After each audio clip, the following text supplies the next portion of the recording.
Still at themselves. It's not going to be a free grab. It's not going to be an easy continuation of this game despite being a center spot. And it looks like Sun Sister also want to take part in this. Petrichor Road actually backed away. They realized that, oh, I say that, it's actually going to be Third Eye eliminated. Old Liz swinging around the corner. This, I mean, like you said, FaZe needs points, and now they're walking right to the guns of Genji. Taming is making them pay, getting 3 headshots with the SLR.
Good morning, good evening, good afternoon, wherever you're watching around the world. We are live from the Battle Arena Malaysia premier esports event venue located at Shayad Shopping Center.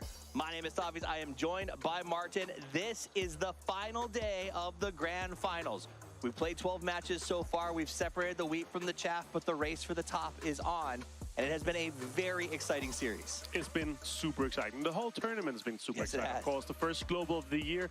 And here we are on the last day. We're going to find our first global PGS1 champion here. It's going to be amazing. A lot of teams in the top will look good, but you have some chances here. It's 6 games. If you start really, really strong today, you could catch up and potentially be within striking distance. There are some chase teams. We'll go over all those in just a minute. We're going to show you a reminder of the process of how to get here. Our teams all start in the group stages. They had to go through the winners or the losers bracket, or both, depending on how your performance was, to get to the big show. We're on the final day with only 6 games left to play. It's time to leave everything on the field because you want to make a lot of money. And there's a very big difference between that first and second place. $500,000 in the prize pool, but the lion's share is first. It is a huge drop off to second. Yeah, more than double just to get up there. Of course, the same system as you know it. 10 points for first, 1 kill per, or 1 point per kill. 1 point per Yeah, of kill. course. $500,000 here. All the teams already in here, they already doubled their prize going into the grand final here from $10,000 to $20,000. So you're guaranteed caught 20K already. Now, that said, you looked at that prize pool. There's not a huge difference up to 7th place. That means that teams who are not that high may be throwing bodies at kills, looking to get those extra points, because there's not that big a difference in terms of if you finish in the bottom.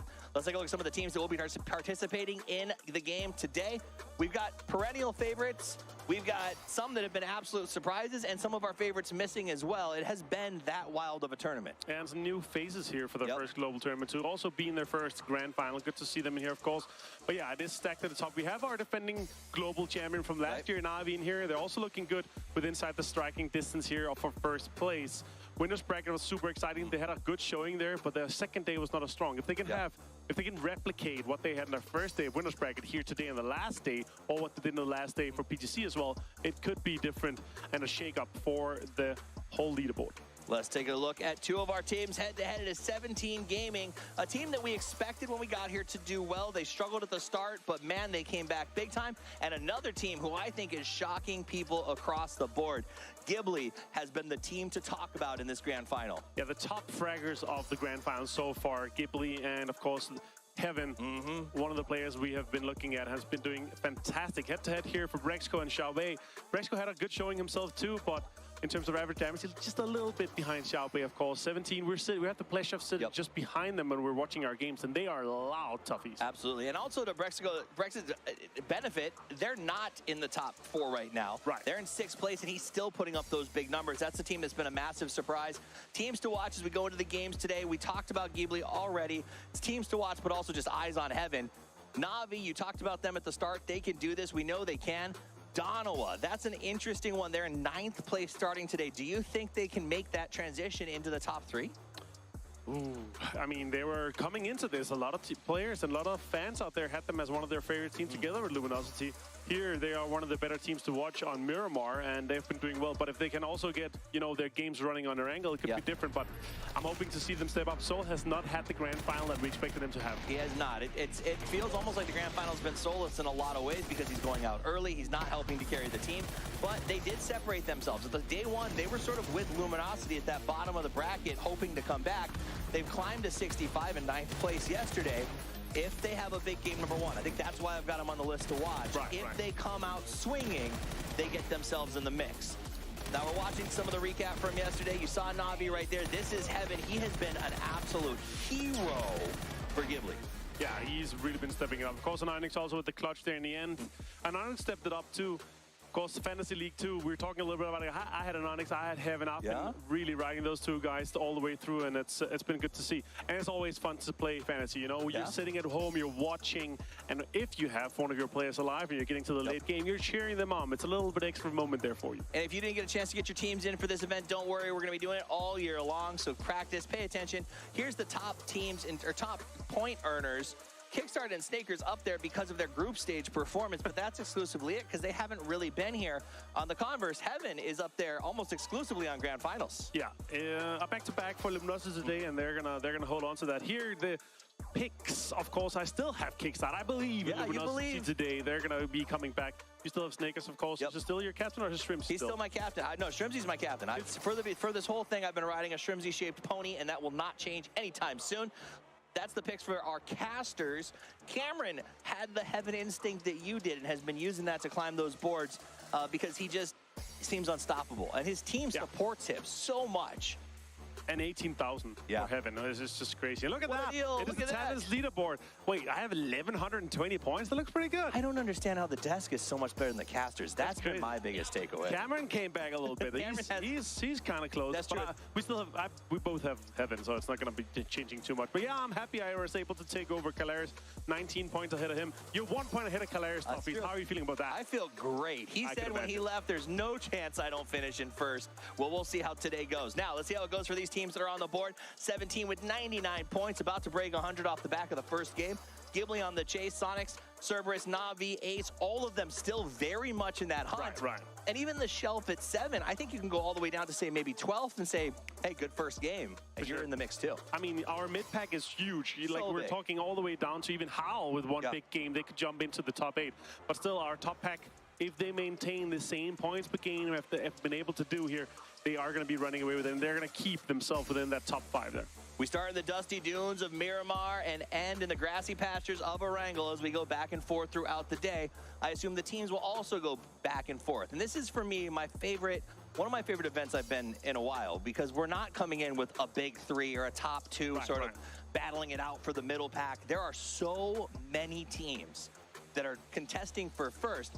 How does that change the strategy? Because I feel like sometimes when we come to the final day, your top 2 or 3 teams play a little defensive, they shell up, they sort of manage their points. Can you do that when you've got 6 teams that could technically be in first? Yeah, I actually want to quote Shrimsy. He said on Twitter, all the teams are so talented here. It's hard to make these big moves here. You have to have both luck coming your way and skill, of course. And the center of the circle is so occupied at this point here, because we had the start of the tournament. We had so many hot drops. There are so many players and teams that died early on because we had these contests. And now it's super, super contested, right? It's especially now on the last day, so many players are going to be holding themselves back. Absolutely. And if you guys love the players, you love the teams, you can get your chance to get skins for those global partner teams in-game right now until the 17th. And get ready, because we're going to give you a code so that you can get your hands on one of those uniforms and AKs right now. So get those fingers ready and get yourself some 17 swag. Pretty excited about that. Love the skins. It's a contest. You got to get in fast. The supplies are limited, so get those fingers ready, and we're doing more throughout the day. So pay attention when our casters are on. Pay attention when we're on later today. We've got lots of great codes for you. Now, there's something else that I'm pretty excited about. You guys saw it earlier. We saw the announcement on the screen. We are pleased to say that it's time to get ready for the Pubg Global Series 2, powered by Gamers 8, the world's largest gaming and esports festival. We're excited to announce that it is going to be in Riyadh, Saudi Arabia from August 10th to the 20th. We'll feature the 24 top teams battling it out, including a new map, Tego, and a prize pool of $2 million. This is going to be an insane event. I saw the announcement today. I was so excited about it. I mean, it's going to be a game changer. It's going to be huge, of course. Insane prize pool, and also the format change. I love getting Tego in there. Also, some other changes coming into it. New map. We're getting some smoke grenade launchers. We're getting emergency pickups. We're getting a lot of crazy things. And on top of that, you know, the $2 million prize pool. That is huge. Also, I had the pleasure of being there last year. Amazing scenes to see down there. It's a huge festival, and it was super, super fun to attend. Absolutely. Well, before we get to a land of heroes, it's all about the land of a new era. 6 games left to play. Who will be your PGS1 champion? We find out. Game 1 starting soon.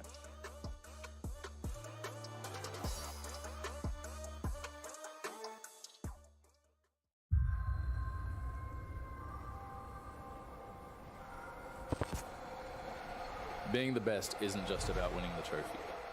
It's about giving your everything and showing the world what you're made of. That's what I'm here to do.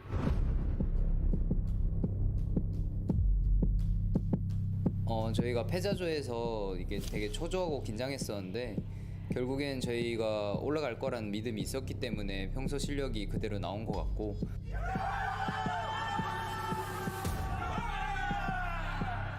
그랜드 파이널에서도 저희가 PWS에서 왜 우승했는지 보여줄 수 있을 것 같습니다. I know that the grand final will be a challenge, but I'm up for it. I'm going to give everything I have and leave it all on the field. 我们在小组赛中经历了起伏，但我们成功晋级了总决赛。我们不会把这个机会当成理所当然，我们会全力以赴，放开来打。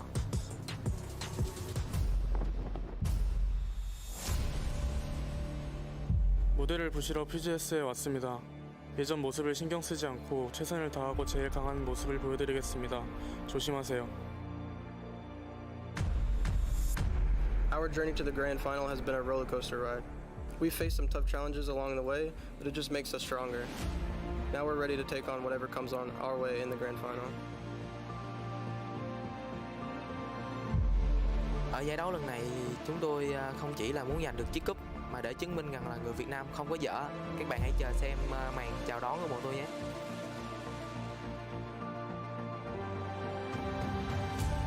overcome all the problems we face, and now it's time to grab our champion. We are ready. 虽然我们在胜者组的状态不是很理想，但是我们不会因此失去了信心。我们会以此为动力，在决赛中全力以赴。你们就拭目以待吧。อย่าประมาทนะครับรอบนี้พวกเราทีม Data Gaming มาประกาศให้โลกรู้ว่าพวกเราคือทีมระดับโลกครับ We may be underestimated, but we're ready to rise to the occasion and make a statement. Kendimizi dünyaya göstermeye ve bu yolda başarıyı kazanacağımıza inanıyoruz. Get ready for the finals, because SDK is coming. Defending the title is never easy, but we are up for the challenge. We know that the other teams are going to be looking to knock us off the perch. I am willing to do whatever it takes to make sure that we stay on top. We are ready. 준비 다 됐습니다. Chúng tôi đã sẵn sàng. พวกเราพร้อมแล้ว hazırız. We are ready.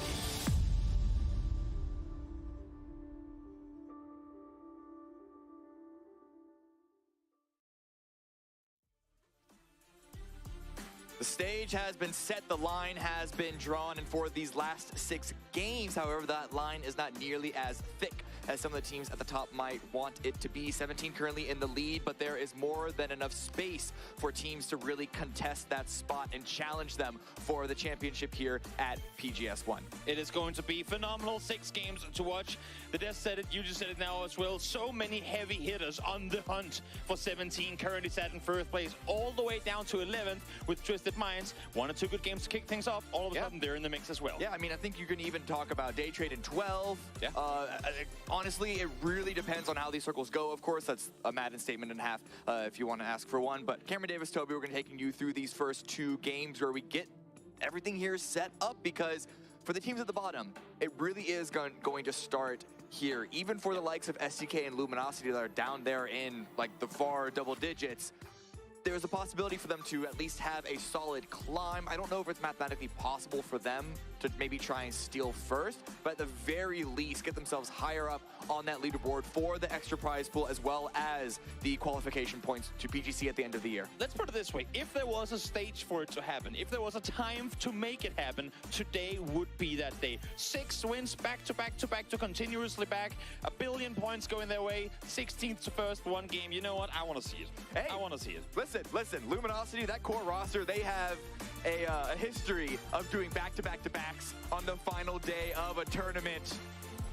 Let's get this game started. Aragel, the first map of play here. Oh, I lied. It's going to be Miramar. It's going to be Miramar. Whatever. We're going back and forth. It's fine. We'll do all of them. We'll do all of them. And soon enough, as you saw in the announcement just earlier, we'll get Takeo in the mix as well. Excited for that to happen. But, of course, 6 games to be taken down first. And as you said, we're starting on Miramar. Good place to get things started. And the Des touched on this. The center of these circles in these grand finals have been really, really stacked because we haven't had those hot drops. We've had significantly less early game fighting, though. We've seen maybe a little bit more and more of that as this final has gone on. But that means that these teams are really going to have to play around the edge if they're coming in late a bit differently. And then those teams in the center need to control their angles, control their little zones of control that they have a lot more diligently. I mean, we heard it right from the start of the tournament. Every team that wasn't part of those hot drops said, can they please just continue doing this? It gives us so much more space, regardless of whether they're playing center or edge. The fact that we have 2 teams out early, and most of the time 2 teams that have really big late game threats too. Yeah. Can they please just keep wounding each other? Not the case anymore. There's too much on the line here in these grand finals. Who knows, maybe we'll see some hot dropping later down the line, but that is theory crafting to the max extent. We'll wait to talk about that before we see it happen. Plane path straight up the middle. I like it. Not particularly brutal towards anyone. I think the only bad spot of this is Thoda, who like to go traditionally to Valdemar. They seem to be on a separate path at this point. It's fine though. This really doesn't upset too much at this point, and so now we just wait to see if anyone is going to go for the early action. If we get some rotational blocks. Oh, hey, look at this. It is going to be a bit of a contest here, at least for vehicles. But that's a shotgun in play for Perfectix. Odless immediately on the retreat. Adam is at least here for backup. You land on that roof and there's only one gun available for you. This is exactly the gun you would have wanted. Oldest though has a Saiga as well, and Armor 2 could just be the win con for him in this early fight. And for Twisted Minds, we just talked about them, a couple of good games in a row. While they're 7th 11th now, that could change. They do not want to lose Perfectix right from the start of match number 1 of the final day. Well, this is going on the hunt. Adam is here to back him up. Perhaps a little bit of lagged behind. A little bit. That's a lot of care in that shotgun. Because Adam, with that wide swing around, he's definitely going to the proper angle. But Oldless, I think, need to be called back. Wanted to go a bit more aggressive. Perfectix peeks on out. Does not get the knock, and actually just shows his position for Adam to try and capitalize on. The knock still doesn't happen, but Perfectix down to 20 HP, and there is no backup for him yet. You can see that now Lou is coming over, but it might just be too little too late. Adam finds the first, and not really a fight we've seen happen a whole lot, but of course, very center playing path. Third Eye, we saw them do this, not as aggressive as we see here, but we saw them do this sort of thing yesterday. In some of the latter games, I credit them for it. They got themselves some good kills in the early game with little to no risk involved. This one, of course, a little more risk whenever you're up against the shotgun. But a kill early, they've wounded Twisted Minds, and now sat on top of their position too. That's a good start for Third. I just wish they would have kind of applied that strategy early in the tournament. Perhaps. We do have a roster change that we want to make you aware of. So Lolzi is stepping in for Duckmai, so Cerberus making a little bit of roster moves as we go into this final day. Cerberus are currently sitting in top 5 for sure. I'm sorry, my page is reloading. In 4th place. So it's been a good performance for them, and they've actually been swapping a lot of players around, so I don't think anyone should be too nervous about changing a player after being in 4th. Everyone on that team, the whole roster has shown that they can bang here with the big guns. Exactly, and to underline that, the fact that they can stay in top 5 with the amount of changes they've gone through is insane. I mean, no one is able to go out and do that. We've seen it time and time again how one roster change can literally just plummet you, practically not even make you in grand finals. For the sake of Cerberus, they sure has made it work. We didn't get a big chance to look at it too much because of the combat between Third Eye and Twisted Minds, but Phase 1 is southeast. There's barely any water in play. It just centers up between Los Leones and La Bendita. So Howl, as always, finding themselves in a center spot early, but around that field, we already see Sonics, Seventino roaming on in. No one's really getting quite to the center just yet, but as we know, that is likely going to change as the teams are already going to start to rotate in. We're looking at 4 minutes on the clock. Oh yeah, the majority, if not all, of the southern teams have already made their way into the circle. It's really only the north side teams and Danawa that we're missing. So curious to see how far south around Danawa is going to wrap, and then up towards that north, if you have the likes of Luminosity and 4am not push too far into the circle center, Ghibli, Cerberus, Ascent as well might have a hard time finding a spot, like finding a good entry to the circle. So if this circle, now again, theory crafting here, but if this next circle, based off of teams on the north side not giving space, shifts south, it's going to be chaos. Because all of a sudden you have Los Leones, troublesome rotation to go through. And speaking of rotations, Navi here, going side by side with 17 shots fired. A few connected shots, but no knocks coming through. Ooh, it's a bit of love taps, but yeah, no knock for Navi just yet. Howl not exactly in the position, Schofield specifically to follow up on the damage from 17. 17, they were just holding that road, and I think they were perhaps, if they were eyeing center, they were waiting for everyone to rotate in from Picado before we made those final steps. But with Navi having looped right in front of them, I wonder if that might stall their plans, and they would just be holding around that little bit of a choke point there that they're currently standing on the west. And now I don't know if 4am are just, okay, they are just stopping here to get some quick loot and then move on. I was going to say this, though. If they opt to set up shop, like this just kind of plays perfectly into what I was saying earlier. If they set up shop here, so many teams up north are going to have to find audibles, have to find new routes into this first circle. It would be very difficult for all of them to make their way in from there. 7-7 in the meantime has seen a crate in the water. And you know what? You're all alone, buddy. Why not go for it? Yeah, they're looting north of Puerto Purdy, so it's a free box. They're basically going to be holding, they're already holding a couple of different positions on that. It's kind of a field. There's a bit of a terrain, whatever with it, so it's not entirely flat, but it's essentially a field. They're already holding that position, and that gives 7-7 the space to go and run out and get that gear. It's quite an investment of time for a player to swim out like that, but they're able to use it because everyone else is going to be coming in from the north or the west. I don't expect anyone to be going down that highway between Impala and Puerto Paradiso. Oh no, maybe you'll see the likes of Ascent feel forced to go all the way down there, depending on how much space they're given on rotation. Ghibli here, you can see Heaven. Pretty much the man of the team, not necessarily the man of this match just yet, but he has been a huge impact player for Ghibli in their success in this tournament so far. Scouting the rotations on forward, spotting Cerberus leave.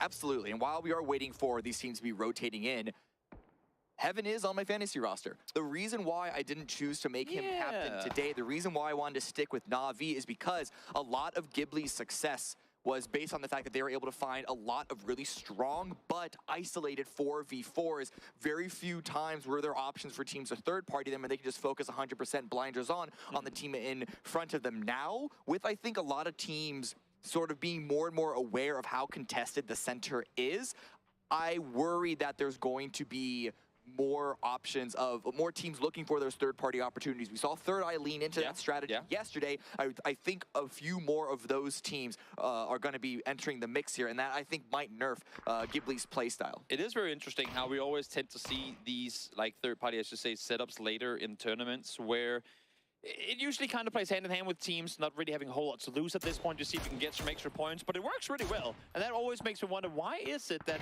when we go off of enter tournaments, as we hold that thought for a second, little ghost, I should be able to back off of that. Why is it that teams don't do it earlier in tournaments when it works so well? Because it's always one of those where final couple of days, like, oh yeah, now they're doing this, finally it's working.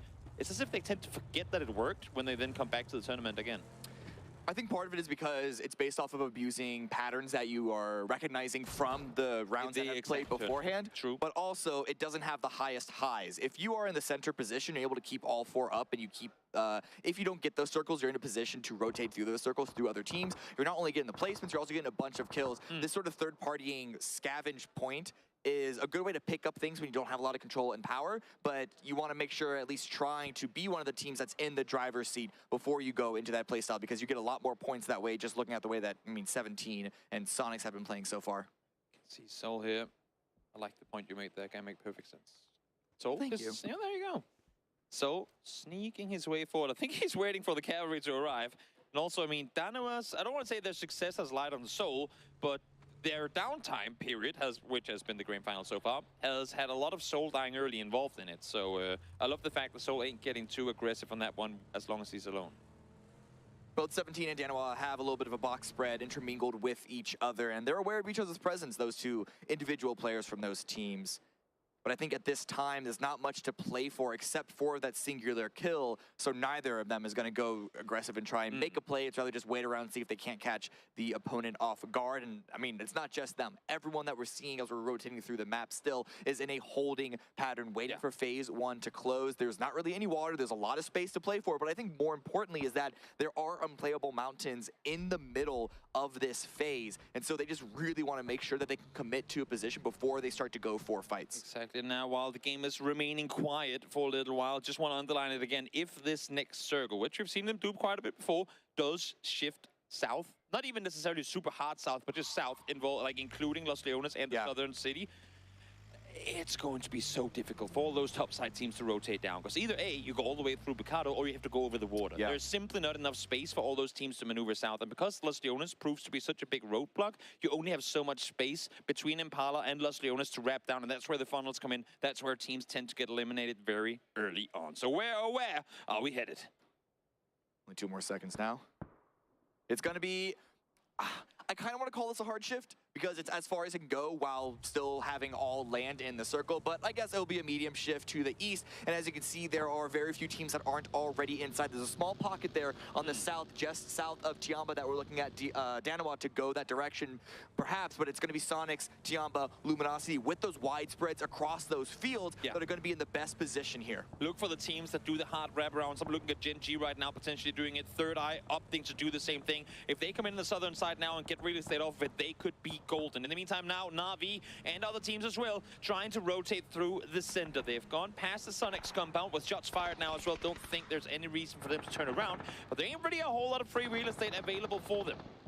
Na'Vi can get there first. It's the teams that follow up behind them that might have to scavenge a bit more for space, which mines now. Shots coming out from Shao DD. Not really tagged onto Lu, so they're going to be able to bunker down in that position just below that rock and a little bit of hard cover fairly well here. We'll see if 17 want to put more presence on that east side, because now that Danawa has retreated from the west, they're in an angle that they can perhaps just lob grenades all over that position. Yeah. See, 4 a.m. opted in to stick around on the compound for a little while longer. They came a little bit further down south, and now with day trade around them, I think they don't really have an option but to stick around. But you can see the way they've parked their vehicles, with the exception of Summer, all in positions from where day trade can't really get to them and pop the tires. So a smart understanding of the terrain and kind of recognizing that day trade's around. Ascend is on the movement here on the East Coast. Forced to be relegated, I would say, on the low ground here, on the far east side. And the only option for them to really play for, and it seems to be the direction that they're going at the least, is that field that Tiamba pushed through to get more towards the central off of this phase. But Tiamba are going to have the lines of sight onto that angle. I think Ascend, they're coming in with safety, but they're losing a bit of presence at the moment. They're going to have to fight more for it as the game goes on. But it's not necessarily a threat for Ascend or like difficult for Ascend to play around that, because that caters directly to the other play style. Let's sit edge. Let's hope that a circle swings to us. If it doesn't, we find a new area of approach.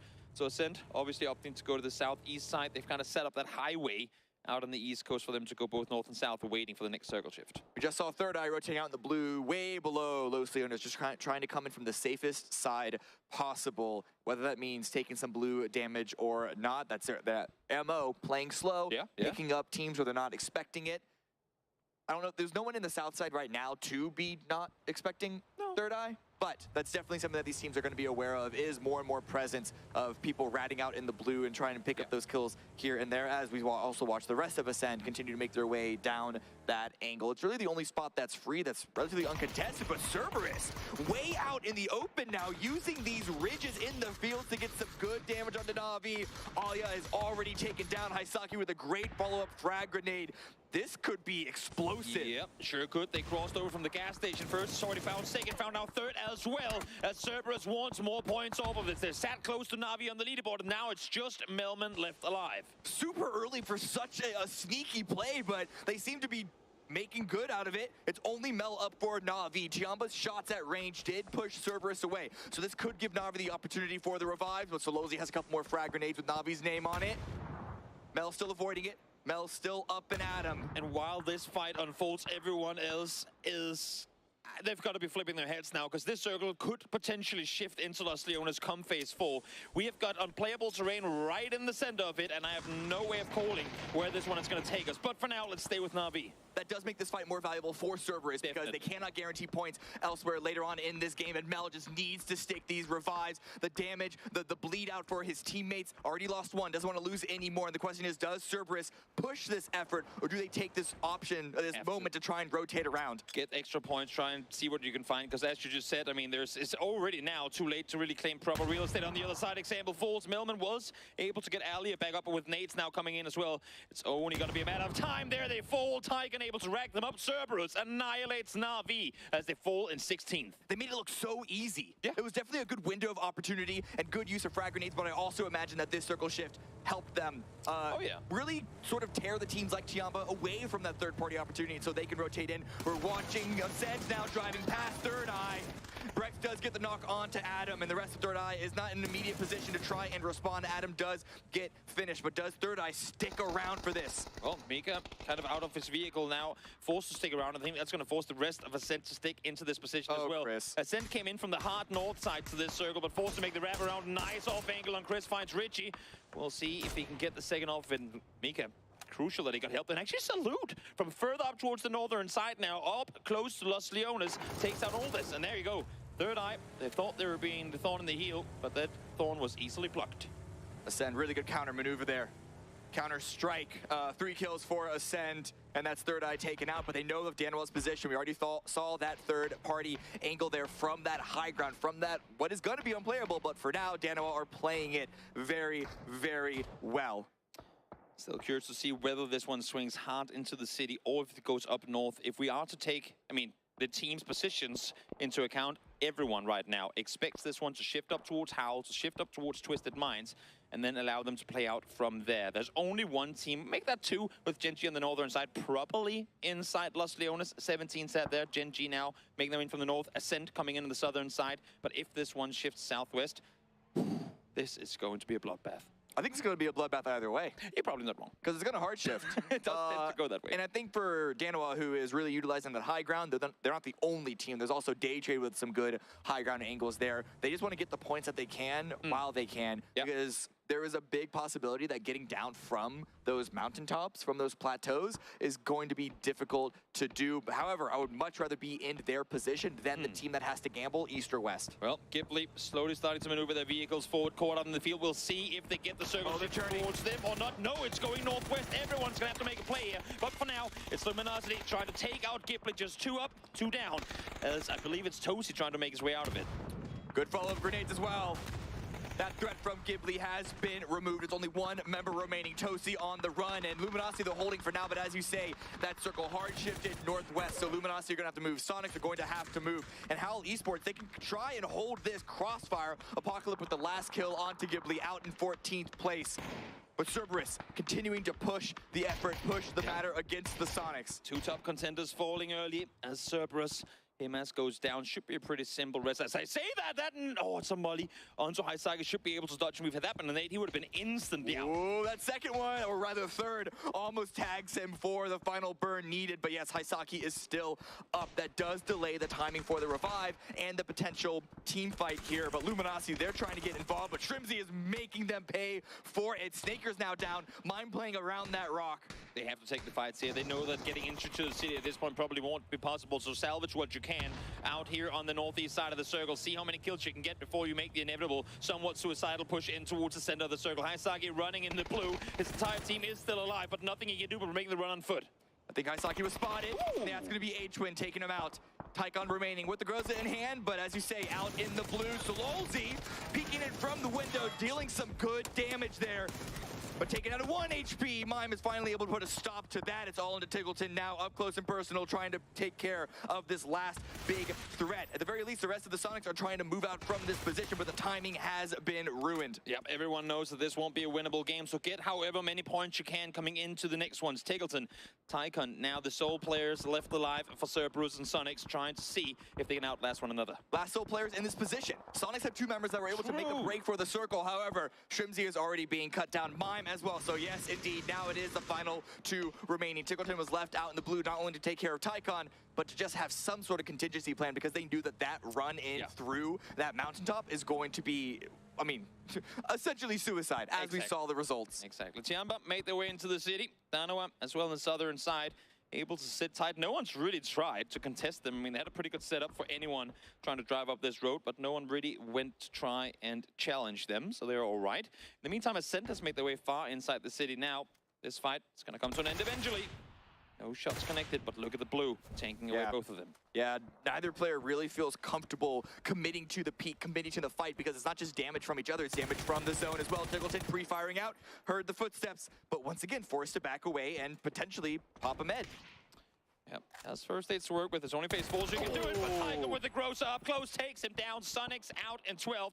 A few more first aids now for Tiger to pick up, but I don't think he's going to be alive for much longer here either. Yeah, just going to try and med out until placement points. Apocalypse now up against STK. They've been slowly edging their way in, and STK have been slowly making their way as well, but coming in from the blue as Cerberus does get eliminated in 11th place. Tycon unable to really heal med out for that much longer. Vegas down to 8, running in through smokes. Needs help. Alo needs to somehow distract him. He's doing what he can, but Soul from the other side finds him through the smoke. It was only a matter of time, and now Alo's seen over the top. What a huge shot from Schofield. Good isolation there. Not much that Penta or Alo could do to help Vegas out, though, because of all of that high ground fire. Danawa are still trying to be kings of the castle. Howl still making it work, though. 4 kills, 4 up. If they can find the last one of Penta, that'll be STK removed. But Danawa, they're unbiased on who they're going to be shooting at from this angle. They just want to take out all of them. The more space we have on the east, the better off we're going to be, especially if this next circle shifts anywhere west. Loki currently sat in this end of the circle, just chilling on the hilltop. Also, I mean, this circle shifting east, not something you see too often. This one is going to make for a very spicy end game. It's definitely going to make for 4 a.m. and Day Trade fighting each other, because there's no way that they can share the entryway from this north side. Poo chills Belmoth. Damage comes out. They have the high ground. They have the grenades. And 4 a.m., they're all clustered up in a singular position. Dodging the grenades. The grenades do go for enough, but that's still a bit of damage. Crazy 112 at the very least is going to be falling back potentially to heal. Curious to see what's the, like, when Day Trade are going to make the aggressive play. Thing is, with them having the high ground, with them having the inside of the circle, they don't really have to. So Poochill's going to lob a couple more utility down that hillside, but of course, throwing utility downhill, so difficult to time it right. We'll see if the last Nathan is inventory. If you can find anything, not gonna happen. Shaolu is trying to get some covering fire for this maneuver by 4 a.m. Belmont with the spray coming out of that barrel, not finding enough damage, and now it's actually going to be Lou there from Twisted Minds with the next point of entry with the shotgun, able to put Crazy down in the dirt. Zhao Hai also goes down. And so again, 4 a.m. just trying to retreat from this position.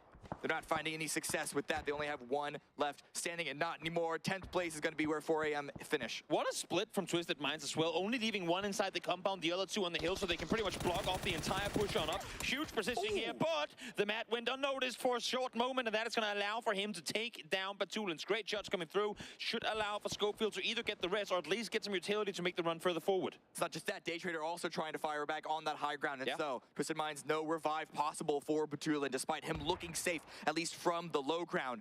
The Mad from Hell still maneuvering around. At this point, if you're on the northeast edge, the best chance you have for points is just fighting each other, because trying to make a break into what remains of Los Leones is going to be incredibly difficult. Spyro with another nice angle, and a follow-up grenade is great. No rest is going to be possible down there, and with downhill positioning too, I don't think Daytrade could steal those kills even if they wanted to. So for Twisted Minds, they lose Perfectix at the drop, and still almost placement points already, and 7 kills confirmed. So huge game for Twisted Minds, despite the fact that they took casualties very early on. Another hardship to the northeast. This means that Howl, the Mad at the very least, can continue to sneak out placement points, and these high ground positions for Danawa, for Twisted Minds, and for Daytrade can continue to do hard work. And now it's going to be 17 and Gen G, and of course Ascend below them, that need to make the hard moves. Yep, 17 still yet to find a kill, yet to find a point in this match. So for everyone else on the server, they would want to deal with a current first place team as fast as possible. They've been gifted a couple of circles in the city, but now, as you said, they have to make a play here as well. Foxy ready, heard the vehicle in, saw the jump spot.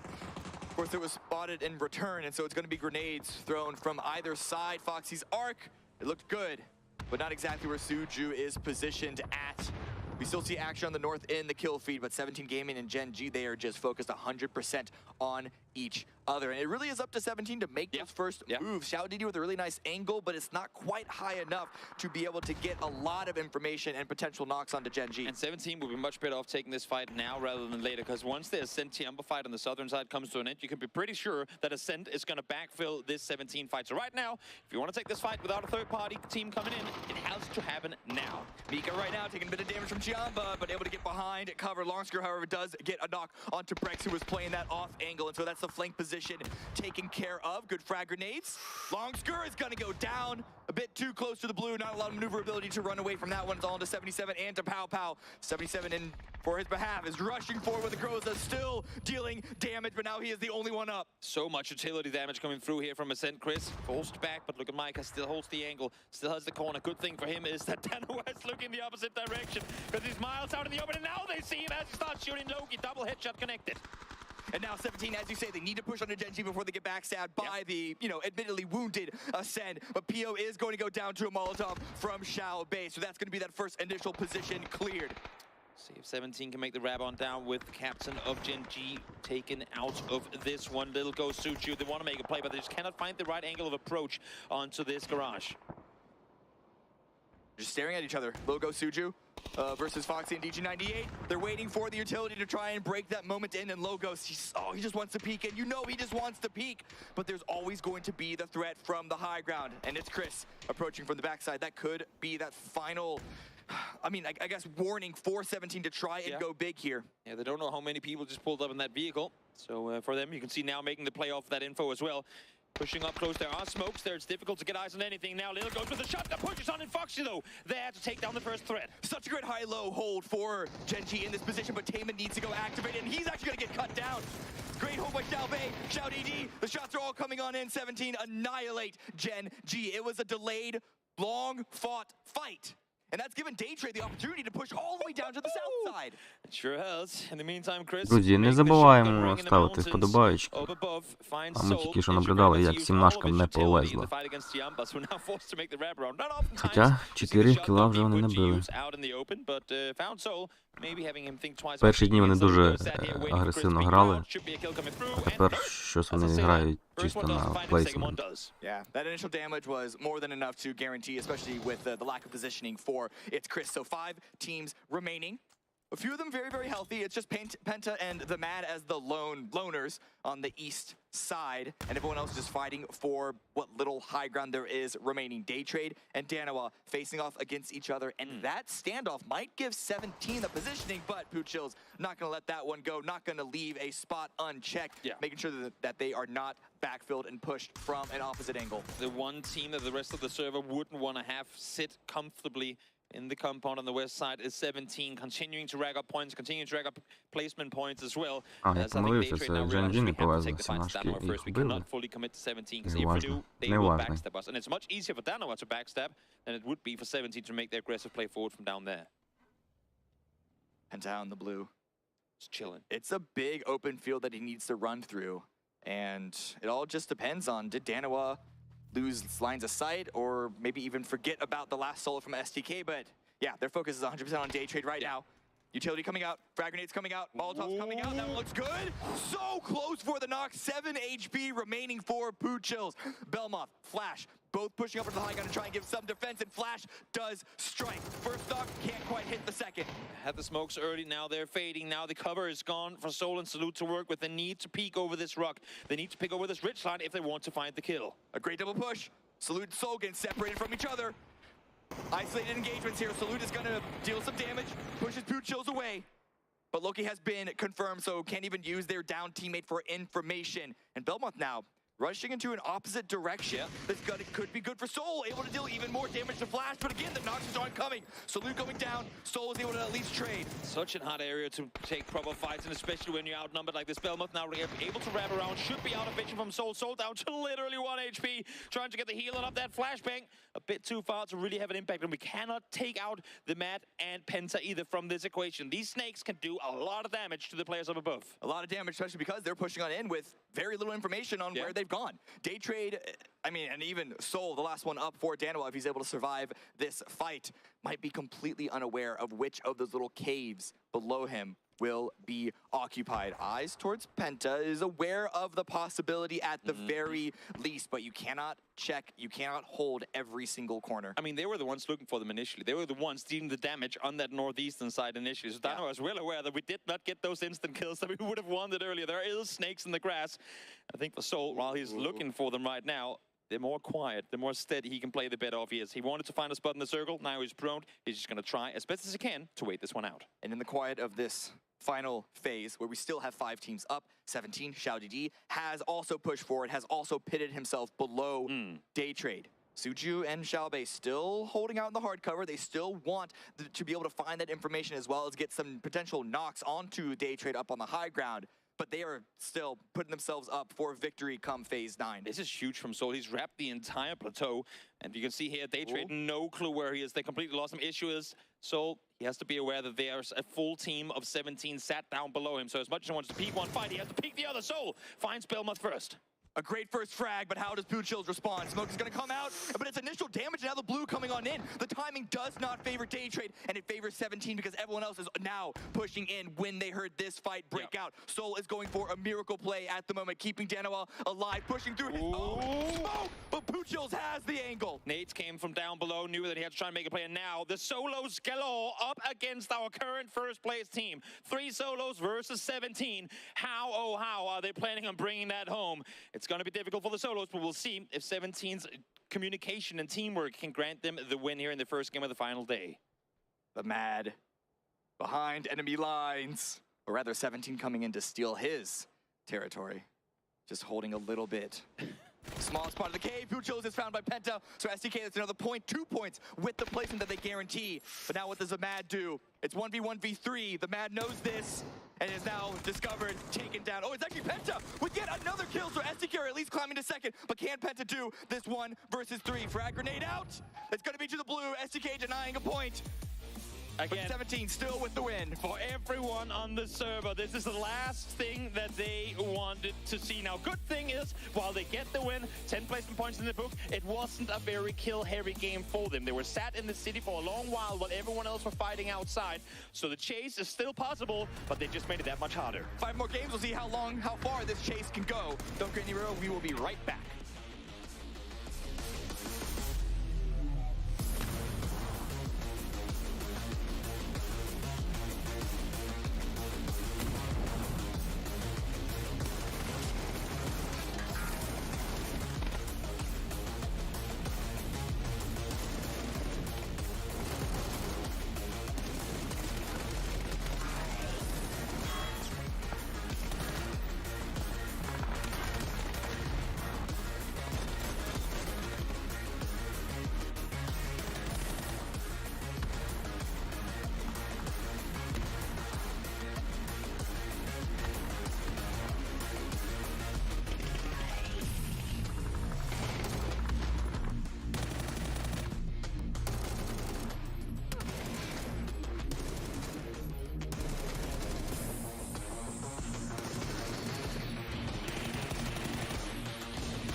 Game one is done, and 17 puts their third chicken dinner of the grand finals on the board.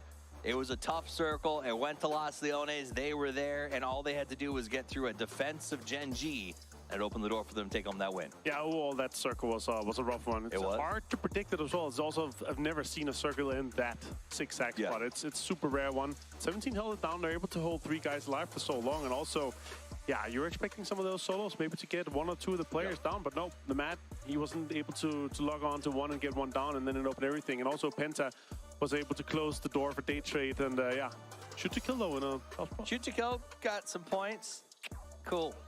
Day trade. I don't know. Sorry, I don't know if that was rude, but it's been a rough run from my lads. It was good to see them get into the late game, but they couldn't have a huge impact. The real story came down to the fight on top of that mesa, right? As they sort of went back and forth. The team that came out on top, we thought, if they can get this win and keep 3 up in that exchange, maybe they can take 17 down as they try to take the high ground. But because Seoul kept fighting, there was just nothing to stop 17. I mean, 17 when Seoul and the boy, like when Dynamo and Day Trade take each other on, like they were all flushing immediately. Like they're trading punches, right? In a case where they can't keep 3 alive, they're not going to be able to take a 17 gaming that is this strong right now. Take them on with 1 or 2 players. You need way more bodies to throw at them. Every time they went for a flush, you could hear laughs in 17 as they just watched the carnage. And they did. To their credit, they played that perfectly well. They knew no one's going to come down here to where we are. We can take our time going up onto the high ground. They laughed every time someone got flushed, and they walked their way into a 3rd chicken dinner. But that is to speak of how strong 17 has been in this event. 3 chicken dinners. They only got 4 kills, but that's fine. That's all you need when you're at this stage. You're coming in first place. They bristled up, they played good defense, and they walked away with tons of points to put on the board. Day Trade with 8 as well, in a 4th place. That's 12 points for them. I mean, all the teams that are on the eastern side that had to fight their way and had to fight their way into this high ground here, it's a rough situation for them, because like, you're not going to be able to go through, you know, these 3-4 teams and another team that's holding the high ground on the very top, like an unplayable.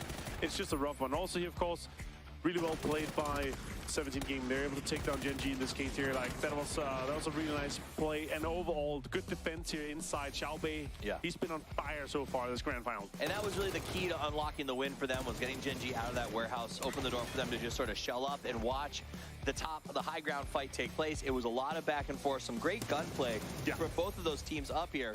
Nice. But the gunplay was too good. Everyone got hurt, and it just left that door wide open. So the fight happens up on top. 17 gets to watch, a couple of solos, and then from there, it's just a sort of systematic process of eliminating their threats. Yeah, exactly. And also the angles they're able to take it, just sending it in there. Gen G sending it in, and they're not able to take any more than 1 down, so it's just a rough one for them there. Look, you see the damage as well. It's not too much. Little Coach usually pops off, but here, 65 damage taken, 65 damage done, and 163 damage taken, no kills. Small win, but it's 14 points. And when you're already in the lead, that's going to be even harder for everyone else to catch. You say small win, and it was a small win in terms of action, but a big win in terms of managing to maintain their position on the front leaderboard. Now, the man of the match will go to Xiaobei. 3 kills, 2 knockouts, 258 damage. Again, the man of the match has to come from the winning team, and that's partly because they, you took the chicken dinner. You have to maybe play what the circles give you, not necessarily get to go out and have these over-glorified frag moments. Take a look at the team summary, though. Cerberus does take over the leading kills. Yeah, I've been super impressed with Cerberus, what they're able to do, with what they had. Also being a little bit sick here, also traveling to this location has been a little bit rough for them here. They've had 4 guys sick playing at the same time. That's super impressive. They're able to put this up here, and 67 kills like this. Sonic's still on top for total damage, but the match leaderboard here, it's 14-12. It's very linear. If there's 4 teams on 9 points, that is pretty crazy. Absolutely. So you do see those points coming out there. Day Trade is going to be pretty happy with 12. They are in that mid-pack and have been fighting for a little bit of position. Howl and STK, 2 teams that have been on the bottom coming into today, will be happy to get their hands on some points. Donawa, 9's not bad. When we talked today about them as a team to keep an eye on, we said if they have a big 15-point game, that's them back in the mix. 9's not terrible. Let's look at the actual standings right now. They are in the mix with that 74. 17 does make it harder to go after that $80,000 with that jump up. With 5 games left to play, it is wide open. Now, you mentioned Cerberus. They are sick. They have not been feeling well. In the past, we've had teams say, we haven't felt well. We underperformed at this tournament. It's over. In perpetuity, we can point to this tournament and be like, Cerberus did it with 4 sick players. It doesn't matter at this point anymore. And also, at this point here now, I will say I feel like it's only the top 5 that's going to be able to catch 17 at this point here. It's like if you're 30, 40 points behind at this point, it's going to be impossible. But still, huge catch-up in terms of there's PGS points on the line, there's a bigger prize pool on the line here, so you got to keep climbing. Twisted Minds, take a look at them. They look frustrated. They ran into the I don't want to say it was a troll attack, but the third eye. The twisted third eye. Whatever they're doing right now, which they're getting points, but they've changed their gameplay a little bit in the last couple of games, and it's cost some teams like Twisted Mind who are getting picked up in these strange rotation camps. Yeah, I feel like a little bit of like a landmine kind of, oh, no, we don't want to step on third eye at this point here because they're going to blow straight up in your face and they're going to take you down, get at least a couple of players with you, and then you're going to be down to like 1 or 2 players, and you don't want to see that. Sonic's here, of course, one of the last, if not the last. Our only hope. Yeah. To win this event. I talked a little bit with the boys. They're like, yeah, we got to do it. This is it. Help me, Gunnar Kenobi. You are North America's only hope right now. This is great for the boys. After PGC, the fans, they were devastated with their performance. And honestly, it seemed almost like that was a kick in the back. They've worked hard. They changed coaches. They've been training good. And I think this is their chance. If they have a big game here to get back into that mix with 17. Na'Vi, man, they own the winner's bracket. They're hurt. Literally got hurt by Cerberus so hard there. They got destroyed by Haisaki. Of course, in a case where it is our global defending champions, they are still in the mix, 83 points. They're 30 exact behind 17. So it's one big game, and it needs to be now or the next game. Yep. Because otherwise 17 is going to be too far out of the striking distance. And we talked about that at the end of like the losers bracket. You don't want to leave it for that last game, that second to last game, because the circles have been wild in this event. Oh, yeah. You know, Miramar, our grand finals have been, with the exception of 1 or 2 games, in the East almost exclusively. So you need to get those points in game 2 or game 3. I will say this though, Na'Vi is a team that is losing Minas. Like they're fine. They are on the East side. They should be having a kind of a good home turf circle. Some of these circles we've seen, some of their games are great. Also in winners bracket, we saw them pop off. Also because some of these circles, of course, here Howl on your screen. They are currently 13th. They're a little bit down there. Still, you know, like 19 points ahead of third eye and the rest of the Americas teams down there. But yeah, they're still in that kind of big mid-pack. With one good game, they're going to be able to jump into things. Day Trade here also a team to be reckoned with for sure. They have they've been able to show what they're capable of, and I'm happy to see them stepping up compared to what we saw in the group stage here now in the top 10. And again, one of the teams with one good game, you're straight into the top 8, top 6 even. Absolutely. And I want to touch back on Howl for just a second. They're a team that I don't think there was a lot of expectations for when they came here. They are performing well. They did a great job in the brackets previously. And I think no matter how this goes for them, if they can get into the top 10, they get to walk away with their head held high. They get to really represent their fans and their brand. And I'm excited to see if they can continue to do that. Yeah. Shoot to kill. Let me scroll down here. 38 now. Why'd you have to say that? It's just mean. I don't want to talk about to the boys and I asked, how's your mental going right now? And they're like, yeah, not too good. 6 points yesterday. It's not optimal. And of course, I'm hoping, I love the guys. And obviously they did super well in PS1. They were dominating. They were destroying. And again, they are in the grand final. I mean, you want to talk about a team that was destroying before they got here. They destroyed in the early stages of this event. I don't know what's going on. I mean, the circles on Miramar have been on the East. Like, things should be in their favor, but they haven't been. My big watch is Na'Vi. We just saw them there. That's a team that has been good. They've had great moments. It just seems like if they can get it to stick together just one more time, if they can come out, if they can have a massive game, this could be the chance for Na'Vi. Returning champions, you know they've got the pedigree. If anyone can keep their mental strong as them. Yeah, and 75 points in one day of winners. That already against the majority of the teams playing here. Absolutely. Well, let's see if they can do it. With only 5 games left to play, it's time to head to the grassy pastures. It's game 2 of the grand finals. Game 2, and it's Cameron Davis and Toby here to take you through this game. 17 just won. It was only a 4-kill win, but it was a win nonetheless, and that is going to further extend 17's lead. But for all the teams chasing, if there's something that they can use as a point of motivation, I suppose it would be the fact that neither day in the grand finals has 17 won the day.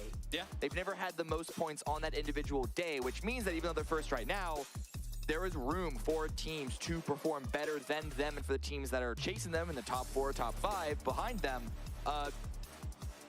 they could potentially catch up. Also, it's wild how we've now seen the polar opposite. You have Luminosity on your screens as well. Thank you so much, Observers. A team that stomped their way through the group stage. All of a sudden now, things not going their way. 17 coming into the group stage. We knew there was going to be hot drops to Sonic. Sonics came out victorious. 17 plummets into the losers bracket. Everyone's going, oh, they're definitely the Chinese team we thought were going to make it in. That is not going to make their way into grand finals. All of a sudden, losers bracket comes around. 17 starts playing incredibly well. Petrichor out. New Happy out.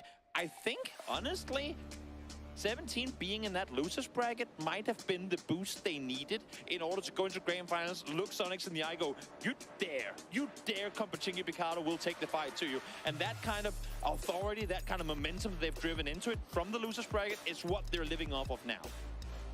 And they have all the momentum in the world. Yes, they do. And, you know, if you're unaware, momentum in a Battle Royale specifically is a lot more about confidence and just knowing you can take those peaks without getting punished.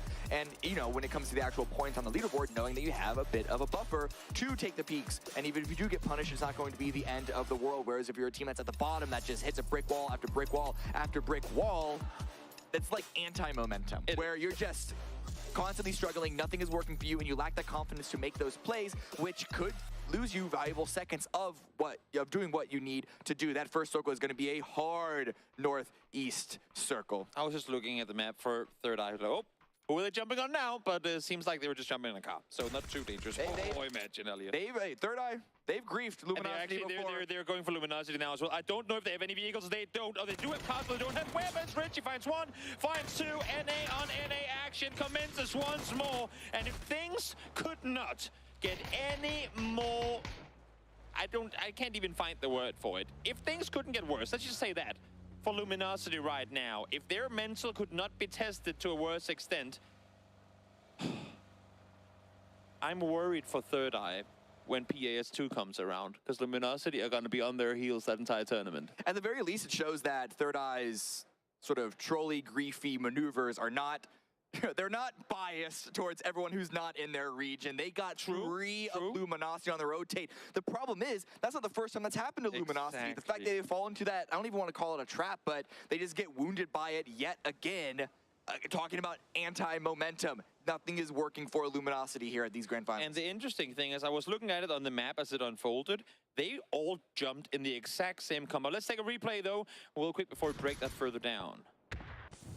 Yes, nice. The replay of Na'Vi getting absolutely decimated here by Cerberus. Once again, it was a very, very surprise maneuver this early in the game, especially with the threat of all the high ground teams third-partying. You actually see Tiamba start to take some shots a bit later into this strike by Cerberus. It was actually that, if you recall, phase 2 shifting away, which gave Cerberus even more room to commit. One thing that makes that play even more amazing, and it didn't happen on screen, is because they were in and around Impala. They had the hillside. There's one position from where, if there's a player there, that play cannot happen. You cannot make that push into the open. But Cerberus were the team in control of the same hill that would counter them. Therefore, they knew there's no one up there. We can make that play happen. Smart understanding of the situation by Cerberus. And I think when they went for that play, they didn't expect to have the opportunity for the full wipe that they did. Yeah. But again, even if it's only going for 1 or 2 points, it's those little things, those small things, they end up adding up. If the circle did remain on that east side, with Cerberus only getting 1 or 2 kills onto Na'Vi, that could have been more than enough to alleviate pressure from that Na'Vi position and allow Cerberus even more control of that area. And now, while we are seeing the vehicles rotate on through here, just to quickly touch on it, to make the point that I was making before, Third Eye all landed on the same one building. Jumped into the same one car. They were running around the vehicle for a couple of seconds, waiting to hear the cars from Luminosity on the hills to the east. When they heard them, they all jumped into the car, drove straight east, cornered them off. So that was a very deliberate gatekeep on Luminosity, which, as you said, Cam, they've done it before. It worked for them then. This is what I like to see from any global team. Try and set up camps like that, because those are the freest points you're going to get in a global tournament. And free points in a global PUBG tournament, they're the best points you can get. At the very least, though, Third Eye, they're still in 14th place. So they're picking up kills here and there, coming in from the blue, catching teams off guard. But I don't know how much higher they're going to be able to put themselves on the leaderboard if they don't go for full game-controlling, game-winning plays. The next level up for that team would be able to figure out how to you jump from early game shenanigans into late game prowess. That is definitely. And I don't know if there's an answer to that. Very rarely do you see that playstyle lead to world beating, tournament winning. There's a lot to break down in that conversation, which we won't have time to now, but it's safe to say that playing a good early game in a global stage and coming out victorious in end games are two very, very different things and requires two very different levels of expertise as well. Howell now rotating in, as we just saw, finding a nice little position below Gen G. We've seen those spots become really easy targets for grenades in the past. Unsure if Gen G would be one of the teams to, you know, jump on that opportunity as much as, say, Twisted Minds previously. Now, of course, other teams also moving in. Na'Vi. We're still waiting on Ascend that are very far on to Primorsk, and then, of course, Sonics at Fairy Pier, Day Trade, Cerberus. Those teams still need to come on into the zone. And we haven't really talked about, with this zone being so far northeast, but everyone currently playing below Stauber, there's a lot. There's not that much space remaining because of the water. Exactly. But what does remain, you got to drive through other teams to get there. So the teams that are still outside of the zone, which are, at the moment are 4 of them, it's might be a hard little push. That might be why they're taking their time making their way over. Exactly, but they know that whatever is prime real estate is already gone, so whether we tank blue and use 1 first aid, I mean, might as well just find that extra first aid and just spare a little bit of ammo, we should be all right. The only potential entry point to the circle would be up where Chiampa is now, but once they see that the compound they're around now is free, I would not be surprised to see them just opt to stick around. So as you said, correctly so, north, very free, but practically unreachable. It's not unreachable, but it's definitely dangerous to get there. It's suicidally reachable. If you like running the risk, if you like rolling the dice, then by all means go for it. Okay, Third Eye approaching where Na'Vi had just set up shop. Oldless now heard the vehicles from example, so if they didn't know that Na'Vi were there, they certainly do now. And with Vox in tow, they seem to be more than willing to see if they can't catch Na'Vi off guard. I mean, Third Eye just here to make enemies today. It's insane. They're just pulling up on everything they can find. And you know what? I'm all for it. I'm all for it. If you're not going to win the tournament anyway, might as well see how much you can gain from one of these positions, because there's a pretty big guarantee that the opponents around here won't be expecting this happening. A couple of shots coming out. Not entirely sure who is the one firing those bullets. Gen G, there is a wounded member. There's a wounded member of Gen G here trying to follow up. Howell, that grenade doesn't quite land over that wall very close, but the Mad is going to find a great angle. Held by Foxy, though. That's going to be shut down by Taman. Matt had a chance to shoot initially, didn't go for it. That allows Foxy to spot him, and now here comes Schofield over the top. Nice off angle by Ruin. Schofield, Ruin finds one apiece, and the rest of the Gen G players not in a position to assist. PO now coming in from one side, DG on the other. There's one knock onto Howell, but not a whole lot more they can do from this. And now, Third Eye, well, here they are, wreaking havoc to many more teams. Double-digit teams fighting with single-digit teams. And so far, the double digits are coming out on top. Example, another knock from the side of Third Eye. Uba and Mel, the only ones for Na'Vi left standing, trying somehow to save their position here. Example is not going to get revived. Third Eye rotating up and taking Heaven part of Heaven and Hell. And it looks like Na'Vi just trying to get out of here. Alia also has to be left behind. Last 2 remaining in a vehicle, sending it on in. 4 a.m., I'm sure, put a little bit of extra pressure onto that spot, as well as that Gen G fight. So 4 a.m., with their split on the east side of Yasnaya, they're getting some good third-party action. Yep, they got the entire field under control and should be able to see Na'Vi make their way on through in just a moment's time. DG, oh, nice nade lopped on over, will find the first. We did see Pio go down before, so DG is all on his own, trying to now rag up as many points as he can before his eventual downfall will happen. Ruin checking for it, expecting to flank. You heard him. Along this ridge. Skillfield with the utility in play to go for the revive. So no immediate point for DG98 off of his strike. And now the frag grenade coming out looks like it's cooked well. You want a hat, DG? Here's one for you. It's coming in hot. Wow, what a nade lopped on over. Of course, Ghibli would have heard all of this. So parking the vehicle at enough of a distance that hopefully for them, Apocalypse did not hear that pull-up. They're slowly creeping their way on forward in the very Korean style of doing these things. Go slow to the fight, but once you get there, make hell. And once again, Ghibli, if they're able to find these isolated 4v4s that no big threat of third-party action, they're going to take them and they're going to be really, really strong while doing it. Though it looks like Apocalypse for Howell is, you know, expecting the opportunity. Oh, Third Eye, Oldless, they are still just wanting to finish. Na'Vi, grenades are coming out. That one backfires. It was cooked so well, but it was put on the wrong table. Oh, the window bars prove fatal once more as Uber goes down, and now it's just one left alive for Na'Vi. Melman on his own does find the first one down to real low HP though. And here comes Richie. He's going to jump on over. He's going to vault on him. He's going to see him in the middle of first aiding. Cancels it, gets him down. At least he's able to get the information and stops the first aid. Now, spotting that, the push does not have the timing to come. However, Oldless is trying to hold that angle. And Vox is going for the revive on to Adam. So Richie B, unfortunately, that information is not going to be usable in the next second. That's actually a frag grenade going back over towards Mel. Yep, here comes the pull up from 4AM as well. They were the ones to get the flush on Gen G earlier, so they know that there's a wounded Howl team set in this position. Bruin down to low HP, but Xiao Hai first one to fall. They're dealing damage where they can't get the knocks, and the mat is here to put a stop to this from 4AM. Yep. Phase 2, hard shift towards the east. A lot of water, and this coastline is now the active play, which is why 4AM is going for this maneuver. But with the Howl still holding points, still defending very, very well, suddenly 17 is coming in from that backside, and 4AM need to figure out which angles do they want to hold from these two separate teams. Yeah. There's not a whole lot more to claim here. Issue is, as you were saying, 17 backfilling. The 4AM has to get away from here. Where do you go? Where do you go? You can wrap your way up towards the north, but Danawa has full control of the two only compounds in that direction. So expect 4AM to not necessarily go down real soon, but take casualties on transition. They are going straight into a position with this rotation coming through. Oh man, this is God. These circles, this entire event has been brutal. And for it being the last day of Grand Finals, you would hope that it would at least give a little bit of slack to these teams. 4AM rolling on up, a little bit of damage, but it's going to be Soul on the low ground. What? Melman! Navi! Ой-ой-ой, Наві красавчики. Це було красиво. Один-три їх положив. Ну, ця команда Тривока якісь взагалі новнеймі, вони тільки всім ігру портять, якщо чесно.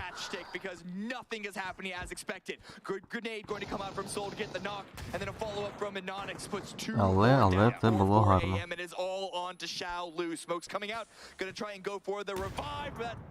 I'm surprised that frag didn't do that final point of damage. This is so well set up by Danawa. They leave this building open. They want opposing teams to take this position because they have the two overhead compounds available. Soul was sat behind the wall of the shack on the northern side, just waiting. Whenever a team gets here, we spring the trap. They did so here. Nothing 4AM could do to stay alive. Nice setup, nice execution by Danawa. So the population of this play, the population of this game right now is looking very familiar to the early parts of this tournament. We're already down to 13 teams, 45 alive, and well, the circle, it makes perfect sense why that is the case. At the very least, hopefully this frees up space for more teams to arrive to try and have a better hold here, but now it's day trade, following up the angle that 4AM just couldn't quite complete. Loki did get knocked. That is going to be an angle no longer utilized for Danawa in the meantime, so this could be the window that Day Trade need to really put their flag down. And this is an issue for Soul as well, because Twisted Minds are actually pulling up on this knock. They caught this split. They saw there was only one on the roof, only two in the compound. Salute. Well, there's only so many angles he can peek from that and hate from towards. Машок, до речі, не видно, не чути, вони чисто десь на топчик грають. Якщо всі тут файт, якась двіжуха, а їх навіть не чути і не видно взагалі. Чисто засяли. Ну, це понятно, вони перше місце тримають. І їм чим ближче до топчика, тим краще. It requires guts to call the bluff. It requires guts to full speed send it into it, but they saw it. They got the knock they needed to make the play happen, and the execution was flawless. Now, good real estate on the northern side of the circle, but if this one continues shifting south-southwest, we are in for a, I mean, I said last game, I'll say again, we're in for a bloodbath of an endgame because there's going to be practically nothing to play around. Day Trade going back here into these little World War II bunker positions. Ascend also rotating up into the safe space of the cliff sides of the beach. But it's not going to be safe for long because the blue is going to be closing in and there's not a lot of space. Exactly. Up towards the north in the meantime, teams have slowly crept their way on in, but we're running out of space with the water playing a factor, with the hillside and Stalber playing a factor too. So Cerberus and STK close to one another, but we cannot forget about Tianba on the northeastern side too. There's a lot of big teams up here on the north because of the hardship back down towards the south. STK, Cerberus, Tianba, and then of course Twisted Minds and what remains of Danawa right below them. So this is a very, very populated edge of the map. Toasty in the kill feed gets a knock on to Poo Chills, but Haisaki, he has been a playmaker for Cerberus. Pushing himself forward, spots Vegas in the back, shots do come out, can't get the knock, and now, position known, position identified. Yeah, STK, I think they're just going to chill on this one. They still have the chance to wrap down on the western side if need be. They heard the commotion between Twisted Minds and Danawa. Twisted Minds has no good reason to leave that compound until the very end of the game, or if they get shifted out of. So I think it's smart on STK to sit tight on the high ground position, and if they can, by the presence alone, force Cerberus to take the fight to Chiamba, that they can then third party. Slowly has an arm in play. Just holding my breath, waiting for him to be able to find a headshot with that. Yeah, exactly. And look at Haisaki here, trying to flank to the north side. The rest of Chiamba are actually rotating, I think, because of that. I believe Linshu spotted Haisaki's flank. And so he's immediately going up to hold point, but that just means that an angle held by the rest of Cerberus. And Haisaki now knows where Chiamba are relocating, where Chiamba are repositioning themselves. And Chiamba caught out in the open. Unexpected. Haisaki with the peak, a little bit of damage.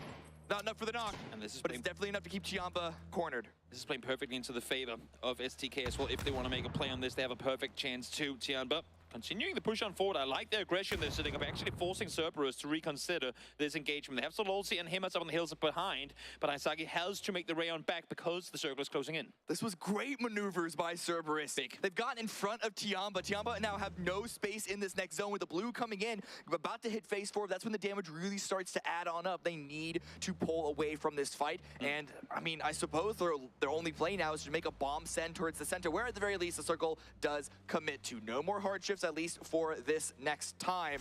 Howl holding center, Daytrade holding center, but it's a lot of open space. Yeah. I mean, this fight will have to come to an end one way or another. Chiamba, unless if they can somehow wrap around, but that's just most likely going to take them down anyway. Sonics as well on our screens down on the southern side have to make their way on in, but back to Chiamba we go as they need to find a way to make landfall. They still have 3 or 4 players up alive, and I think their best approach here is Danawa. Do they know? Did they catch in the kill feed that they were fighting in these compounds? They wouldn't have heard the shots, so it would be one hell of a gamble to go for this position. Onyx trying to jump peek out of that window. He's got a couple of frag grenades, and with Linshu pulling up, I think he's going to be preparing one of those. 10 seconds left before phase 4 begins to close, and so the teams that have yet to make their way into the zone, which there are a lot of them, they're going to have to start moving now. Chiamba continue to push forward. They avoid Danawa, but it's now Ghibli that are holding the line, holding the point. And they're in a split, but they're not holding it immediately. Yeah. Backup from Ghibli is arriving. Nice angle on the approach here from Chiamba. They call the bluff. They see the split from Ghibli. There's nothing that Toshi and Heaven can do to assist from the other side because of where Chiamba approaches from. So at least now they've made landfall, but can they stay alive? It's a great trade at the very least. They can't get Yumi picked back up, but 7-7 has been knocked, which means Chiamba, if they want to go get the revive, they need to commit to the hold now. Heaven with a great angle. That's 2 knocked. And he has a grenade. He knows exactly where Pow Pow is. The grenade goes a bit too far, but the second one is perfect. Huge that Ghibli makes the play on over, but look at who pulled up behind them. All of a sudden is coming up to the building they were splitting out of, and all of a sudden now Ghibli, caught in the crossroads between 2 teams. They have to approach on this. They have to push. And Heaven, sole player to try and make a play on this building now. Grenades lobbed back and forth between Longsker and Glass. And Longsker is going to reign supreme in that one, and potentially timing to go for a revive. Heaven with a grenade, more frags at the ready. There are a lot of windows to bank them through. He takes a bit of damage in return and going to try and confirm that kill. Longsker with the underhand. This one also, again, does not bank far enough, but he has the peak. That's Ghibli eliminated in 13th place. Foothold in the circle, huge for Chiamba. Nice reaction from Ascend as well to make the aggressive play on up. And we said it here, maybe Chiamba was going to make a play on this. Didn't happen. Cerberus, though, does set up the push. 4v2 in favor of Cerberus. Let's see who comes out victorious. Solon and Onyx holding the back angle, and Haisaki is going to go down. That is a great pick for Onyx here to at least lighten the load. Yeah. It's still a 3 versus 2, and Onyx needs to take some time to heal on up. The frag grenades are not landing where they need to, and Sol is holding point. A good Molotov to deny the push, while we also watch Ascend discharging dead ahead on the day trade. I don't think Ascend was expecting there to be a full team on this side of the circle, but look at the amount of damage coming through with the utility sent up by Ascend. Kilyakai able to find the first, but so much damage done to the remaining day trade players. One more name should be able to do it, and that's going to be Mika. Finding the second. Chris now pulls on up with the M24 in hand. Can't find the first one. Spotted from Ruin from afar. That's suddenly a lot of damage coming out from the Sonics. They thought they had this, but now they are as wounded as Day Trade are. Danawa are eliminated, as you can see. The circle is going to hard shift towards the east, so that means that this position that Ascend are trying to push is so valuable, but very few people are inside. They still need to fight each other to make their way into this next zone. I like the commit from Ascent, but they committed to it before all the players were there, ready to assist. They lose one because of it. Now they might end up losing more. We hop over to 17 as well as a new circle shifts towards the east. They have to make an aggressive play, and that play is going to be towards Sonics. There's so much fighting in the kill feed. We're not going to be able to follow along with all of it, but how does Brex get inside the bunker? Belmoth has the opportunity to heal on up. And Kilyakai is on one of his next knocks. Not the first one, so he's going to be bleeding out pretty fast. SDK versus Howl. Alo is down. Vegas with the continuation of the damage onto Howl. Ascender eliminated, and the revives are going to be coming on through. It is all happening at once again because there is no space. Huge stand being set up here from both SDK and from Daytrade. Really impressive that they're able to fend off against the opposition in that situation there. Sonics now forced to make the wrap around, playing a vehicle and a ruck for cover. Not exactly going to be easy that day. Tons of damage coming through. Flood, last one up for Luminosity, is able to at least deal some damage, but goes out before any placement points can be gathered. So that is another 0-point game for Luminosity. Twisted Mind trying to answer back against Cerberus. They took some damage from that grenade, but no knock, and now in the blue, so Lozi is going to go out. Now, Na'Vi lost 3 players very early on in this match. Melman is still running around in the blue, trying to eat first aids. It's rather impressive because now, well, at least for something, he's made points his way. He got 3 kills on Third Eye early. Now we'll see this push coming through. Belmoth frags at the ready. Unsure how many more he has left, but now his position has been recognized. Mime with the shots, Mime with the angles, and Belmoth is making him work for it. Cannot get that last point of damage, but the grenade is there from Shrimsy, and now Mime can get revived. But 17, they're going to be following up. It is the most obvious play known to man, but they're stopping short. Yep, I like the idea of them not over-aggressing, because look at the open field that have to cross through. Xiao Wu able to find the first one as H-Win falls. They want to get the rest up to take as well, but not going to happen. Belmoth gets to confirm. The domino effect of Mime going down to Belmoth is absolutely huge here for the Sonics. At least one of them is going to be revived. The rest will come through, but look at this Melman still running around in the blue. He still has 4 first aids. I'm curious to see how many he had, but he did have the entirety of Third Eye to loot. So there probably was quite a few first aids. You can see Xiao Wu. Spotted. Still not seen, not gonna matter. Na'Vi falls in 6, but again, salvage where you can, and that is exactly what Mel did. Mel did more than enough for Na'Vi here. Oh, yeah. Still only sitting in 6th place right now, and it sucks when there are 17 and Sonics ahead of you, still in this round with so few games left to play, but it is something. Circle's going to shift away from 17, at least hard shift up to the northwest, and SDK, with the hard cover that they have, as you know, being on edge as it is something to play out of. But there's, again, open area. Dead center of the zone is virtually open. A few teams with some high ground spots, but they're not going to remain. It's wild how so much fighting unfolded in this game. For all these 5 teams alive now, the team with the most kills has 4.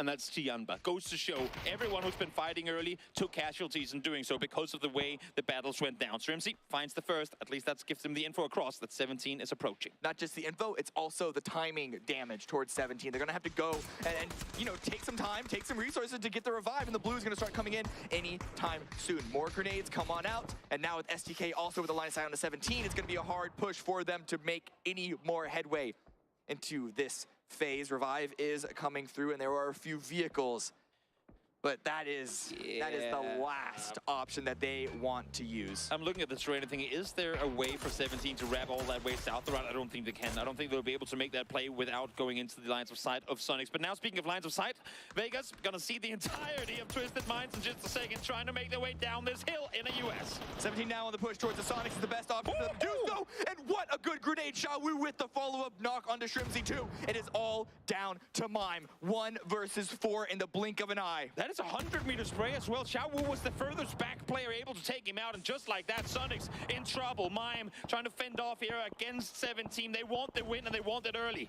SDK are pushing out of their compound. They're going to want to at least capitalize on 17 being damaged or at least out of position.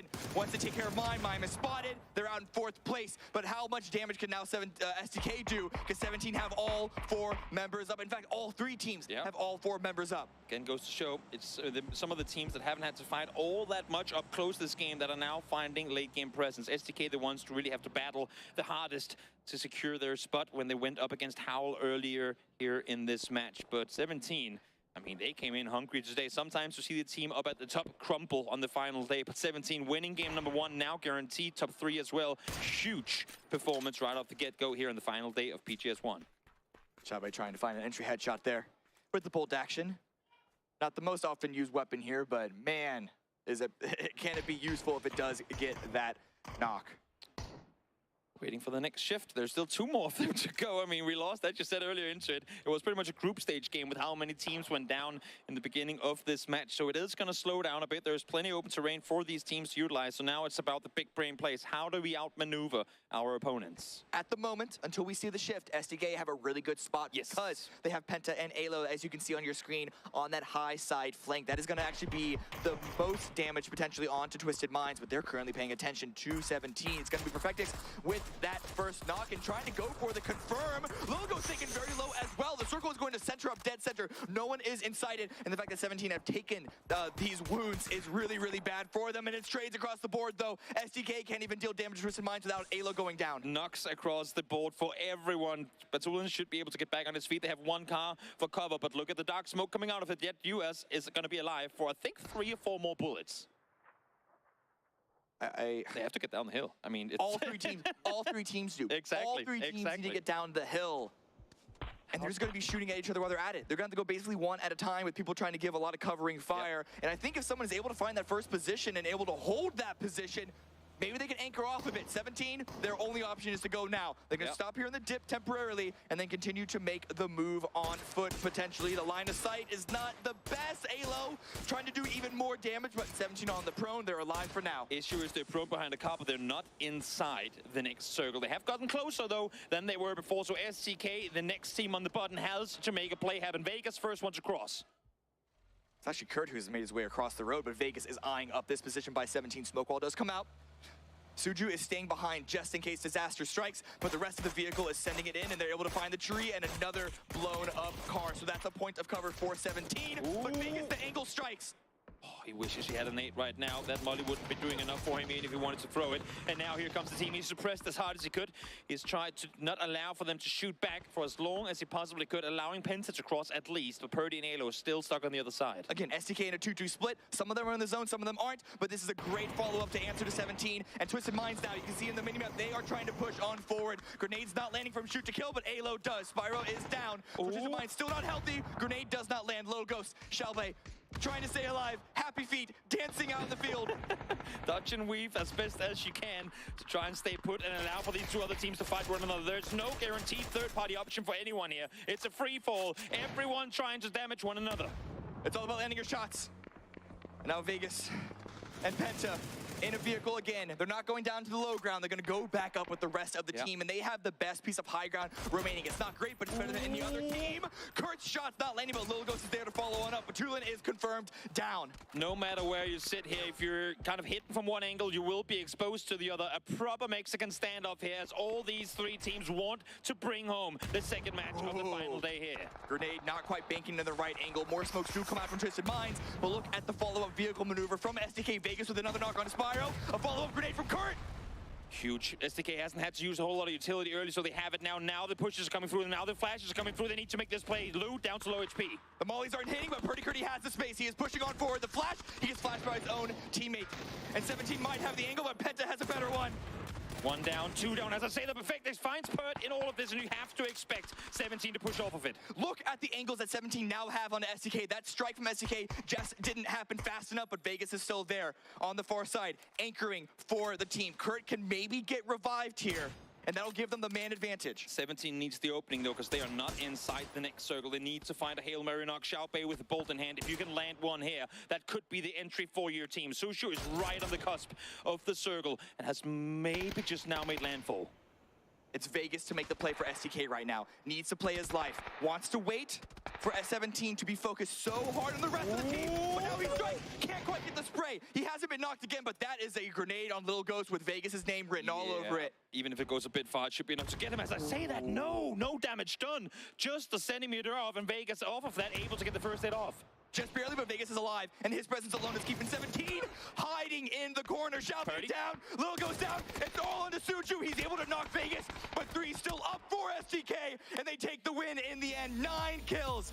STK survive. Huge game for STK, the team with arguably the worst position in that push on in, but able to bring it home. It didn't look good for them, but that is a lot of points scrapped in a very dire moment of this tournament. All those 3 teams at the end just trades onto revives, and they trade again, and they move, and they find the angle. And let's find another angle back onto the desk as we go there, setting up game number 3 of the day.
It's STAOK as they come away with the chicken dinner in our second game of the last day of Grand Finals here at PGS1.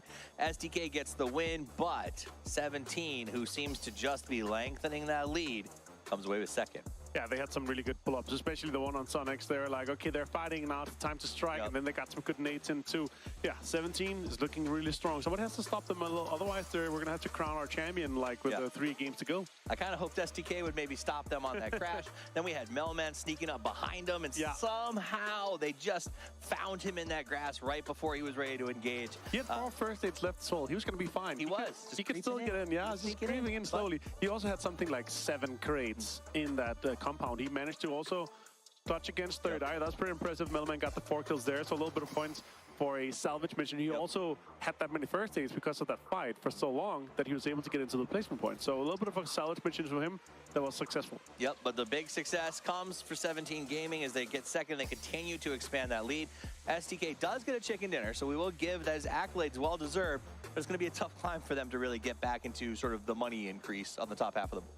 It has to be a, I feel like even a back-to-back at this point here, it's going to be rough. But still, they're saving face. They're also winning some they're coming in and they're like, all right, we're going to get it done. We're going to get some kills also. 19 points here is going to be fantastic for them. 9 kills, 7 though, and second place for 17. That is, it's a lot of points that they're continuing to get every single game. And the boys chasing, Sonics and all the other teams, they're just not ahead of them at this point. Sonics trying their best. I think they pulled into second on that one. STK, though, 2 games in a row where they end in the top 4, so that is at least something to take away. They said come in. I saw on Twitter, Purdy tweeted out it was a rough start, and I saw the other ending guy, Sharp, coming in and saying, hey, man, just do your best. Go out there and, and show what you can do. Beautiful. Navi fight. Third Eye. Millman with the Saiga just like tick, tick, tick, tick, tick, get it in. Third Eye is just making this one here. And then Shavu just 6th sends him. He still had 3 first aids when he was popping the third, I believe. And that nade from Lil Ghost and Shawu opening it up on Sonics. There's no way they're going to be able to defend that there. So super well executed by 17. And yeah, this fight here at this point, and you were talking about maybe like shoot to kill, they should have pushed out and kind of closed it out a little bit earlier, but they managed to. This one here though for Lou, the boys from Twisted Minds, they were in a fantastic spot to be able to put some pressure on to 17.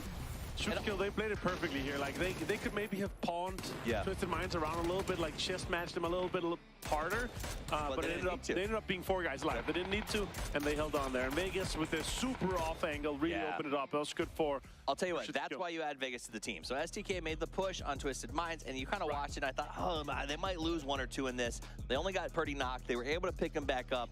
Vegas goes off into that crazy flank, and he missed the first barrel spray. but was able to sort of duck 2 grenades, get healed back up, and then make that clutch move that got him those 4 kills and that big damage counter, ultimately STK the chicken dinner. Yeah, beautiful here. 50% increase in total points from 38 plus the 19 from this one here. That is. Why you gotta say it like that? I mean, it's a huge game for them, right? Yes, it was. Yesterday they had an insanely hard, rough game in general. I think it was 6 points in total they had yesterday, right? So it was a rough one here. So we have to point out now a 4th place and now a win. So it could be climbing into the top 8 if they continue this style here. Yeah, it would be nice to see. We see Vegas comes away with a big damage count, good knockouts. It was a big impact play from him on that flank. Look at the team summary, see if anything's changed up. 17 does have that survival time. It seems like that's what they're playing for today, is to make sure they just continue to protect that points lead. But they're still the #1 team is putting kills on those boards. If you're able to hold on to 3 or 4 players for that long, it's inevitable for anyone else to, like, you're gonna have the bodies to throw at the fight. You're gonna have these kills that you're gonna be able to get into the late game, and then of course the match leaderboard here. Then 19 points. We're talking about 2 more teams on double digits, 17 on 13 and Twisted Minds on 11, but also Sonics and Na'Vi getting 6 there. They're kind of holding on a little bit to it. 17 is only adding 7 points on top of them. They're only adding 7 points. The problem is that they're so far ahead. I think when we go to the match, the overall leaderboard here in a second, there is going to be that climb is going to get tough. We're 2 games into the last day. We had 6 to play today. Not a lot of time to make those games. Oh my God, they're 17 goes to 126. The Sonics and Ghibli, Ascend, Cerberus, they're all so tight together right now, but it really does come down to whoever's going to catch them has to get a win, and they've got to do it big at this point to get to 17. I mean, 17 is 2 bad games at this point for everyone else to catch up. Or like we're talking like a double-digit mega win from either Sonics, Ghibli, or Ascend. It's close though. Yeah. Hey, if you're looking at 2nd all the way down to 6th, though, it's super interesting. Like we're within 10 points. It's super close, right? It's fantastic. But 17 is running away with it, making it non-interesting for who's going to win. All right, let's just crown 17. If they're winning another game, if they're getting another like top 4 with 10 kills, it's going to be like, all right, guys, here we are with 2 games to go, but congrats 17 Gaming with a win if they're this strong, of course. I'll tell you what, we don't know who Third Eye is going to maim next. They went after Na'Vi, they went after Twisted Minds. Both of them had a little bit of a tough go there. Maybe this time they go after one of the top teams. We'll see what happens in the next match. It wasn't explosive. We know the next game is going to be explosive no matter what happens. We're going to be back after the break with even more action live from PGS1, co-hosted by Crafted and VSPO. Don't go anywhere.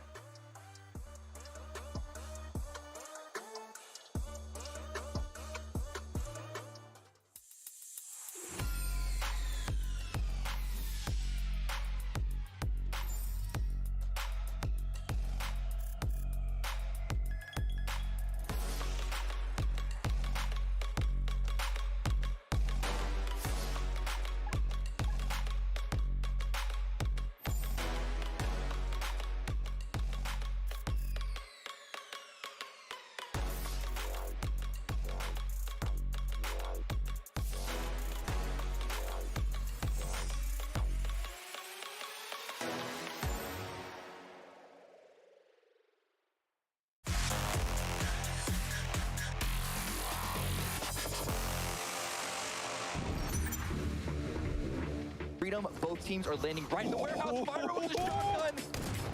Gets this animation canceled as well to get the gun up quickly. 1 scene, 1 taken down. Spiro, that was Ada with the AK in hand, reloaded, but able to take him down. More shotgun is in play as Spatula finds the 2nd as well. Pentagram folded in seconds, and there they go.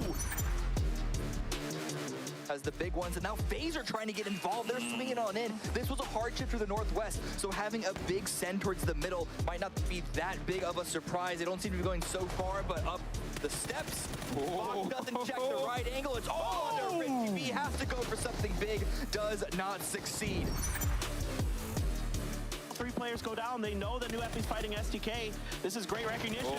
They weren't ready for Hikari's position at the tree. They're out on the road. Hikari finds the perfect time to strike. Takes 2 down. Grenade in hand here for Soul. But he's nowhere near this. He can't get a grenade there. Now he's out in the open. What a spray from Hikari!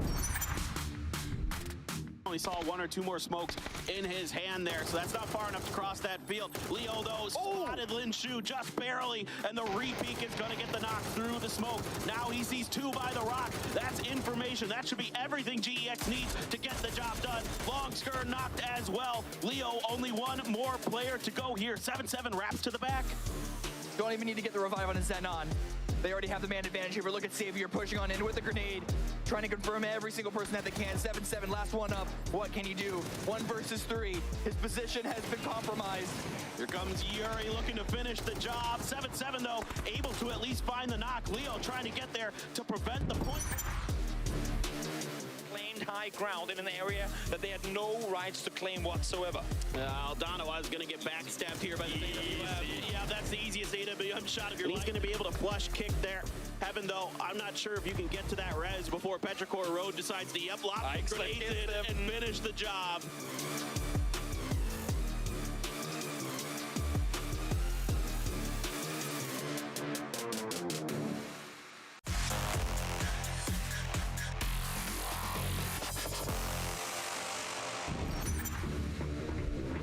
We all know how dangerous that can be. The shot does come out, though, and that's going to be a warning to perhaps go out the window. But Spyro, he delayed his drop, able to get the knock, fully run away from that, down to such low HP. But this is a moment to perhaps finish that kill, especially with the frag grenade in hand. 1 HP to work with, and what a survival. I love the fact that it sits in the window, because the shotgun comes through the chest, but the nade finds the second as well, too. He goes down.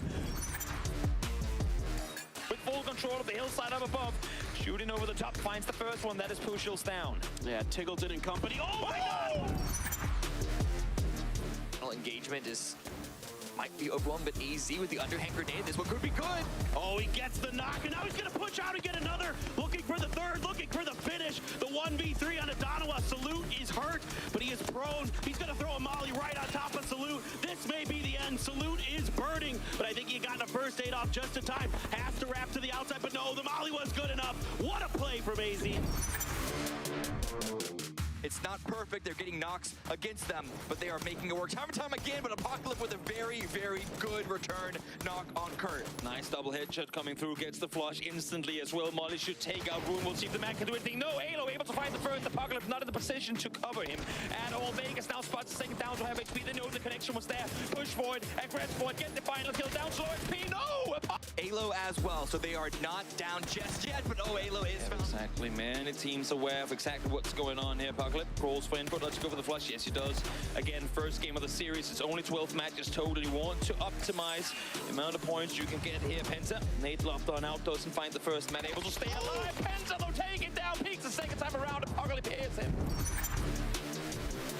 I've seen them cheekily pop up in some of these final moments, so not too bad to be able to get yourself a few points. There is a world where they make grand finals, and quite honestly, I'm going to be truly frank with you here. Me, Avenger, Toby, how? Well, they won PEC, fantastic. However, how are they going to do on land? We have a...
The clock is ticking here at PGS1. Only 4 more games to go. And right now, 17 Gaming firmly in the driver's seat as we head into these final moments of the tournament. Yep. Paper Thin coming out of the cast here with Cammy D for the next couple of games. And all eyes certainly on 17 Gaming going forward. It's almost a 30-point lead. And with 4 rounds remaining, it's not impossible to climb. It's, in fact, very reasonable to climb that number of points.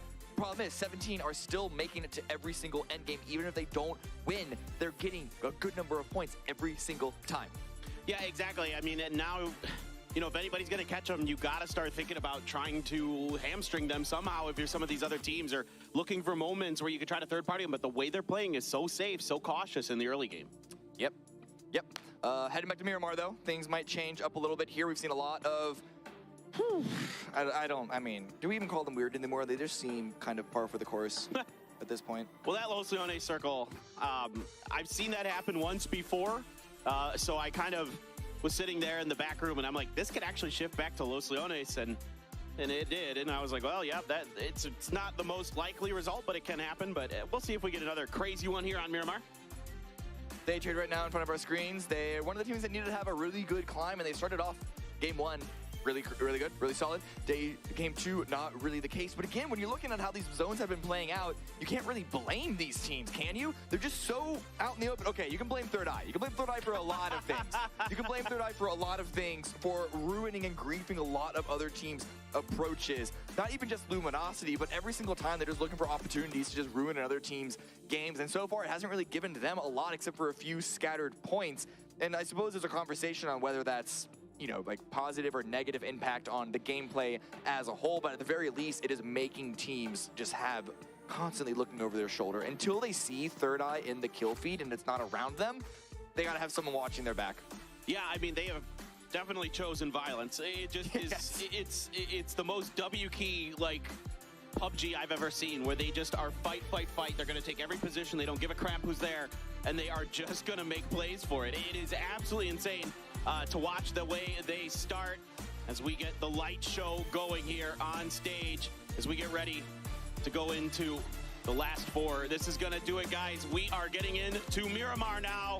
It is time to kick off game number 3 of the day here at PGS1. Buckle up, folks. There's still plenty of action coming at you. Plenty of action, and with that 29-point lead that 17 have, there are, let me do a quick little countdown here, 4 teams that are so close behind. Sonic's Ghibli, 97. Ascend Cerberus, 95. So, like, again, it's gonna have to be a level of effort to upset 17 at this point, but there are a good number of teams that all have the same opportunity to do so. Yeah, I mean, I really thought coming into today that, you know, if some of those lower tier teams, so to speak, at the current standings, would have pop-off days, they could maybe leapfrog. Now that's out of the question. Now it has to be some of those teams that are sitting around 90-ish or more points. Yeah. Those are really the only ones who have a shot. Really. I mean, you can't count any of these teams out. Even Na'Vi in 6th place with 89 points. Perhaps Twisted Minds in 7th with 81.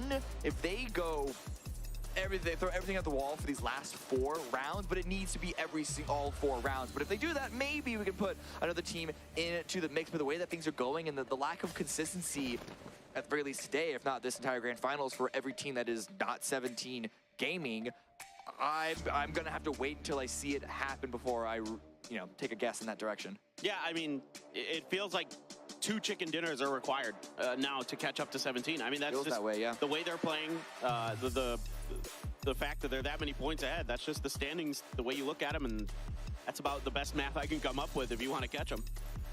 It might not be the most perfect math, but it's pretty close. It's a nice little, it's definitely something that the teams are going to be all focused on. And should be their goal now is not just picking up a couple of scattered points, but doing what you can to go for the win. This could push some teams that are push some teams into some Hail Mary plays, but of course they're going east again. Of course we're going east yet again, centering around that field. Luminosity home turf, Howl home turf, Sonic's home turf. I mean, whether it hard shifts away, which direction is going to hard shift away still remains to be seen, but we've seen this area quite a few number of times. Yep, well, it is kind of par for the course now, but you know what I was going to say, I see one team drifting in the direction of 17 here, and it is Oldless. These guys, I mean, look, 17, or excuse me, Third Eye, they don't care who it is. They just go at you. There is just no stop. I mean, it doesn't matter what team they run into. It's LG, it's Navi. It doesn't matter. They don't care anymore. So this isn't like a targeted thing. This is just the way they're playing. Oldless reloads his barrel and jumps spotting on that hill to try and see if he can't catch Suju. And there's certainly a possibility here, depending on Suju's own sort of looting path through this building. He might have seen him through the window in that bottom right-hand corner. I'm not sure, but Oldless taking his time here, double-checking all these corners, making sure that Suju is not around. But I am fairly certain he saw him in that house. Yeah, he's going for it. He's definitely going for it. And at the very least, he's balancing, trying to go with speed without giving any information away with the footsteps. And okay, did Suju spot Oldless he knows now. Return? Okay, no. He certainly saw him come out that door. He's got to be careful with the footstep sounds here. Once you get closer than about 50 meters at full running sprint, it could theoretically be heard. Let's see if he's going to keep pushing on this. Suju, though, continue to make his way a bit more towards the eastern side of things. I think he's just waiting for him to go to the vehicle. Okay, Suju. I wondered if Suju spotted Oldless. We are going to go to a replay while this continues on out. This is going to be the 1v4. This is what happens if Third Eye, if you push onto Melman, but oh man, of course Oldless gets the knock while we're watching this. Of course it's Third Eye on Third Eye. They just can't get enough of the limelight. Yeah, well, Oldless trying to get in there to make sure he can finish the job, or at least barricade Suju enough that it won't happen. But yeah, Oldless here is going to strike early. Once again, Third Eye is aggressive in the early part of the game. Let's see if Oldless can get out of this situation. Should be able to get out of this for free. Because 17, Suju's already been finished. There's no way to get the revive. There is no reason for them to go back and take this one singular player out, because they have, again, in the Eastern Circle, a pretty good track to find a central position, a good line there. They're going to have to go with only 3, but just leave, let Oldless just run away with that one. Give Third Eye whatever they can get here. This has been the name of the game for them for the last couple days. It's just non-stop aggression in the early part of the game, and it has gotten them out of last place. I'll say that. But, like you were talking about earlier, it doesn't get you much more than that. Yeah. But that is their chosen method to... I mean, I kind of get it yesterday, because you're just trying to play, from behind anyway. You might as well go for as many points as possible. Who knows? Maybe you're able to snowball some of those early kills into, a big chicken dinner. Yeah.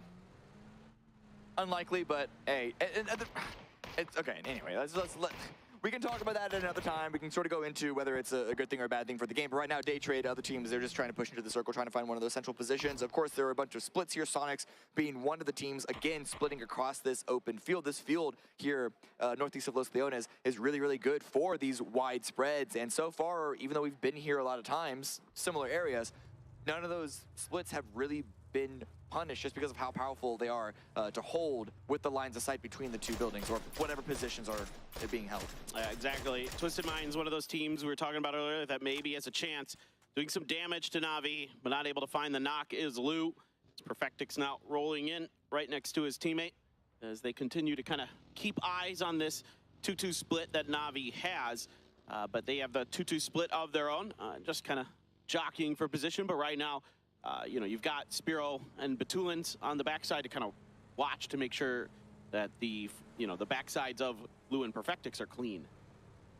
Hamas, Cerberus, a big widespread for this team on the northeast as usual. Now Ghibli pushing on up. Hamas definitely hearing the vehicles. The question is, does Ghibli expect Hamas to be in this position? At the very least, it is a 1v2. So even if Hamas is able to get the knock, likely chance to get the trade before Hamas can get that immediate confirm, the immediate flush there. But now as spread as Tosi and Heaven are, that makes the opportunities here for the 1v1s a lot more likely. Oh, Tosi's going to show himself, but Tosi's faster. He's ready for it.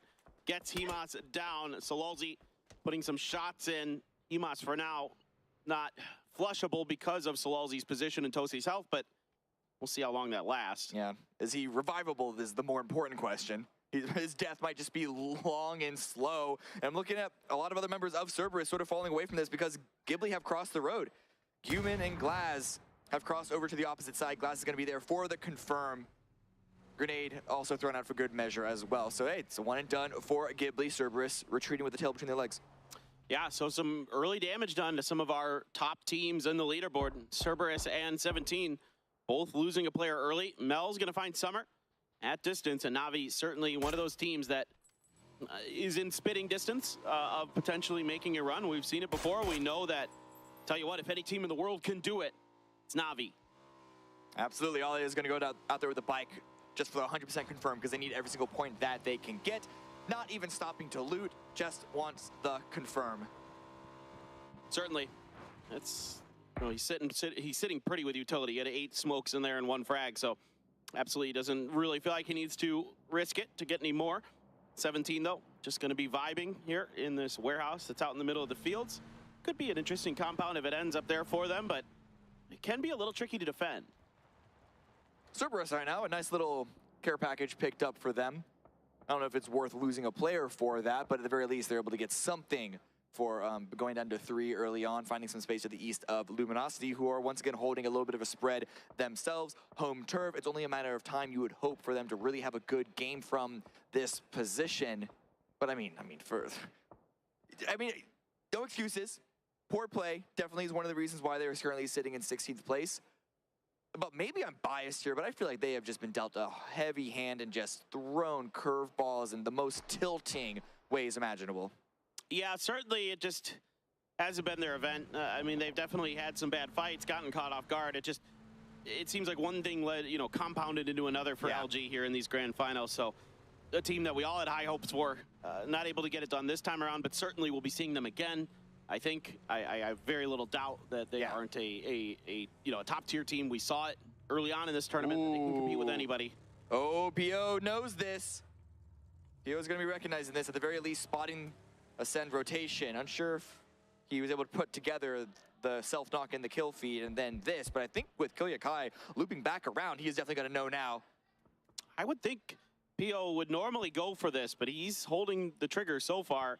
Doesn't want to go for Mika, doesn't want to reveal his position. I think he's concerned about across the way. There is Dono over there, we know it on the map, but PO likely senses that someone's going to be on that mountain, could punish him. Pow tries to spring to action onto Alo.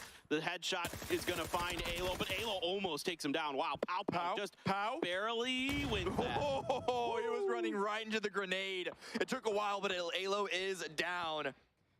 STK are going to be looking for the possibility for the revive, I'm sure. Kurt, I think I saw driving in that direction, and now PO once again peeking in towards Ascend's angle. Taking some shots, and at the very least, he spotted. Forced to back away down to 30 HP. Well, PO tries to be patient. His helmet pays the price, and he is likely going to be piecing out and looking potentially for another new helmet. I do see this circle. Oh, my God. Of course. All right. Oh, man. Here we go again. Down in this part, it's a hard shift down to the south, and right into the territory of Sonics, SDK, Genji, all in the mix. Genji are actually leaving the high ground. I'm shocked. They're trying to go dead center. Maybe contest Ascend for the high ground. That's the north side of that road. I actually kind of would have preferred they just stuck on the south side and deal some damage from that position. But a lot of other teams also rotating in very limited choke points. It's either driving through the field that has already been held by Luminosity, Sonics, etc., or coming in through Los Leones. And that long south wrap that they want to do, if any team wants to go from that direction, come up through Puerto Rico, so it's going to be a very, very hard, far one. Na'Vi barricading the northern entrance from 17. You do have Twisted Minds down to their west as well, but Twisted Minds peeled off momentarily. I'm not sure. They didn't want to get aggressive on this rotation. They wanted to try to play edge. Donovan now going to shift over more in the direction of where we just saw Ascend a moment ago. Tiamba, Genjits, Taemin, Longsker here right next to Taemin. See what he can do. Taemin seems to be reasonably cautious, or is he just parking the vehicle, or is he trying to get out? Okay, he's trying to get out. It's something, I think. Oh, this is... No, he's parking. Oh, I thought he was going to drive out. Oh, this is dangerous for Taemin. It is. Hop House on one angle, Longster on the other, and the rest of Genji is pretty far away. I imagine they're going to have some sort of angle. At the very least, Taemin is going to have this little upper... Okay, well, no, he's not even staying there. He seems to be completely unaware of Chiamba's position. Now he's running out in the open. Longsker not quite with the angle, but the door open. It's going to be an easy fight for 7-7 to win. Yeah, just a great sneaky play here from Longsker. And that's going to claim another point for them and for Tiamba, trying to get back into that top half, trying to change some of that money that's going to come into their hands, of course. You know, top 8 is where you want to be sitting to get extra money. Yep, absolutely. Pretty much impossible for Tiamba to try and gun for that top spot. Almost half the points that 17 does. But any extra dollar in their pocket, any extra PGC points is, of course, going to be very, very highly coveted now. 4 a.m. on the west edge, coming across Twisted Minds, and they're just going to be driving past Spyro. Spyro unchecked, and that's going to be a tire popped out. This is a great option for a spray. Yeah, he's got a good opportunity, but can't quite make it work with that 2X. Bouncing just a little bit too much. Now he's got Crazy on the off angle and have to try to win a tough fight. The rest of Twisted Minds now looking around, trying to figure out how they can help. Spyro here stuck out on an island, and if any more angles are found, he is done. Get a run away from the grenade. If Zhao Hai has any more in that same direction, that could be it for Spyro. Lou is trying to give that covering fire from the high ground. But the damage is there. It's doing something chip-wise. And Shalu, at the very least, is having to back away because of that. But that is 17 third-partying on that high ground onto both of these teams. Still a ton to play for both of these teams. So absolutely a tense fight. Now Perfectix taking damage from, I believe that was Third Eye, over from Los Leones proper. So he just got chunked heavy. That takes a momentary respite for him to get the heal back in. 4 a.m. now gonna go for the grenade as the blue approaches. Lou lets loose. I don't think that's gonna get there. Yeah, ooh, it still managed to get some damage around the corner to Spyro. Circle hard shift for the east. We're going to the coastline, everyone. Ghibli are looking really good in this one. So are Chiamba and now 4 a.m. If they weren't considering having to move just yet, now they are. Spyro out in the open. Does get cut down by Crazy, but it is a trade because Batulan is going to drop Xiao Lu. And again, the question is, these two teams are so entangled up against each other, with each other, and they're going to want to move because they're going to be coming in so late the way things stand. Oh, Richie B from long range, able to steal that kill away from 4 a.m. Perfectix going to confirm the knock on to Xiao Lu. Now Richie B and the others. Oh, we got Cerberus and SDK dusting up in the middle. Tianba in the mix as well. Penta's taken down by Sololzi with a Groza stepping in today, having some impact. Lin Shu there almost getting the knock on to Vegas, but it's actually Heaven on the other side of things that's going to do it. Things are really kicking off here. Gen G out in the open, might lose Foxy. Everyone's losing everyone. There's no clean, clear path into this. It's such an open field. It might be on a little bit of a slope, but it's a field nonetheless. Very limited cover. And now Howl directed towards Tiamba's location. And Tiamba are on a pretty good split themselves, 2 and 2. So Schofield and remaining teammates finding a little bit of cover there. Yeah, and Howell's going to have to sacrifice at least one vehicle probably for that. Yeah, that's not the ideal spot you want to stop in. Xiao Bei out here for 17 Gaming. Batulan's Perfectix now in the blue. Third Eye as well, just opting to try to harass everybody on the edge of Los Leones, no matter who it is. Schofield was knocked. Howell now playing on the opposite side. That grenade bounces well, though. That's going to be Schofield confirmed, 477. The follow-up grenades just can't hit Madden Apocalypse location. They're safe on that angle for now, but I imagine it's only a matter of time before a team on the east or perhaps even the south finds the angle possible, or from what we're seeing right now, the grenades get cooked just enough. The Madden Apocalypse down so very low on HP. Wow. I mean, one more grenade could have finished the job, but 7-7 opting to keep an extra in the back pocket just in case. For future situations, I assume 17 has to make a move, likely going to sit up top of these rocks or on the edge of this next circle, try to wait this out. This has been their MO today. Play it safe, play it cautious, play edge. They're getting the points. They're sticking up there in first place, so you cannot criticize it just yet. Kurt now surrounded by a couple of different teams, but at the very least, Cerberus and Ghibli are shooting at each other. And there is Luminosity there on the north side, but back here onto 17, finding an opening knock onto Example. Not in the zone, but it's the points, and it's those little ones that matter. It's going to keep adding up and keep extending this lead. There's no hope for Example. He is done. The blue is here. No one from Na'Vi is anywhere near him, and that is going to be a point going over to 17 Gaming. And every point they get makes it that much harder for every team behind them to catch up. Mel trying to see if he can do some damage, punish 17 Gaming for taking down their teammate. It's not a great position, as you can see. Circle's going to center up on this field. While Twisted Minds make a rotate through Sonic's territory and then into a crossfire between Gen.G and Luminosity. And if they don't get cut down here, it's going to be Cerberus territory that they're driving immediately into. They are running out of positions to stop at and play at. There are a couple of dips, but how many of them are going to be safe? Lou taken down very, very low, has to hop back in the vehicle, but Haisaki, more grenades into the field. All right, this one, if it's on point, could be really devastating. No, it comes up short. So for now, Twisted Minds able to avoid the grenade range of Cerberus. There's a fight brewing between Donawa and 4AM at the bottom right-hand corner. 4AM getting wiped out with their two surviving members from Donawa. The Cerberus are continuing to push onto this, and they are once again dealing the damage. There's a little bit of third-partying coming in from Chiamba, but it is not enough to deter Cerberus from this push. Kickstart also getting involved. Flood also getting involved. Stakers is getting picked up as we speak, so they're going to try and get activated here on this northern edge. Yeah, certainly LG wants to end the day on a high note and looking to find some damage, find some kills, see if they can recover and get themselves feeling good, at least somewhat decent at the end of the event. We do have Twisted Minds going down to LG there. 17 is going to fall to Na'Vi, so a sigh of relief collectively breathe throughout the rest of the server. But Ghibli, Sonics, Cerberus, and now Ascended Na'Vi, who are in the mix in that top spot, they need to use this game to close that gap. Now that 17 are out, it is only one round of opportunity so far to make it closer. Yeah, precisely. Now you have Day Trade here, surrounded by Ghibli.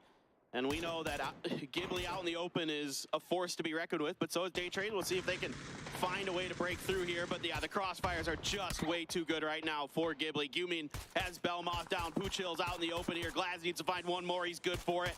And that is going to be a couple members of Day Trade falling. Nurin's trying to do what he can. Him and Flash, that star duo for Day Trade. See if they can turn this around.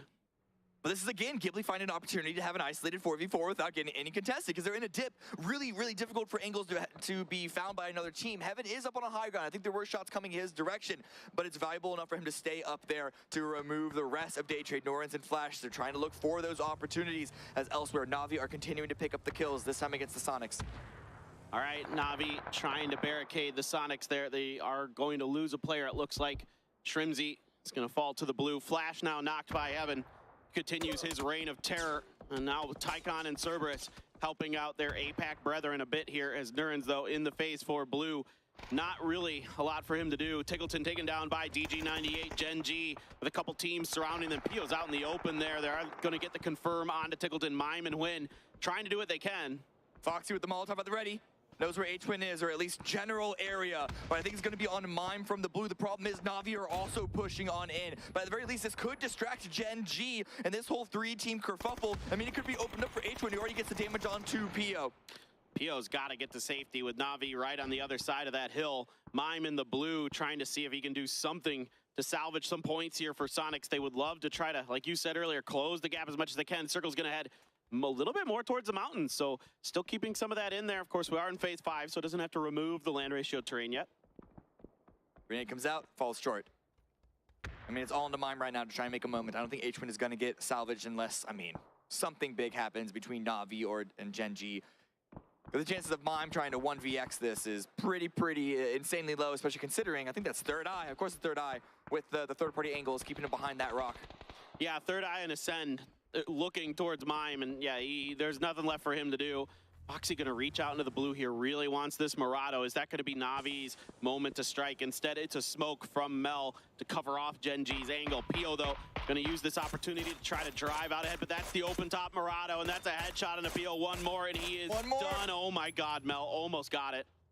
Insane that Pio is still alive right now, but the rest of Gen.G, they are staying put, because now that Navi's position is confirmed, they're going to try and cut them out on their own pass. Shots come out, don't land. DG dropped down to 26 HP.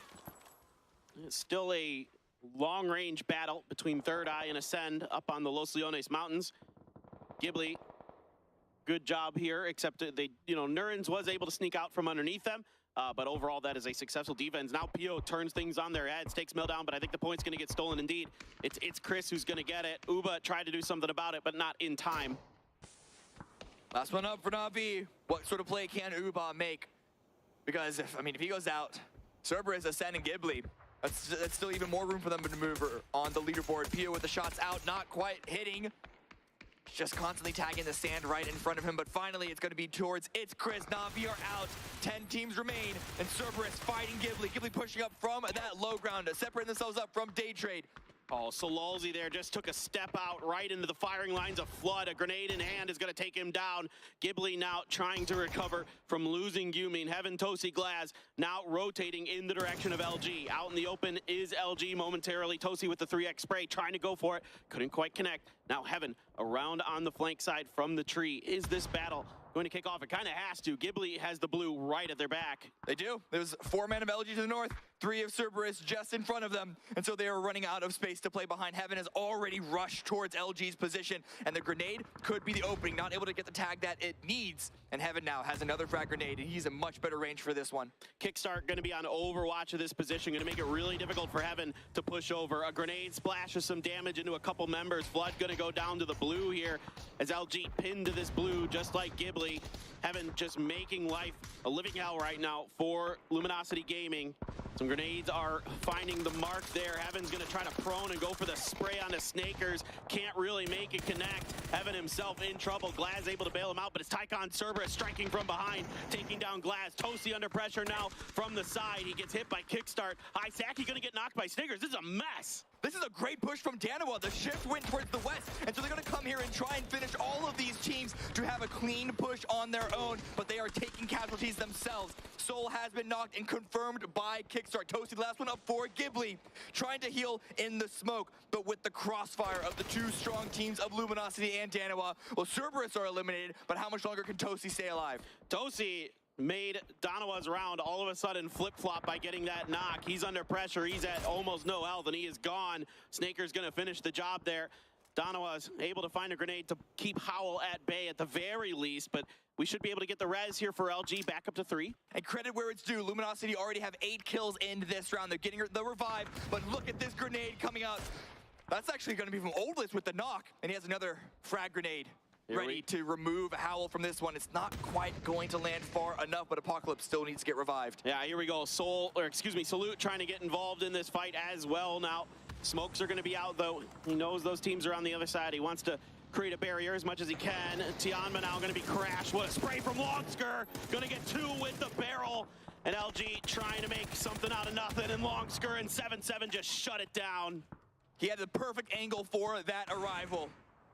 But at the very least, it's a much better game for Luminosity, but we're looking at the top 6 teams remaining. PO is removed for Gen G, Foxy, and DG98.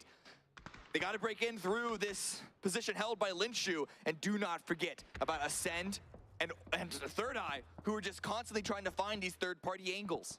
I would love to see Danawa try to rotate up to the warehouse if they can identify that it's open. We'll see with this if they can make that move.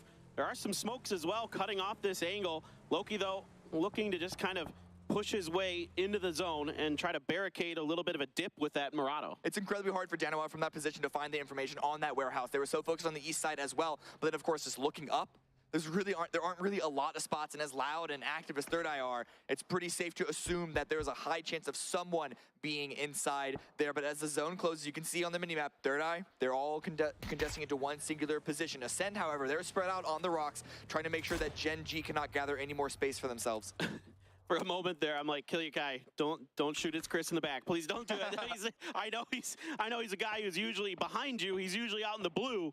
But this time around, he's going to be a little bit further forward. Gen G, 2-man squad left, pinned down in a ditch. Tianba here, Lin Shu trying to take space, trying to take the shack, trying to get information for them. Now, finally, Danawa, diligent maneuvering here, as they are going to find that this warehouse is at least open for now. But like you were talking about, Third Eye still here, still going to be a challenging opponent. This is a great shift for them, however, taking this warehouse. Because now, at the very least, not only are they in the zone, Third Eye are focused on Ascend. Going to be trying to gatekeep that position, but let's see what Gen G can make of this. DG98 grenade comes on out. Linshu is already knocked down to half, and this grenade won't be enough to confirm it. Not quite at the right angle to land inside, and Tianba are going to be continuing to roll up into that position because now their compound in the field, no longer in the zone. Yeah, now Ascend, it's Chris.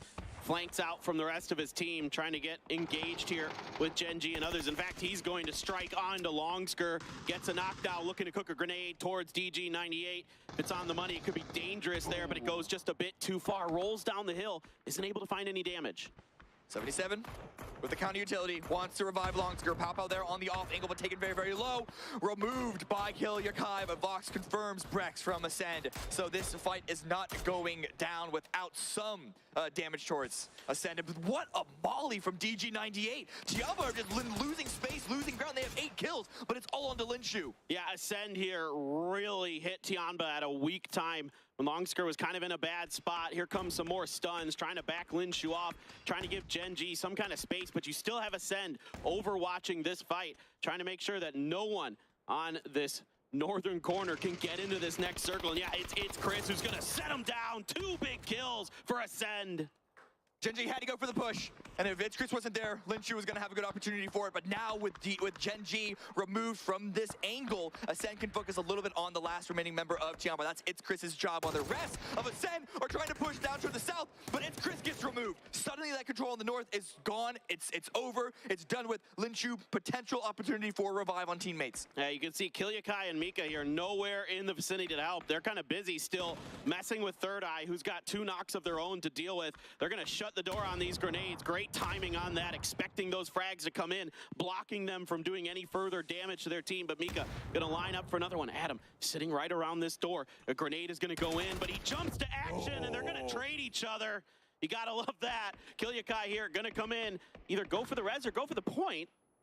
Old List trying to find an off angle, spots the body, but is now spotted in return, goes for the finish.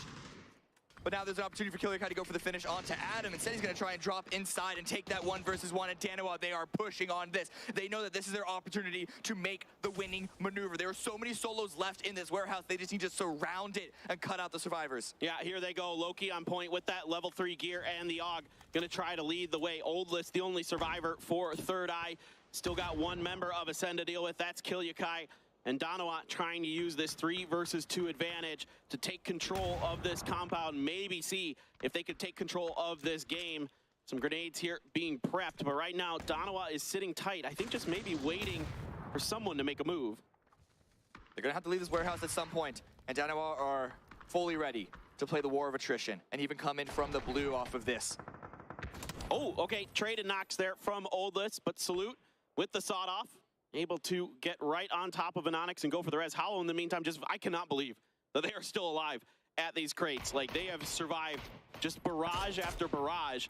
There was a res earlier onto Tianba, but now there's going to be the flush onto 7-7. So once again, it is just Linshu left for the Chinese squad. But look at the Mad. He's trying to find that final angle against Linshu, but knows that he cannot push too high up on that ridge line without getting spotted by the remaining players on the high ground. There is Kilyakai left for Ascend on the far side of that warehouse, and with Danawa spread out as they are, they might actually think that they've cleared this area and that the final remaining snakes are in the field. It's going to give Kilyakai the opportunity, but an Onyx, perfect timing to check behind him. Oh boy, an Onyx there. Just the reactions from this guy. We've seen it time and time again this tournament. Have been incredible. Kilyakai doing the best he can. I love the idea, but now Apocalypse has a knock on his Salute way out on the flank here on the edge of the circle. Yes, he's going to be able to stay ahead of the next circle, but can Donawa get to him in time? Meanwhile, Linshu is choosing to just let this one play out and save himself for the right moment. There it is. A second, it feels like, but now an Onyx going down, and Linshu still with the angle onto Loki. Maybe there is more to play for here for Linshu. Well, Linshu really smart positioning, and now Salute is all but dead. Here come the grenades now, though, right on the back of Linshu, splashes into his feet. The Mad trying to finish off Loki, can't quite do it. Now going to line up for another frag out and over on towards Linshu. That one I don't think is going to do much. Yeah, just about 24 damage. Salute confirmed. There goes Anonyx. Loki here going to have to heal up, and Linshu just barely surviving. Is this one finally going to finish the job? It does. Howl, a 2v1 now versus Loki. They've stuck their way to the end game multiple times before. Can they confirm this one into a win? Good shots coming out. Loki is still making it work with the AUG, but his vest is so damaged, so low. Good news for Loki is that level 3 helmet is still in decent condition. Few first aids left for him as well. Knows the situation with that, but tree to tree is so dangerous. This tree is so narrow, and it's going to be Howl. Apocalypse finding the final kill, and it is going to be Howl taking game number 3 here on the last day of BGS 1. 6-kill win, a low kill counter for that one, but they were stuck in the middle of a field with no real opportunity to try and go loud and get activated there. So good job at the end for them to get all of those kills. Certainly. All right, guys, we're going to go to some highlights quick, and then we will hand it over to the analyst to break it all down. Stay tuned.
Congratulations to Howl, a team who a lot of folks had a wait-and-see mentality when it came to the grand finals, gets a second chicken dinner here in our Best of 18 series. So great for them, and I think kind of really great news for your region is a lot of folks from their neck of the woods were saying, oh, we'll see how this goes. Yeah, really surprised with how well both Howl and Ascent has been doing here.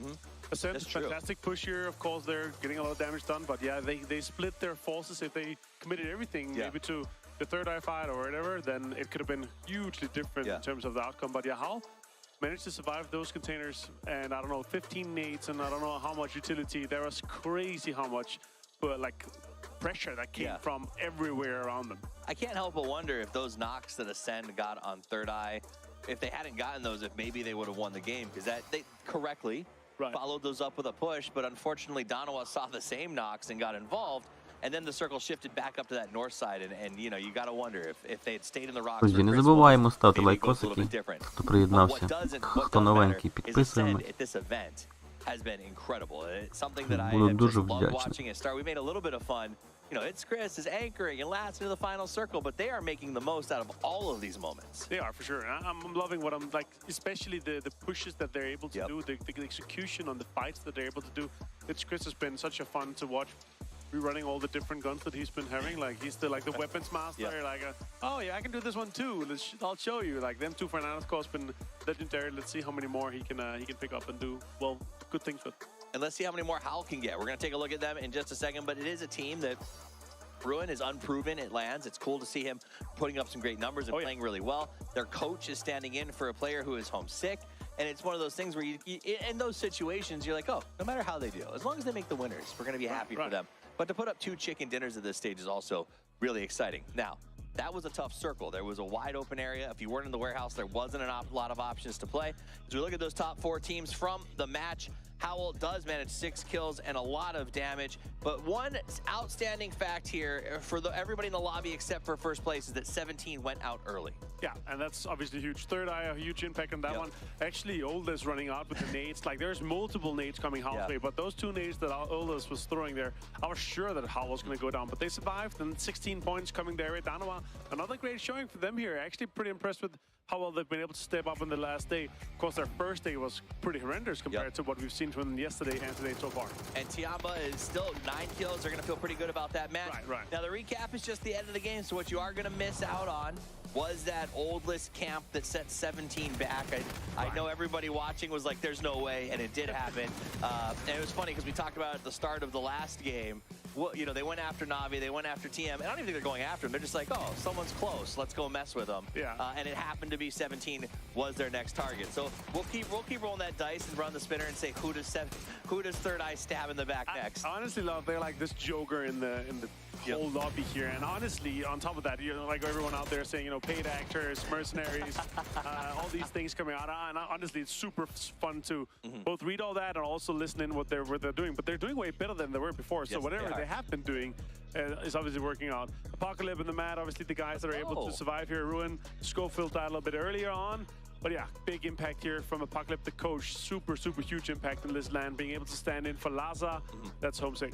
Absolutely, and that is, I think for me, that's one of the biggest stories for Hal to pull your coach 100%. in, for him to be able to continuously, I think this is the second time that he's been up for man of the match at the end of one of these chicken dinners. That speaks to how good your coach is. Nice to have as a sub, but able to, how well they play as a team that he can step in and be able to do that. 532 damage, 4 kills.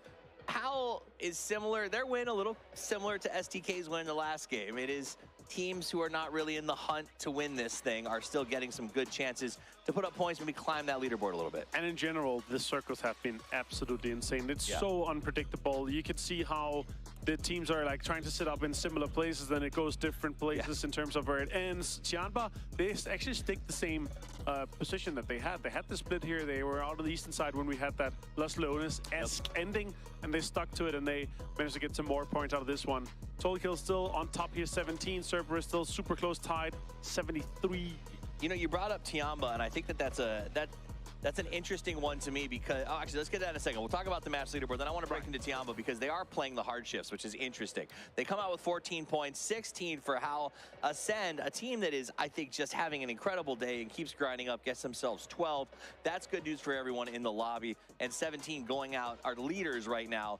In 12th, unfortunately, Sonic saw them go out, but was not able to capitalize on the early out by 17. Yeah, let's take a look at the wall here. A little bit of a change, of course, with 17 going out early. That means Ascend is able to catch a little bit up. 20 points. They need one more bad game, 17, for Ascend and Ghibli to be within the striking distance here. Still Cerberus, Sonics, and Navis. Also Danoa now with some good performances there. Kind of close. Well, close, 37, but in terms of if we see good performance again from Danoa, they could climb a little bit more. They are close to the rest of the pack. And that was the moment. 17, they went out in 14th place. They opened the door for these chase teams to catch up, but all of our chase teams, Cerberus, Navi, Sonics, they all went out sub 7, I think, at that point. No placement options, not a lot of kill points on the board. Now, Tiamba, I want to get back to that. This is a team that seems to sort of be not appreciating, but doing their best to play the hard shifts. They're getting a spot with a little bit of center, and then they're just sort of sticking to that hold until the circle moves away from them. That time, their hold was on the very edge, and they said, maybe the hard shift will work for us, and then it did come back. Yeah, a little bit rough. I mean, I was hoping to see them, they kind of hold on to some of the other compounds there, but they pushed out, they took the shack here, and they had 2 unlucky knocks, which opened up with the fight with Genji. Rough situation for them in general, but still loving what I'm seeing from Tian, but I think if they stick to their usual things here, they're going to be able to do great things for the rest of the games. The trophy is on the stage. The players are in the air. It's time to get in to our next match with your casters, Paper Thin and the Cammy D. We get ready to go into game number 4 on the day. It's going to be Erangel once again, and we are going to take a look at the trophy case where our winners await to find themselves in PUBG history, to find themselves in the Museum of Erangel. It's looking like 17 right now, but there is the possibility of one of the teams below them straggling down in the upper to mid 90s to make that climb, especially if 17 go out early once again. Well, this plane path is horrific. It is right down the south, starting at Pubg, heading to Primorsk. You'll love to see it. You know what? Let's just embrace the chaos. Let's embrace the insanity of PGS1. I'm all board now. I have lost all reason and all sanity. I am now just becoming one with the madness. Yeah, honestly, just becoming one with the universe. See what I did there? Because Zell won the mad. That's a pretty big stretch there. That's. Oh my God. That broke my mind. I totally forgot what I was actually gonna say. So sorry. Into this. Just trying to have a little fun. Live and think. Okay, for those who can't see it at home, Cammy D is now in pain. I'm just like splayed out on the desk. This, I mean, oh man, broke my mind, it feels like.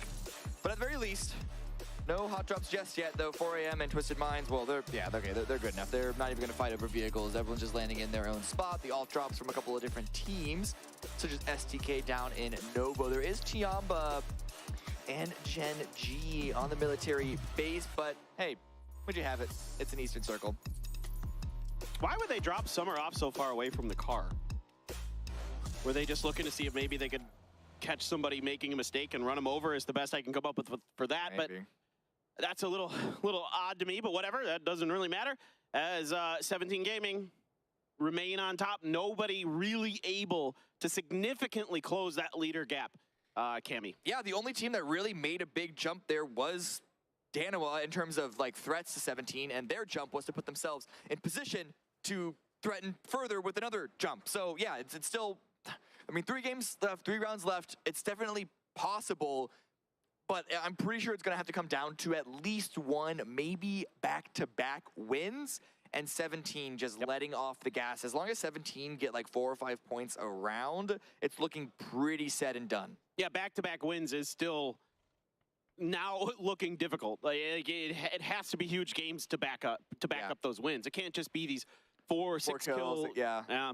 It's tough, dude. I mean, it's, you know, somebody's going to have to muster some kind of offensive here if they are going to challenge 17 games. But the problem is, as far as like trying to go for a Hail Mary play for a high risk, high reward, these circles and the hardships have been making it so difficult for teams to even play a standard game. So it's almost like the base game of these zones is a high risk, high reward send with the nature of just how many hardships we've been getting, which forces teams to just go in one singular direction. And because they're hardship towards water or towards rock, you can't even do a wrap. You're coming in from a singular angle, and it's just like taking fights in tandem, parallel with each other. I mean, Tiamba at least are on the move very, very fast. I just don't know how much loot they have. Yeah, and another thing that is starting to kind of catch my interest is that you have teams like Third Eye and others that are getting very aggressive, that they are really starting to just play for points, trying to get as high of a placement as they can, no matter what the results are, and just, you know, just going all out here. And that makes the chaos on top of what you're talking about, the circles, you know, with the way that the teams are playing as well, just adds to this mix. Cerberus now, widespreader on Gatka, still out of the zone. Tiamba, I wondered for a second if they were caught up in Sonic's hold. Sonic's not necessarily in position to gatekeep that western bridge, but you never know. Maybe someone's in a perfect position on a rotate. But Tiamba's continuing to move on, and they're still driving north. I think they might be scavenge looting on the way, which means that they could run into a Cerberus member, but 17 at the very least coming out of Pachinki immediately into the zone once again. I kind of, for some reason, in the back of my mind, think that Tiamba's going to go all the way around to Stalber. I think they're going to drive all the way around. Honestly, they might. That's like, look in the direction that they're going, with everyone else just trying to beeline towards center. Tiamba know that they don't have, that they're not in a position to contest for a central position, so they might as well come in from the safest angle you can imagine. But hey, Cerberus here. I don't know if they're trying to take this fight, but Tiamba are going to be taking it to them. The Cerberus is out for blood, and they are looking to just kind of jockey for position initially with Tiamba. Now they did get a player up here on the hill. It's Tycon, but he's backing off, so I think this fight is unlikely to happen. Is it? As long as Longskirt keeps going, I think it's sending it. I am pretty interested about Cerberus's timing here, because they certainly had to have heard Tiamba driving by and opted to chase them.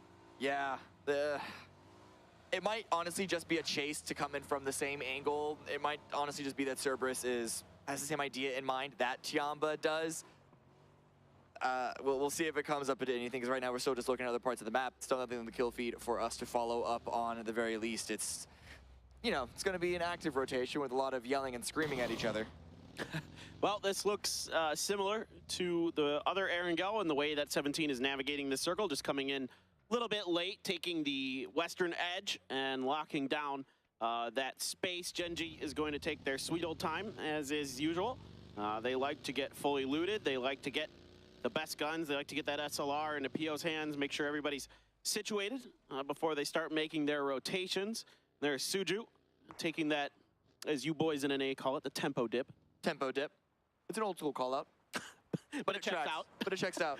Exactly.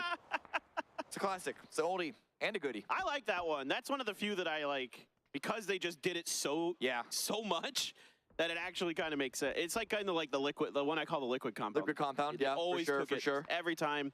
I usually don't like to use like really specific call outs, like that are regional specific, but there's a few that carry over. Yeah, because especially if it happens on a global stage time and time again, and everyone recognizes it. And honestly, at this point, they're so long gone from both of those teams that they've just be, you know, those call outs have a life of their own. Yes, exactly. And Sonic's sitting just, you know, we saw Tianba drive by them very early. They didn't opt to put any pressure at Tianba, let them pass peacefully. And now it is Na'Vi around the shelter. Howl, your previous game winners, going to be vibing in the kind of Alamo Museum area, and Ascend, shocker of all shockers, is also going to be coming in very, very late. Coming from Primorsk, it's the only option. Get as much loot as possible and be prepared to fight for edge space, especially if there's a hard shift, which again, we're gonna have a hard shift. We are gonna 100% have a hard shift on phase 2. The question is where it is. Cerberus here, making their way into the zone through the Asnaya fields. Tianba separated from Cerberus because not only did they drive towards Stalber, they actually went towards Georgiapol to continue their loot. Yeah, so you're right. They're gonna loot on the way. I'll be curious to see how they want to attack this circle, actually, now that they've stopped there. Maybe they're gonna cut through Razak or something. Curious to see how they want to approach this one. 4 a.m. sitting out there just on the outside of that dip we were talking about a moment ago. We're going to pop some shots at Schofield. Long range, but for the mini, doable with that high bullet velocity. So far, though, Crazy just saying hello and then saying goodbye. Yeah, I mean, 4 a.m., this is the team that people had a lot of high expectations onto them. They looked the best as far as all the Chinese teams coming in from the group stage at the very least, but they're now sitting in 13th place. With Cerberus, they're still trying to drive center, and they've driven themselves in the middle of a Danawa crossfire. The damage isn't really there for Danawa to capitalize too much onto that, so at the very least, Cerberus are able to keep all 4 alive, but perhaps not in the position that they were hoping for. Yeah, I mean, this is something you always got to be aware of if you're going to drive anywhere in and around the Yasnaya fields. That Danawa in a circle like this is always going to be fanned out, usually heaven and somewhere else in a 2-2 split. So you got to be kind of aware of that positioning in those crossfires so they can get set up. Gen G here, also the latecomers, them and Ascend might be bumping into each other outside of the circle. See if anything comes out of that. Sonics on Death Road. Up against Day Trade, and now Gen G pushing away across a field. Where is this? This is out in the blue with Ascend here on the west side. Still a distance away from Circle 1. So these teams just trying to come in incredibly conservatively. They're losing a lot of resources for that one. Cerberus taking a couple of shots from Twisted Minds, and Day Trade now pushing in onto the Sonics. All right, Tiggleton only gets a touch of damage there. He's the only one on point. He's playing anchor here for Sonics. Quickly, Shrimsy and others trying to maybe get into position to back up that superstar player. See if they can get in there and help him. Who chills? Day Trade. Just kind of looking around for the rest of Sonics, trying to find out where those other angles are going to be coming from. So, Tiggleton didn't get a lot of damage, but he got enough to deter Day Trade's continual push. And now that Shrimsy is here, with the buggy there, potential to continue that swing over further towards the north, but at what point will 17 third party onto this engagement here? The shots are still just teasing out one after another, and in fact, I think Sonics might just trying to run away from this one. Yeah, that might be the best strategy here for the Sonics. I also saw a bolt in the hands of somebody on 17 Gaming, so that could have a role to play here. Circle gonna sort of center up. Not a hard shift. Super hard shift. It's really at all. There's an argument that's a hard shift to the east because of the water. But as far as room playable, it's pretty good. Most teams are already inside it. So the pattern has been broken here in game number 16 of the Grand Finals. Perhaps they'll carry on further, but now Lurello trying to find some space. Of course, it's third eye. Why does this keep happening? Of course. I mean, they loot similar spots on this map, but man. I know. It's just, it is the duel of the fates, I suppose. Twisted Minds now settles up in the museum, and Howl is going to use this opportunity to try to retreat. Kickstart trying to get to the rest of his team. Looks like he has successfully done so. You still have Adam on top of this wizard tower, and Kickstart going to get knocked by Soul, of all people, from forever away, out on the other side of things to the northwest, and he's going to get the flush as well. So a point for Danawa. And it's still a lot of third-party action as well. Constant chip onto LG, and Adam is just going to be waiting for people running in terror from other angles of Third Eye, as well as Danawa into his tower here, but Howl also rolling on up. So Third Eye perhaps might be pulled in a couple of different directions here. Vox is already looking that angle, but Ruin and Apocalypse, you know they're thirsting for blood. Absolutely. Adam there springs to life, gets one, can't find another. Actually, Oldless, though, going to come in there and help from afar. Snaker's the only one alive. Relo bleeding out. Now, see if Oldless can do any more. Long-range AK spray. Trying to find Snakers there, but Snakers rotates to the backside of the Wizard. Here comes Richie B on the flank with the buggy, looking to try to get the kill onto Snaker's going to get that grenade ready. Snaker's here, had to have heard it, trying to rotate to the other side, trying to do what he can, but it didn't matter. Oldless got it before Richie B even got there. More damage coming in from Danoa, perhaps another knock on to Richie B, but he's running inside and able to get the revive on to Adam, so there are still 4 up. Fox also rushing to find safety in this tower, but amongst all that fight with Oldless now going down, suddenly Third Eye have lost all control in this area. I have to say, that's a beautiful trap play that they just set up.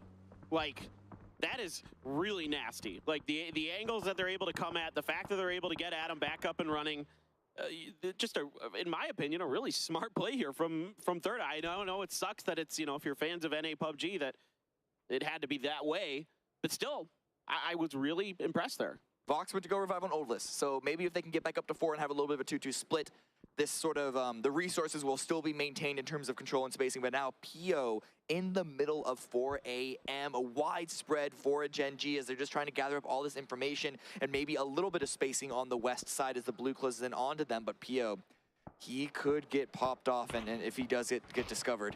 Certainly the essence of Pio in play. Once again, this is his MO, constantly out there on his own, looking to set the tempo early for Gen G, looking to get some of those points, get that much-needed space as well. Tianba did actually rotate all the way around Yasnaya, so they're coming in from the north side, and it is wide open on the northeast, so if it does hard shift up that direction, then they have once again, as the desk was mentioning, successfully predicted that. At the very least, they're coming in like raid bosses. They should be looted to the gills, but it is going to be another hard shift towards the east. I mean, again, hard shift in terms of where the water is, it could be a lot more rough in terms of like the borders touching, but there was a lot more teams that need to rotate into this one compared to phase number 2, and pushing up that hill onto the high ground that's surrounding prison is going to be very, very hard, especially with the fields on the north side, but PO is going to get isolated, surrounded by 4 a.m. Zhao Hai with the knock and the full confirm onto that one. Now, the rest of Gen G is driving in this direction, but I think they're going to peel off once they realize there's no hope to save PO 17. Diving right into the prison. They might just drive right in and play for placement points, play for safety. This is brilliant from 17 Gaming. I cannot stress how much I like this move. For any other team, I think this would be a silly maneuver. But for 17, in phase 3 being dead center, this is perfect for them, and this is awful for all the teams that are trying to chase. But Ghibli now up against the Sonics. These are 2 of the teams that are trying to make that chase, and they're going to be fighting each other. Ooh, that grenade just bounced a bit too far past Tiggleton. Life flashing before his eyes. Tiggleton now waiting for the regress from Ghibli, but right now Ghibli seems to be standing pat. Didn't find any knocks with those grenades, so they do not want to try to push this angle. Can be a bit tough trying to come up and over that hill with the way it slopes. So for now, they stand pat. Na'Vi out in the distance fighting 4 a.m. and Gen G involved in this. Yeah, and with H-Twin, you can see the lone Sonics player there. A lot of lines of sight. It's going to be crazy with the knock on to Taemin, but perhaps H-Twin could be pulling Sonic's attention back this way to make sure that they're not backfilled. But I mean, Gen G and 4 a.m., they're just dealing so much damage to each other, though. I say that. It's mostly Gen G on the receiving end. Yeah, Taemin out in the open by that UAS. DG and Foxy scrambling to find some level of safety. They're getting shot at from a couple of different angles. Probably Na'Vi getting involved in this as well. Cerberus and Donawa scraping it up in the northern end of things. That's neither here nor there. There we go, down in the picture in the bottom right. Some are down. Crazy and Xiaohai now gonna try to push the hill, see if they can get it done.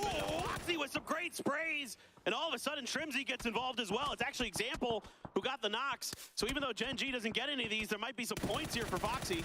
He's confirmed 1 at least. That's 1 point for Gen G, but this is going to be a very, very difficult revive because of the angle from not just Sonics, but also Na'Vi. This is such a dangerous hillside to play on, and look at this. It's Xiaolu. Last one up for 4 a.m. Foxy's calling the rotation. But they're alive for now. 4 a.m. I don't know if the revive is going to be available, but Xiaolu seems to want to go for it. It is phase 3 blue, so there is potentially time, but Uba probably wants none of it. Although they're able to crawl in just behind this US. They might have cut off the angle just enough. I don't know if the res can come through in time to summer, though. Yeah, the blue with damage. it ticking down so fast, yeah. Is that? I think Sonic's now dealing a little bit of damage to Uba. Someone does go down to the kill feed. No revive there. So it is just Xiaolu remaining for 4 a.m. And with both Na'Vi and Sonics not just holding this edge, aware of his position, he might just be hoping for a hard shift come phase 4. But it's going to be a medium shift to the north. Not the worst in terms of allowing Xiaolu some space to avoid a gatekeep. But it's such a big field up there, controlled by Cerberus with a little bit of Danoa in the mix. Tickleton, an uphill drive to check on Ghibli. Didn't see or hear anything, so now it's a change in direction as Sonics have to figure out how to make a move. A lot of teams going to be eyeing that southern part of the prison, potentially wanting to contest for that territory. Brex and Ascend chasing Tianba here. Tianba already in their vehicles. I think they're basically okay. Maybe 7-7 if it's Chris hits some insane shots. Ooh, Spray's going to come out. He's going to go for the attempt for sure. But yes, Tianba are making headway into this zone. Finding a compound there on the eastern edge. Sonics rotating up at this high ground. Howl should be aware of the new approach. Ruin taken down very, very low. Smoke seemed to be immediately deployed by Howl in a defensive manner, but look at that grenade on H-Win. Yeah, here we go. That one is gonna, wow, that bounced. That one had rubber on the outside of it. Just goes soaring into the air. Like a dodgeball. Just that poink. If you can dodge a frag, you can dodge a ball. And I didn't see that in the movie. Yeah, I didn't see it either. That would have been a good one though. Delete the scene. Someone just throws a grenade in there. That'll be good. Xiaolu up the hill towards Ghibli. Last man standing for the angry men, and he is gonna use a bandage, try and get as close to full as he can. Of course, boosted. Can sit through a little bit of blue. I mean, it chunks. You can see 3 damage per second in phase 4. Oh, he's certainly hurt by Glaz, but Glaz is actually in a vehicle. This is going to give Xiaolu the information that there is someone ahead of him. I am shocked Xiaolu didn't go for that. Yeah. I thought he had a great opportunity to just get a point at the very least here. I think he's hoping that he can just follow up on whatever angle, whatever wedge Ghibli can break into this next one. Because Ghibli have to push in through. I mean, could be Daytrade, could be Sonics, but Na'Vi here also coming up from that low ground in the Howl-Sonic standoff. Yeah, I think you might be right. I think Xiaolu's greeting here, and rightly so. He has to with the position that his team is in. They need points. They are down in 13th place right now, so... Yeah, can't just one and done. Exactly. I think you're absolutely right.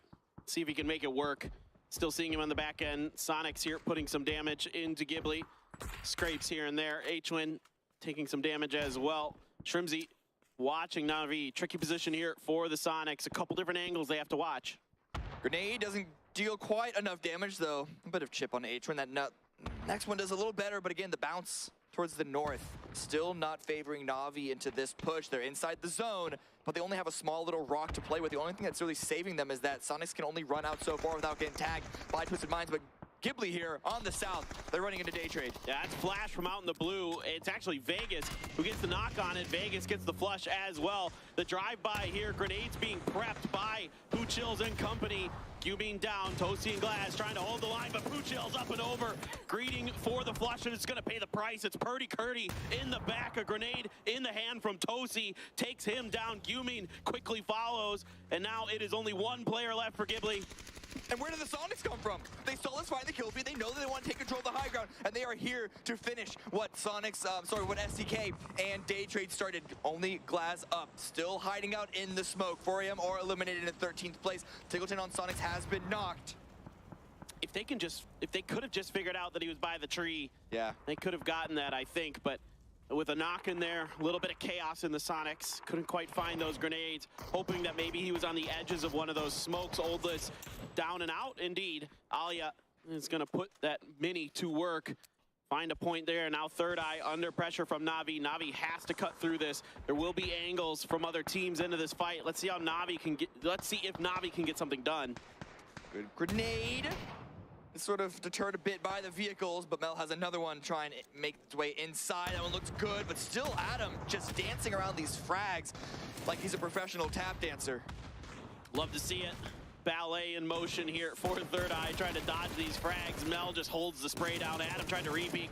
Box out in the open, getting punished from on high by Alia and company. Here comes the rest of Na'Vi. Twisted Minds now going to be driving just past this. I think they're going to barricade whoever wins this fight.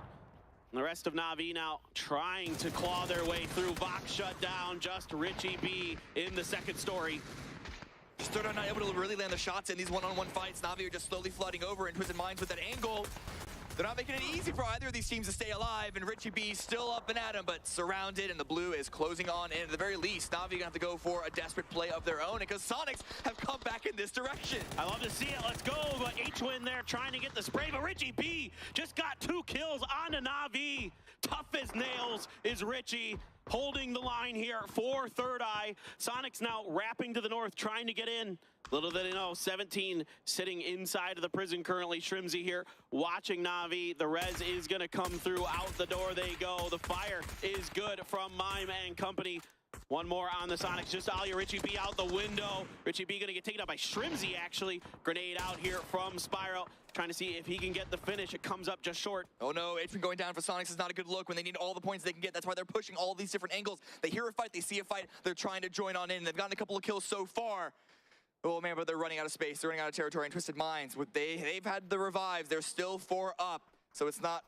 I don't know how Sonics are able to break in through this next level, especially with Lou holding points so far out. They might just be denying. Yeah, there was nowhere left to run for the Sonics. They did what they could there on the edge, salvaged the points that they could find. Yeah, but with the maneuver that Twisted Minds made, there was no getting any further. Now, 17 here, still sitting. Prison edge going to continue to be in with that eastern side, SDK above. You have Twisted Minds around the other edge. Donawat, the surviving 2 members, and Cerberus up towards those bunkers, or excuse me, those trenches. Just to the north. They're going to have to make a decision here. Cerberus often chooses fighting, but Loki, a superstar trickster, waiting inside. Shots coming out. Anonix holding the line. Hisaki goes down. Smoke's coming out, but Loki has a frag grenade at the ready. Danawa know that Cerberus need to push on this fight, but I imagine they're hoping that Cerberus push faster sooner than later, because they also need to make their way into the zone. The smokes are already being deployed, but that's going to be a very, very difficult road for Danawa to cross, even if Cerberus go down in the next 2 seconds. Loki, knowing that this fight is going to cause attention, he's got 1. Can he find any more? Yes, he can. That's 2 for Loki. Takes a bunch of damage from Tycon, but the grenade there in hand from Hisaki takes down his teammate. And now Donawa with 4 kills, still kicking in this one, have some work to do to get in the next circle. Tiamba angles onto that position. STK angles onto that position. And Twisted Minds, who are trying to push into what remains of the prison entrance that is in this next zone, will also have eyes onto that angle. And 17 also need to finally prison break this game. They got to make their way out of this small little lip. There is no way to climb up that high ground. At some point, you have to hope that they activate, that they just try and swing around and take Twisted Minds, because just hiding in the cave that is below STK will only get them so many points. All right, Donawa trying to roll in, maybe trying to save Anonix, trying to use the chaos of Twisted Minds fight, but Perfectix finds the flush, so Loki on a solo mission here on out. Twisted Minds, 4 kills in the bag, gonna need a lot more if they're gonna make a run at 17 Gaming, who still sits alive in this lobby. Loki just driving around the circle looking for any kind of safety. It's Chris trying to tap with that ace. Has less than a clip behind the current one. And then the Mark 12 on the other side of it. Now Ascend is going to try to maneuver themselves in, keep Loki under check. Ascend backing away from the chaos that is going to be that prison ridge, trying to find this last kill, this last point, but perhaps running a bit too out in the open. A couple of angles from Tiamba and potentially Howl going their way, but they're alive for now. Loki getting away a safe distance from that vehicle as it's about to explode, but unfortunately that cover is no longer usable. And a great grenade from It's Chris gets Ascend another point. They are chasing 17. They are still in the mix, but with 17 still alive, and we're in the middle of placement points, they're going to have to hope that 17 just get absolutely demolished by the 3 teams that are surrounding them. There's still hope for Ascend. They still have a shot, but 17 needs to get wiped out sooner rather than later. And the shift. And it shifts back in towards the prison. Everybody here on the rock ledge is still in this circle. Absolutely insane. This is going to be a tight, wild finish. There is so much to work with. Twisted Minds currently focused on 17. They know that they are here, but Howl will need to move in towards STK, which means that STK are focused so far on the south. Twisted Minds could pull a sneaky maneuver and actually have one person hold 17, everyone else backstab STK. The big question is, what angles will Tiamba have? You can already see in the minimap that they are leaving their compound. Pow Pow has already entered into the zone, taking what is really close to center. But this... the way that these fights could unfold because of so many teams in such close proximity, it is really, really hard to call right now. Yeah. This is an absolutely wild finish. Of course, 17 loving every minute of this. teams are going to be watching for them to come out. I'm sure they've been identified by now by Twisted Minds. Tiamba, like you were mentioning, has control over the center of the circle. Ascend, if they're going to make a run, it's got to start right now. They got to start winning this game. There's a knock and a flush there. It's going to be Howl actually gets it. Some shots from Apocalypse. Send Killiakai to the other side, but Pow Pow already in the center. Has a great angle to turret from. A bit too late of Ascend for Ascend, and now they're taking a lot of damage, and they're still not in the zone. Grenades, utility, everything is coming out from Howl Esports, as well as Tiamba, but Howl are distracted by a couple of different sides. They want to get all the kills that they can. Pow Pow with a great knock onto Mika. All right, it's Chris. Has slid his way up to the rock ledge, but he is trying to do something. Killiakai down as well, so it's Chris for Ascend. Keeping your eyes onto them as they're a team who has hope to maybe unseat them, but no, they're gone. They're out. The man now springing to life on top of SDK. The Molly is out right on top of Vegas. Not much he can do except sit there and cook, and he is gone. 7-7 now, and Tiamba looking to maybe finish the job. Tiamba looking really good in their positioning. Because Twisted Minds at 17, they're still so entangled with each other. Tiamba can just hold a surrounding position onto Howl. And look at this spray by Perfected, still not landing the final pieces of damage, but Howl go out. Tiamba, this is their game to lose. No doubt about it. Tiamba is firing all cylinders, especially Pow Pow. 5 kills in the bag already for him. The Molly is out trying to flesh out these angles, trying to clear Twisted Minds out of these cracks, but it's going to be Perfectix who pops up and pops Pow Pow. A headshot is going to keep Perfectix from peeking again quite so soon, but Longseer with the frag grenade, make sure that it's going to be even longer than that. One revive for Twisted Minds, and another one immediately falls. The res being stuck here, it is good. You have Pow Pow back up and running. Linshu on the flank, and Longsker now it's his turn. He sees his teammate putting up big kills, and he wants to get involved. 7-7 gonna flush out Perfectix. More grenades trying to find Batulins, but Batulin's able to get his way back down the other side of the mountain. 17 still has one player left. Xiao Bei is gonna be sneaking out some incredibly important placement points for them. Here we go, around the corner is Pow Pow. 7-7 gets Spyro. Longsker gets taken down by Lou, but Pow Pow from up above is gonna take him down. It's a 3v1. And they should know that Xiao Bei is left in this small little cave, under this small little ridge. There is nowhere else for a player to be. 1 versus 3. I don't know if Xiao Bei is gonna have an opportunity to win this game, but still 17 again. Second place, 0 kills. But second place, they just cannot give anyone any slack. They went out early last game. That seems to be the only opportunity that they're giving. It was a masterful move to drive into the prison. Just absolutely huge brain stuff from them. You cannot fault them at all for the maneuver they made and the price that they are paying for it, because it is a cheap real estate and they get a ton of points out of it. Tiamba is zeroing in on this position.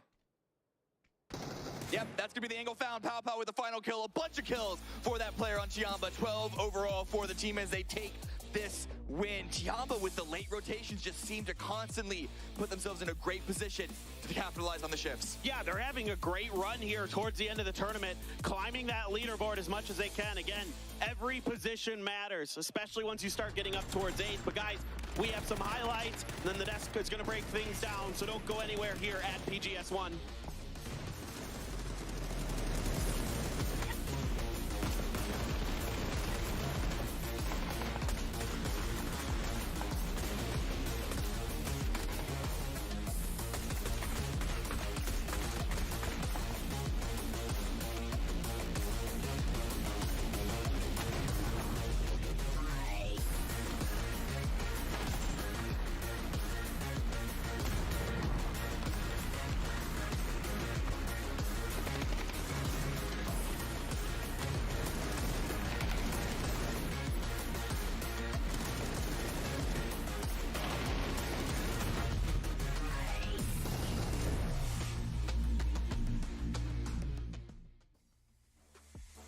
It's a big win for Tiamba as they get a lot of kills on the board and try to make their way up that leaders table. Congratulations to them on the chicken dinner. But again, another game where 17 somehow goes deep.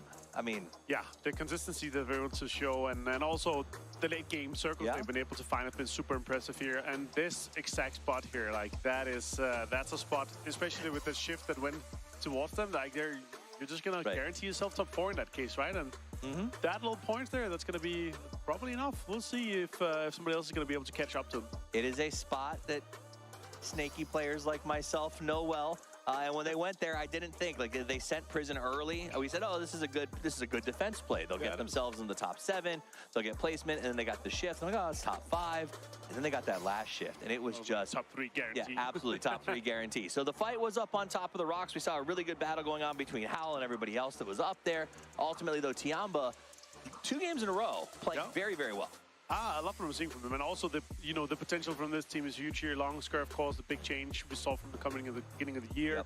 Linshu's still IGLing, and these guys, they have potential, and I like what I'm seeing from them. But like, the spotlight is obviously going to be on 17 Gaming, right? The better organization and team coming out of China right now. So yeah, it's good to see Tiamba kind of step up like here. But if they did it earlier, they could have been maybe a case where they could have gotten into top 2. Yeah, it feels like they started this grand final a little passive, and they sort of and a lot of teams, I think they realized, oh, maybe it's time to turn on, but I wish they had done it from the jump. 17, I will say this is a story of growth, because we go all the way back to the group stages. They had Sonics had a good first day that allowed them to very comfortably hot drop 17 for their entire first group stage day. It set them back. They had to go to the losers bracket. They struggled on the first day of that. This is the story of a team that has really bounced back from a bad start and managed to just absolutely dominate these late stages. Yeah, and we gotta say also, once we got into this tournament here, PGS, when you looked at like the drop map for the home drops of the teams, so many teams were in Pubg. It is one of the, if not the strongest drops coming in, of course. So that's also why the benefit of 17 Gaming having it for free is huge. I gotta say though, I'm impressed with what we've seen from Sonic so far in here in the grand finals. They've been able to really step it up in a new-ish loot spot in terms of global. But yeah, Tiamba 12, huge for them here, 22 points. They only had 29 points in the entirety of yesterday. So this is obviously a huge day for them, their biggest day so far. Also a big shout out to Howell. They come in 4th with 6 kills. They won the last game. This is a team, like we said, not a lot of expectation coming in, and have consistently impressed. Twisted Minds also with a very nice game. They played those rocks very, very well. Let's take a look back at that last match and the chaos that started near the prison. Yeah, huge setup here. Third Eye Richie is able to get 2 players from Navi. There was actually, there's a moment where I was thinking, okay, Navi's actually going to be able to have, 3-4 guys alive, maybe get in a little bit deeper into the prison area. But nope, Richie P said that's not happening. And he delayed the fight for so long that they had no time to make a bigger play here. But Tiamba defended this eastern side of the prison high ground for a very long time. Super well executed by them. And also taking down Howell in the process. I loved how we saw Howell kind of spotting a lot of the 17 players, but then Tiamba came in and said nope. Also taking down Twisted Minds, of course, in this case. And they're like, here, we know where they had to secure that last point. They won that last point here, of course. Absolutely, and that shows a strategy, right? Because I was watching with you, and I was like, yeah, it's not the blue kill him. And you brought up every point matters as we go into our last 2 matches of the game. So the fact they went through and hunted them down, but did it safely. They didn't want to give that point to 17, and it ends up working out. Now, Pow Pow comes out with 7 kills, 4 knockouts, and 600 damage. A lot of that is because Tiamba felt a bit like the Spartans. They had their back to that cliff over the prison. They were defending against teams that kept trying to come in. They played it very, very well. That's not the easiest thing to do when there's no fallback potential up there at the edge of the cliffs. No, and here Pow Pow, actually, Paper's been a little bit of a fan of Pow Pow, and also coming in and saying, you know what, this is one of the guys I believe in. He had on his fantasy team sometimes here, so it's good to see him coming in here and getting a man of the match with 7 kills. Yep, Pow Pow pops off. Not too bad, and I like seeing it. Tiamba, again, they sort of have been playing a little passive for me, going to these center sort of send positions, hoping the circle works out for them. That has changed. They're now getting a lot more active, and you love to see it. Now, up on top, this is pretty interesting. Cerberus has taken over the kill lead and the damage lead. This is another team who, big fan base, and I actually saw a pretty good social media post today that said, what I love about Cerberus is that every time you watch them play, they make more fans. Because every time you see them, you go, man, this team is way better than I've sort of seen or thought that they were. And I absolutely love seeing that. And also from last year, we saw them do extremely well, and now they're continuing to kind of build on that reputation here. Himas, Tyke, and all the guys, they're able to really do some pop-off games. We saw Haisaki take down Navi here in the beginning of the day. Super, super impressed with Cerberus so far, and I hope they continue to kind of build on that foundation throughout the year. The more time they spend in these international lobbies, the better they seem to get. For sure. Let's take a look at the overall leaderboard. 2 games left to play. 17 has the lead at 133, but it is not unattainable for a catch-up to happen. Ascend is not that far behind. A good chicken dinner and a bad game for 17 opens that up for them. Tiamba, even possibly the Sonics and Ghibli, if 17 has a bad game to start. I think that's really the key here. Somebody needs to sit in the back seat of their car and pull the handbrake, though, Yes. because they have been able to do quite well for themselves. Tiamba, huge game so far and day so far for them. They're able to bring 44 points, their best day so far in the grand final. That puts them into the third place here. Super impressed with them so far. And I think one of the fun things that I've enjoyed at this event that sadly you guys can't hear at home is 17's play booth is very close to our green room, so we can hear the passion that they're playing with, the excitement, the frustration when things go badly. And there is definitely, it's fun to hear that sometimes, to hear how intense it can get for some of these teams. But 17 looking great. Can they be stopped? With only 2 matches left to play, it is almost time for the penultimate game of PGS1, co-hosted by Crafton and VSPO. Don't go anywhere. We'll be right back.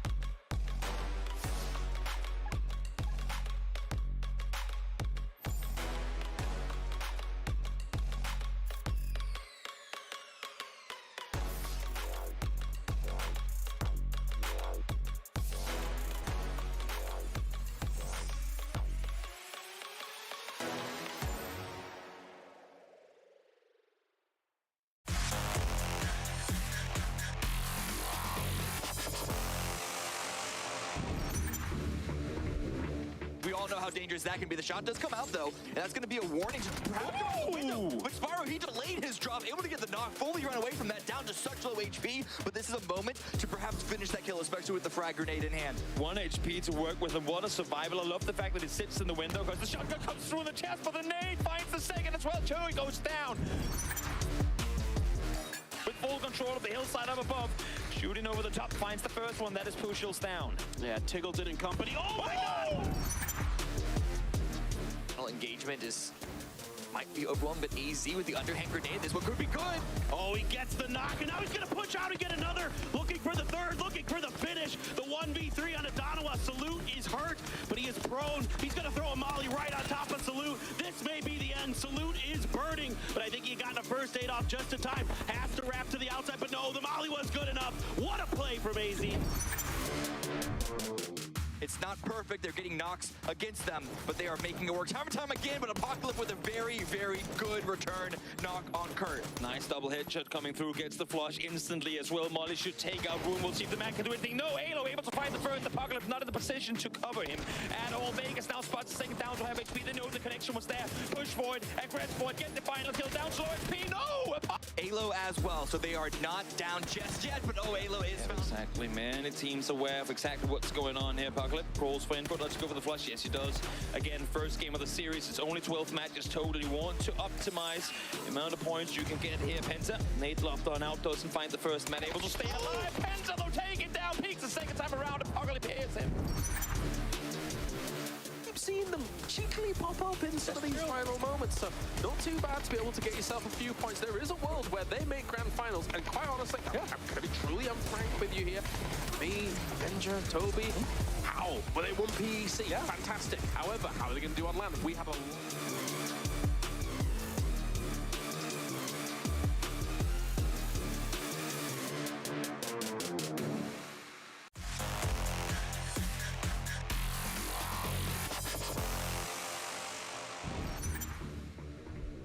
Xavier's position in particular is really tricky for Ghibli. Oh! Vegas once again landing a sick headshot! How is he getting away with this? 2 more bullets in this AWM. Can Vegas make anything else happen? Yes, he can! Stop! Please! Unbelievable! Vegas! They're desperate to eat the points. They're set in 15th.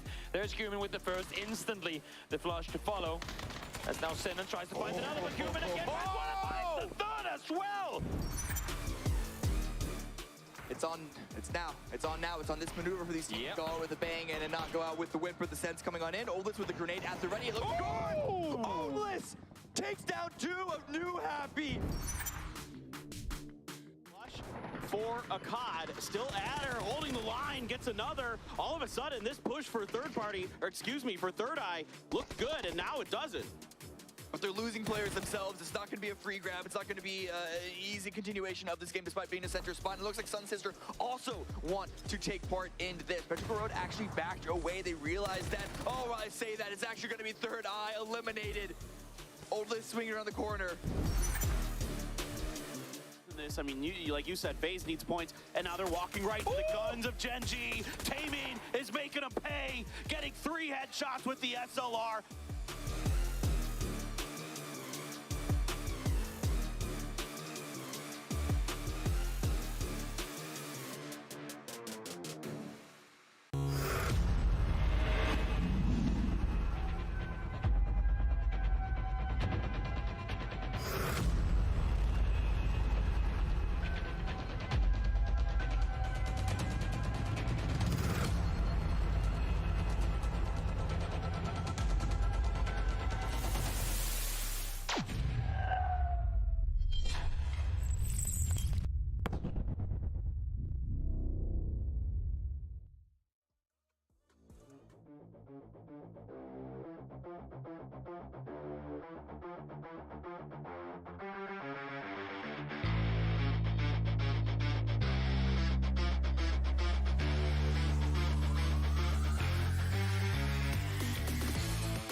The end is near here at PGS1. Only 2 more games to go, and 17 Gaming is thoroughly in the driver's seat. Challengers remain, but can anybody get it done in these last 2 games? Paper Thin here, along with Toby, to bring you these last 2 games to find out if there will be any challengers or if this will be 17 Gaming's first global title. And right now, it looks very much to go in their direction. But still plenty of teams that could, with one more good game here, stop them. But it's all going to come down to not only do they have a good game, but can they stop 17 early? Can they deny them the late games? Exactly. Is anybody going to be able to prevent 17 from making these smart, safe maneuvers that we've seen so far today? I'm not going to lie. When I saw them crash into prison early last game, I was like, oh my god, this is going to be their downfall. Circles came their way, but also just them being able to sit tight, having that corner, the little cave to be able to stay put in.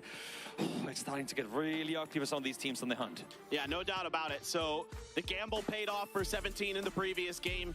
There are still contenders. Maybe Ghibli. Who knows? Maybe they can muster something here. That magic that they've had the last couple of days doesn't seem to quite be there today. Not really the same extent, but my eyes now, as we head on over to Miramar for the last time of PGS1, is going to be on this 17 team. We saw them in the previous Miramar. Oldless snug up, took out one early on. I think all of 17 are going to sit very comfortably in Picado this time around. No flexing out in the early game. Yeah, I think you may actually be right. I think this time it's going to be safety measures engaged. Yes. No doubt about it. Exactly. But then again, I mean, a passive 17, the worry comes in where if they don't get the placement points to boot, that could potentially be a 0 or 1 point game for them. All right, let's get those fireworks going, because we are ready to get some fireworks going in the game. We have a Miramar coming at you guys. PGS1 rolls along, even though we will find our stopping point very, very soon. It's time to get into Game 5 of the day. Game 15, or nope, I'm wrong. Game 17 overall. My math is good. Game 17 here for Miramar. My math finally faltered, Toby. It had to happen eventually. It had to happen eventually. Let's take a look now as we hop on over to Miramar. Very, very simple, very, very vertical playing path coming in. Hot Eastern committed teams might have a harder time, but at least what we might get off of this is a first circle that does not go to the east. Yeah, no, I mean, this one, you know, promises. It's at least tantalizing us with that it might not show us, you know, that Los Leones area again. I think we're good for that. You know, our last Miramar, I would love something maybe a little bit spicy, just a little bit different. That's all I want. Different. Something different is all I ask for here. Different and far away from Picado. How about that? Sure. Yeah. Yeah. I'm okay with all of that. Let's make life miserable for 17 in this particular match, and then if anyone gets close to them, we'll say fair play for the final one. Yeah, exactly. I mean, I think this is, you know, you could see Cerberus out very early towards Oasis, Men after my own heart, as they go up towards that northern area. You can see Sonic's going to be heading out south of the south end of Los Leones, Navi and Minas Generales, and yeah, everyone else just kind of fanning out in mostly their normal drop spots. Yeah, quite a few teams down towards the southern side, though, as we said before, the hard eastern loot spots of Impala, of Luminosity wanting to go over towards Junkyard, not really reachable with this plane, and the risk of trying to fly over a team that lands down before you is simply not worth it. So a lot of teams down south, which means that should this first circle go north, we're in for some good rotations, but north, hell no. Let's go practically as far south on the first circle as can be. I heard some screams of joy. You don't often hear that off of that particular circle. Usually it's groans, but I think people are ready for something different. We are certainly going to get it here. Maybe. We're likely to get it. Adam, this time around, it's Third Eye who's being picked on. Who would have thought? Who would have thought the Third Eye were going to be the receiving end of fire coming through in the early game? Now, we asked for something far away from Picado, and in all fairness, I don't think we could really get further away from Picado with the first shift. So kudos to you, game, for listening to our pleas. We'll see, though, if 17, which is a team that everyone has their eyes on right now, can find a safe passage to this first circle. Of course, Danawa still wanting to climb that leaderboard, still wanting to keep themselves somewhere in that top echelon of teams, a team that struggled early in this event, the first day, a day to forget, certainly for Danawa. Since then, they've had some good performances. They've gotten a chicken dinner. They just need a big game or two, and they're right back towards that top 3, top 4. You said big game exactly. I mean, 13 points here. They're sat in third. That would be absolutely huge. To see them climb all the way back up, that would be phenomenal, because I was starting to feel a little, oh no, have they used all the energy on those first couple of stages? But no, today's climb, it really started at the end of yesterday, right? We started to get some games going their way. Should they be able to do it here, that would be huge. I mean, if they can just clean up some of the early game stuff that happens to them where they get caught in splits. But here's a replay from the previous game. This is Pow Pow doing the pew-pew to ascend, and him and Longsker doing a ton of damage, a ton of work here towards this end game, just sweeping, you know, south to north along this ridgeline, just beautifully played. Pow Pow has been an absolute joy to watch throughout this tournament. Coming into it, I didn't have the highest hopes for Tiamba, especially not in comparison to some of the other Chinese teams.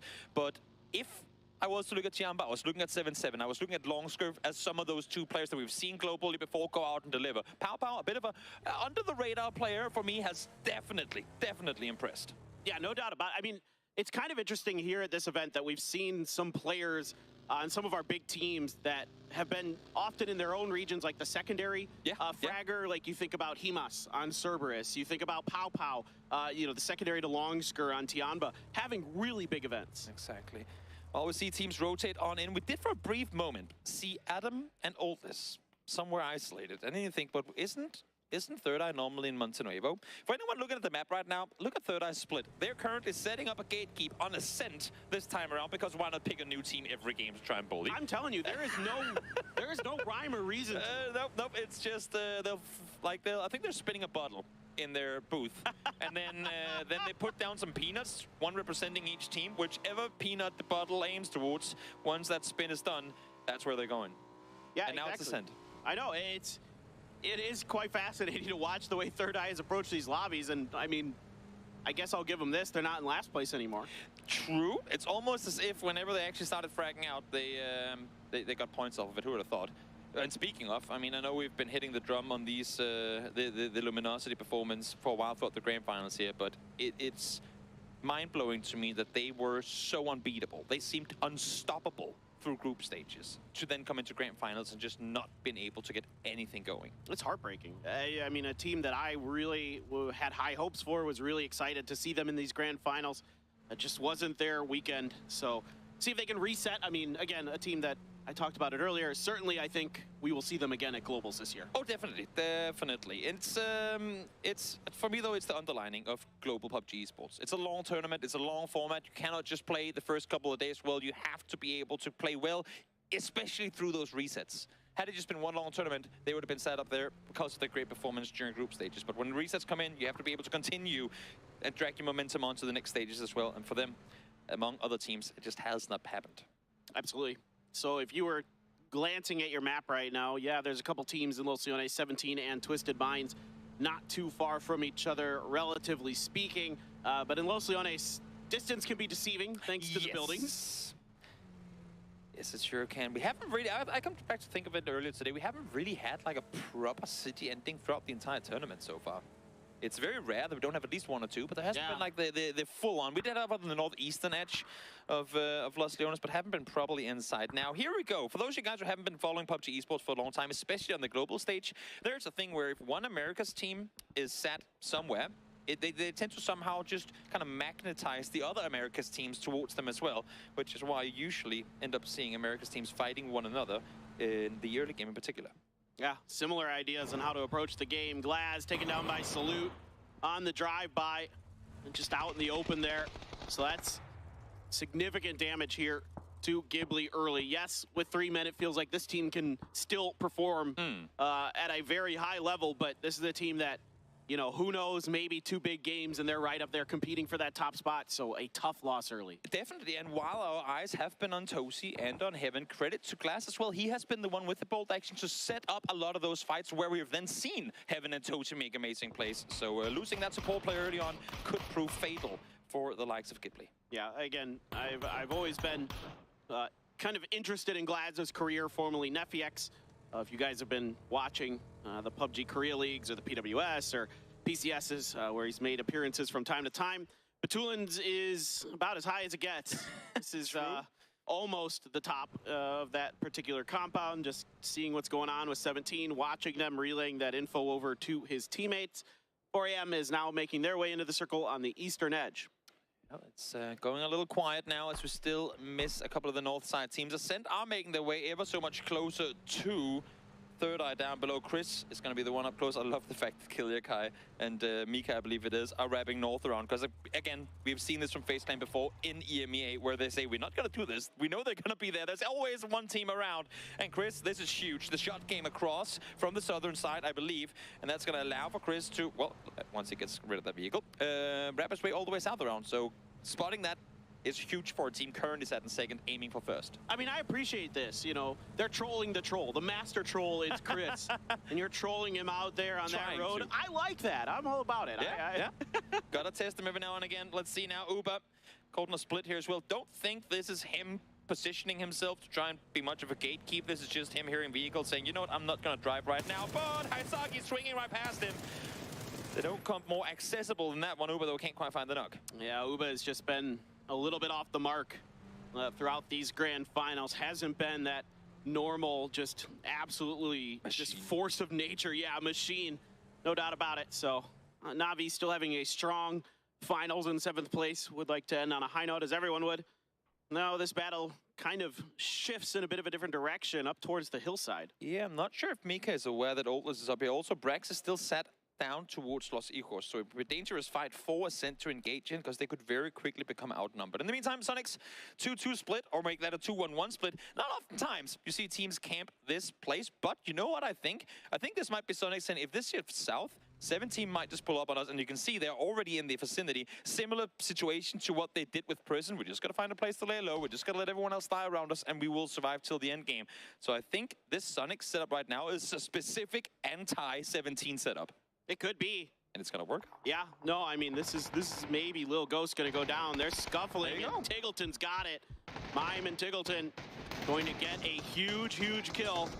And certainly got to be feeling good about this. I think you're absolutely right. I think they read this. Very, very wise play on the side of Sonics to set that one up. And not only to 17 lose a player, but that is the IGL down early on in this one. Let's see the next circle. Shifts back on land. What's going to happen eventually? It happens in phase 2, which almost means that we don't really shift away from any playable terrain a little bit, but it's still the same 4 teams that have to rotate into the next circle.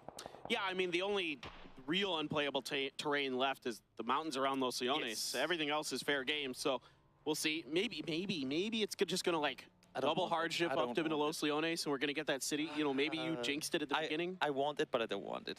It's like whenever there's 2 games left of a global tournament, it's let's just leave it to the players to come up victorious. Oh, I think Richie is in trouble. Is he stuck? Maybe someone run him over or shoot him, allowing him to kind of reset that animation there. Yeah, that does happen. There are a few spots here and there where, unfortunately, the rocks are a little tricky. While bouldering have become more and more famous in the world as of late, doing it in PUBG can sometimes get you in trouble. Where's Cammy? He can go help. Oh, yeah, he can talk about all the different routes he could have taken out of that position. Needs to go bouldering. That's what he got to do in order to make his way out from that spot. 4 AM on the east side. Again, slow approach to this one. Not really overzealous. Hasn't been their grand finals either. While it didn't look as hot as other teams throughout the earlier brackets, I definitely did not expect to see them sat down in 13th off of what we saw from them previously in the tournament. Yeah, I'm right there with you. I really thought 4 AM was going to be a contender in this, with how well they were playing in the beginning. Oh, what is going on out here? This is just getting sillier by the minute. It really is. That car's just done. There's no hope. It's, Brex. Good thing for you is that you're pretty good distance to Oldest. He could take, oh no, don't prone. You're not just asking him to. Now you're just asking him, so let's see if any of the shots connect. That's the first one going in. Is he still prone? No, finally he's not running, but 2 shots already hit. Adam finds the third. Brex, this one should be him down and out.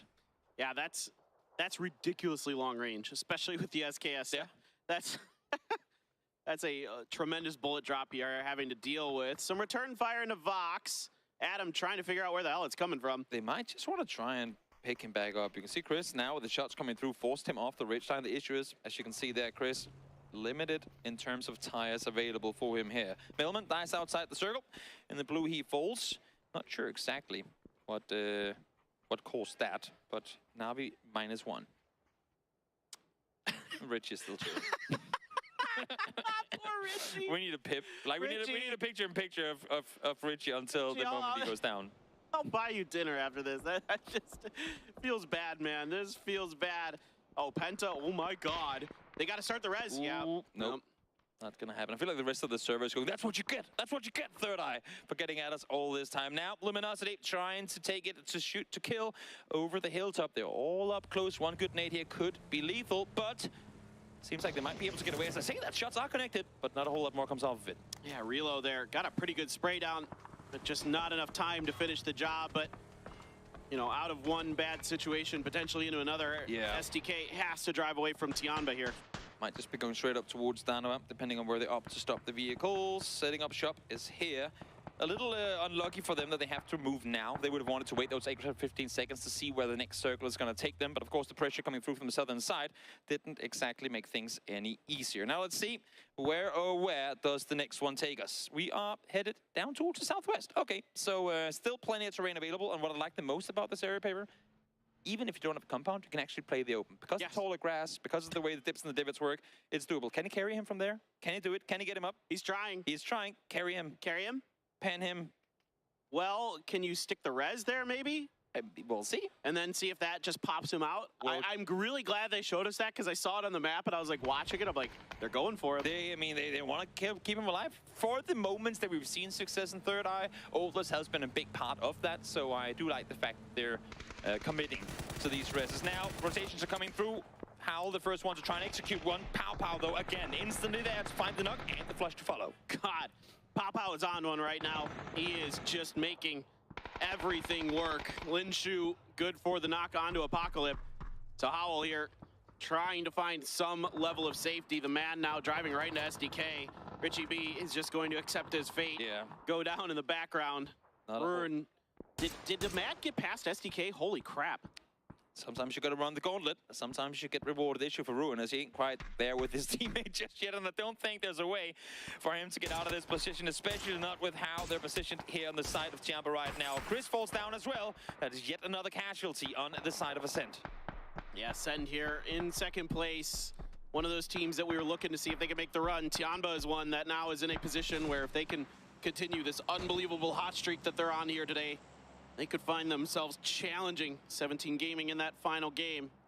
Luminosity working their way south to north, heading up as far as they can get in terms of compounds that are available.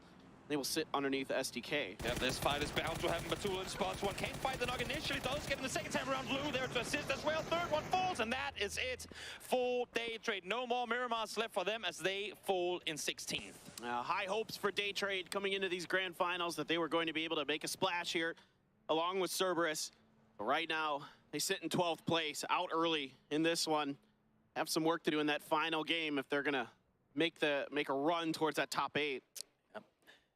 Alia now with still a bit of rotation to make to get to the circle again. Lost Mill earlier on. Have to find an area of approach. H1 is knocked. I'm not sure if that came through from Navi, but at least that's info fed across that something's happening in that direction. Ruan fell down. I'm not sure if that was Tiamba players yelling in the background, but if they're hyped, I understand why. I could hear those Tiamba players. They're very excited. Every point is so important here, and the more damage they can do here, yes, the better. Cerberus now cutting through towards Third Eye. Few players fanned out for them. Vox, Adam, and Oldless still alive. Oldless very beat up, or excuse me, able to get the heals up, but Adam underneath. Himas drives right in. He has no idea. He has no idea.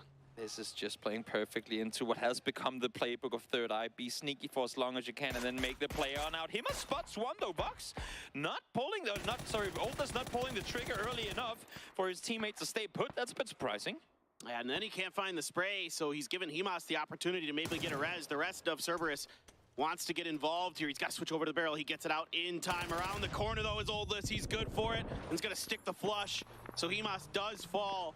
Is Vox going to be savable? Some damage into Hisaki over towards 17. Yep. An important rotation coming through. 3 in the vehicle as well. We saw Little Ghost go down just before. Now headshot comes through from the side, but this dip should be theirs for the taking. Should be theirs to claim for a while. Nades, though, already rubbing in as Xiao Bei is down to low HP. Yeah, Genji has an opportunity here to maybe put this game in someone else's hands. The grenade, though, going to go too far. Suju now going to peel out in his Murado, leave Xiao Bei and Xiao Didi on their own in this dip. And yeah, he's just driving center circle. Yeah, might as well try and see what you can get off it. Now he's getting shot at, though. Hit twice, I saw on the map feed. As he's trying to prone this one out. He has the mat nearby, so we'll see if he gets to stay put or not in that center position. There's still this fight here on the edge. Adam, there's no way that grenade's getting up there, buddy. I appreciate the attempt, but he's in trouble, to say the least. Genji is getting pressured on the north. The Mad and Suju positioned right next to each other. Long skirt, proning down in the open. The rest of Tiamba. It's a 2-2 split here for Tiamba, so you got Pow not too far away to back him up. LG, though, not really aware of his position, I don't think. Yeah, no, Tiamba really needs to make a play. And what a story it's been for them. 10th place coming in to stay now just 1 point out of second. It's been a huge climb, and the journey ain't over yet. Longskirt is the up-close strip, but with the smokes being deployed by Luminosity, there ain't really a whole lot they can do to properly engage it. And Onyx now getting a shot in onto Pow as well. Yeah, the high ground compound controlled by Danawa. It's giving them some sight lines down into this potential fight that's brewing. Longsker, though, springs into action. It has Flood down, but Mime immediately from behind. The Sonics want to get involved. They want points as well. Smokes are out across the board here as Pow Pow trying to keep Mime off the flanks. Yep, so example go down to blue just before now. We literally cannot find an entrance to the circle, and the teams they do not want to give points to are the ones sat right in front of them right now. But with this fight brewing, you'd have to imagine that example tries to pull up on it. All right, let's see what they want to do. Still 4 a.m. and Cerberus dueling down in the pip. And Onyx still putting some shots into this, doing a lot of damage in this fight. Longsker is back up and running. They got to make this fight happen soon. Yep. The blue is here. Longsker re-knocked. Now, Tianba has to push through a couple NA teams. 7-7 down. Lin Shu here, burning to the blue. A Mime's going to make short work of him. And now Luminosity is just holding the line. And if there's a team that Sonics wants to take out right now, that is Tianba. Now, though, they're running into the next one. Traded 1-for-1. Tiggleton falls, but so does Kickstart. Relo, too, goes down as Sonics try to make their way further towards this circle. Yeah, the blue is doing a lot of the damage in this fight. H-Win and Mime still on their feet. Pow Pow is going to be able to get the heal off in time. Luminosity gone. Pow Pow still alive. And I believe the Sonics fell as well. Exactly. Both the NA teams out right after one another. Pow Pow able to claim one more point. First stage is all he's got left to work with now, as the East Coast is still under full control. And Onyx finds Na'Vi.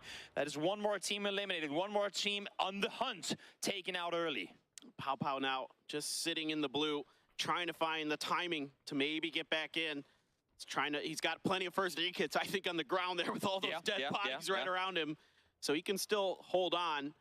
Donowa now starting to get active in this, wiping out another team. They just wiped out Na'Vi. Now SDK to follow. Yep, they're playing full control towards that east side. Love the fact that we saw them flex down to take control. They already had a really good compound. Obviously now it's shifted away from. But the only reason they can now play safe from that spot is because they were daring. Because they opted to play so proactive. They have no threats now coming from that east side except for a potential Ghibli push.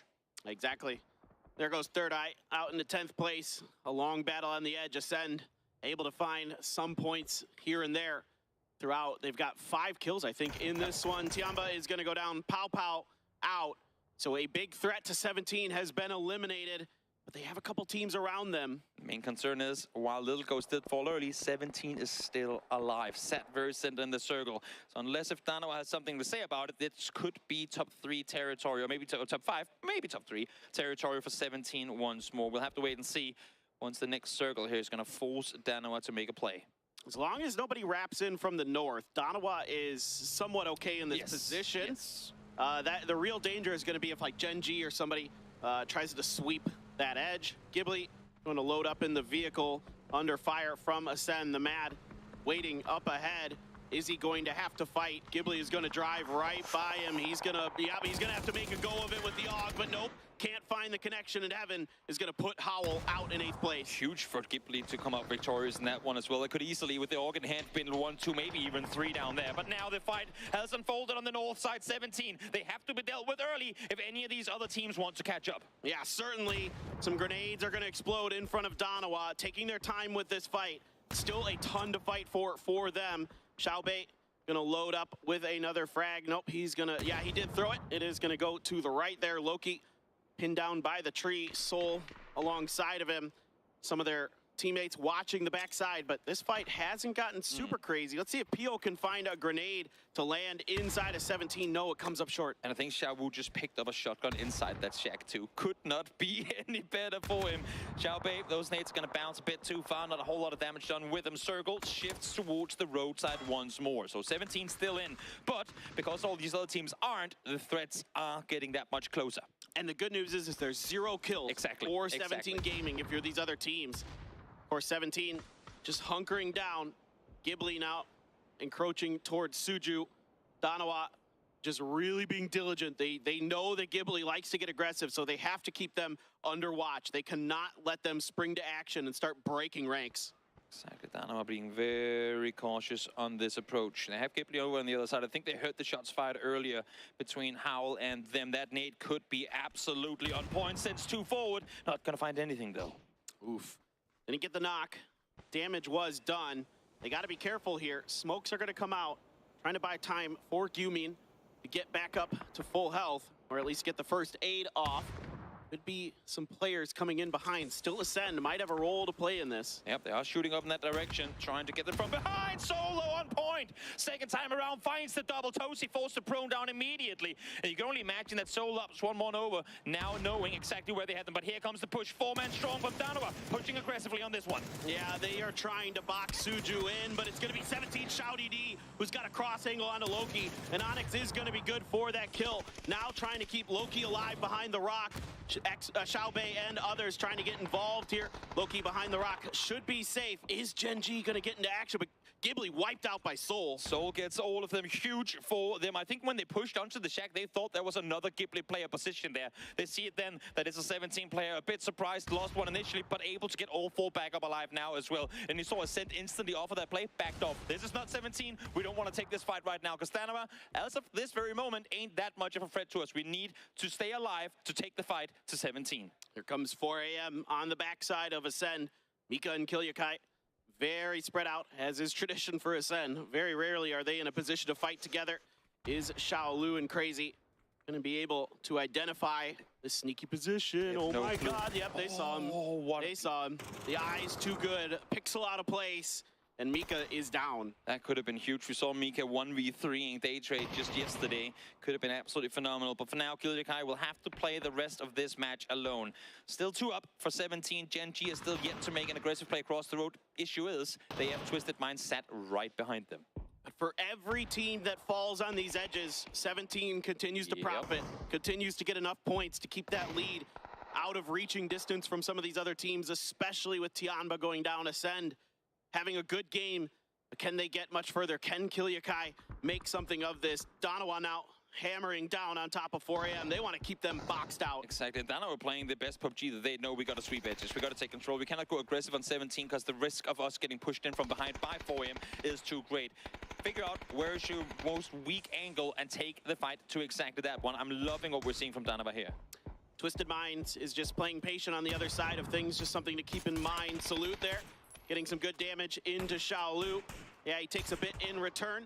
But now, Danawa gonna change angles here. They want to reposition this fight. They forced them off. They've seen the next circle shift go up towards the northern side. They know that 4 a.m. can still wrap back the other direction. Issue is 4 a.m. ain't really all about that. So as soon as they give up the angle, now 4 a.m. is running back towards Danawa. I kind of like this, though. If you can somehow get 4 a.m. and some of these other teams that are towards this ditch along the side of the road to start fighting, Danawa could find a moment to third party this. It all depends on kind of how aggressive 4 a.m. gets here. Yeah, sure does. Gen G not really wanting to go aggressive here either. Very happy to see everyone fight on the other side. These nades are getting ever so much closer, but still yet to find the knock.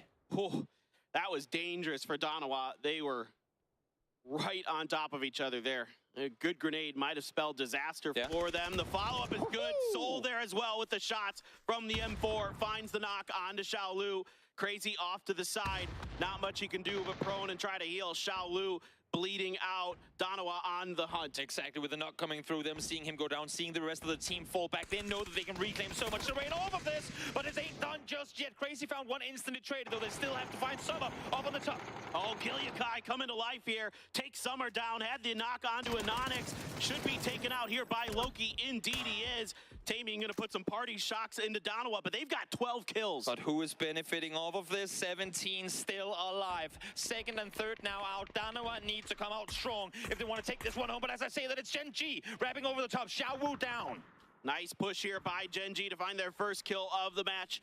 Patience and caution has profited for most of these teams, but it is Danawa who is doing the lion's share of the damage and the killing. Danawa now gonna be, oh, it's Perfectix finds the angle here. Lou as well now watching Danawa up and over the road. They still have the ridge line. Issue is Twisted Minds haven't been forced to fight up close yet, so they have plenty of utility, and one well-placed nade here could be the downfall of the team, but just like that. Actually, you know what? I think that knock only comes through because he got rest, but nice return fire from Soul, takes out one in return. Soul using his last grenade to try to finish the job on the Perfectix, but it's gonna bounce away from his target. Salute trying to wrap in. Batulin's now doing damage to Gen G. Twisted Minds springing to action, but they're gonna have to take a moment to go for the res here. Soul continuing to work around the edge of this road. He has gotten completely underneath Twisted Minds. Are they going to be ready for this? One nade here could be absolutely crucial, but as you can see, Soul has literally zero lethal utility. He has to peek this one. He knows it's a 1v3. He has to go aggressive at some point, but when does he spring the trap? You can see Lou is already starting to look in the opposite direction. He knows something wrong. Yeah, there's something, the danger senses are tingling here for Twisted Minds. Soul gonna wait, might have gotten spotted on that peak, I'm not sure. No, he hasn't been. He's got one. Can he find two? No, the re-peak hit the side of the hill, goes for another, cannot quite connect. No help to be found from Loki. Loki is isolated on the other side of the circle. Soul trying to come up with some heroics flashes to try to buy time here for Twisted Minds. And it looks to be keeping Soul pinned down, at least temporarily. And while all this is going down, everyone's forgot about Xiao Bei, so he's just going to be proning this one out. Loki now pushes on over, finds the first one, just one left to be seen. Perfectix on the other side. Can't quite find him fast enough. The kill should come through, but as I say that, no Pio from behind. Takes one out. Perfectix now with another. Oh my God, Soul still alive. Perfectix hanging on for dear life for Twisted Minds. Soul gonna try to catch him on the edge, and he does. 7 kills for Soul, 14 for Danawa, but they are down to their last player. And look at this, once again, 17 are scraping their way into top placement points. Not just a few, but they're getting top 3 after top 3 after top 3. What a way to play this one safe against their usual playstyle, because 17 is aggressive, but they're playing foot on the brakes right now, and it is working so well for them. Everybody around them is just cannibalizing each other, and now Xiao Bei can just rest. There isn't much he can do now except try to maybe get that extra second place, get those extra points. Who knows? Maybe a kill and a flush here and there. But Gen G has firm control over their side of the circle, over the center part as Phase 9 approaches. Eventually, Xiao Bei going to have to make his way in. Oh, that Molly's so good. Yeah, he's dead. He's done. Is he though? No, maybe able to crawl over that blue. It's going to tank him if it gets him just once or twice. Could be him dead now. They know exactly where is that flash. Going to leave him blind for a little while. Jumps on up. Flash run in return. Pio trying to make a flank around. Again, 1 point difference could be really the deciding factor in whether or not 17 comes out victorious here. One more tag from Blue. Hurts like hell at this point, and there he goes. All right, Soul in a 1v4 versus Gen G. Korea versus Korea now, as Gen G is just going to press the accelerator. They want to finish the job, and yeah, it's quick and over. It's a trade, and Gen G finds a 5-kill chicken dinner. It ain't much, but it is enough for them to stay in the race. Maybe not for the win, but for a top 5 place off of this. Issue for everyone else is, though, 17 did it again. They snuck their way in to a top placement. Yeah. Huge game for Danawa as they continue their climb on the leaderboards, continue their march towards the upper echelons. But we are going to take some highlights and then the death guide. We have one more game. You don't want to go anywhere. You don't want to miss this.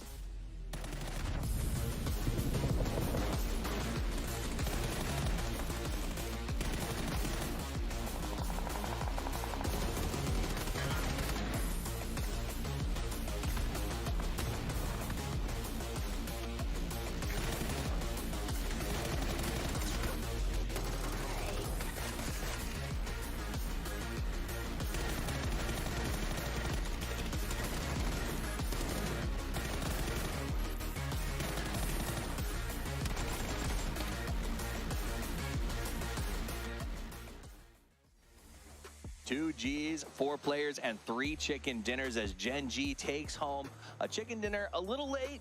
I don't know if it's enough to get them into the top 3 or 4, but it was a great game by them. 17, however, yet again, grinds their way into the points. Slowly and silently get into a center position in the circle, and then, yeah, of course, top 3 gets them 5 points. No kills, though.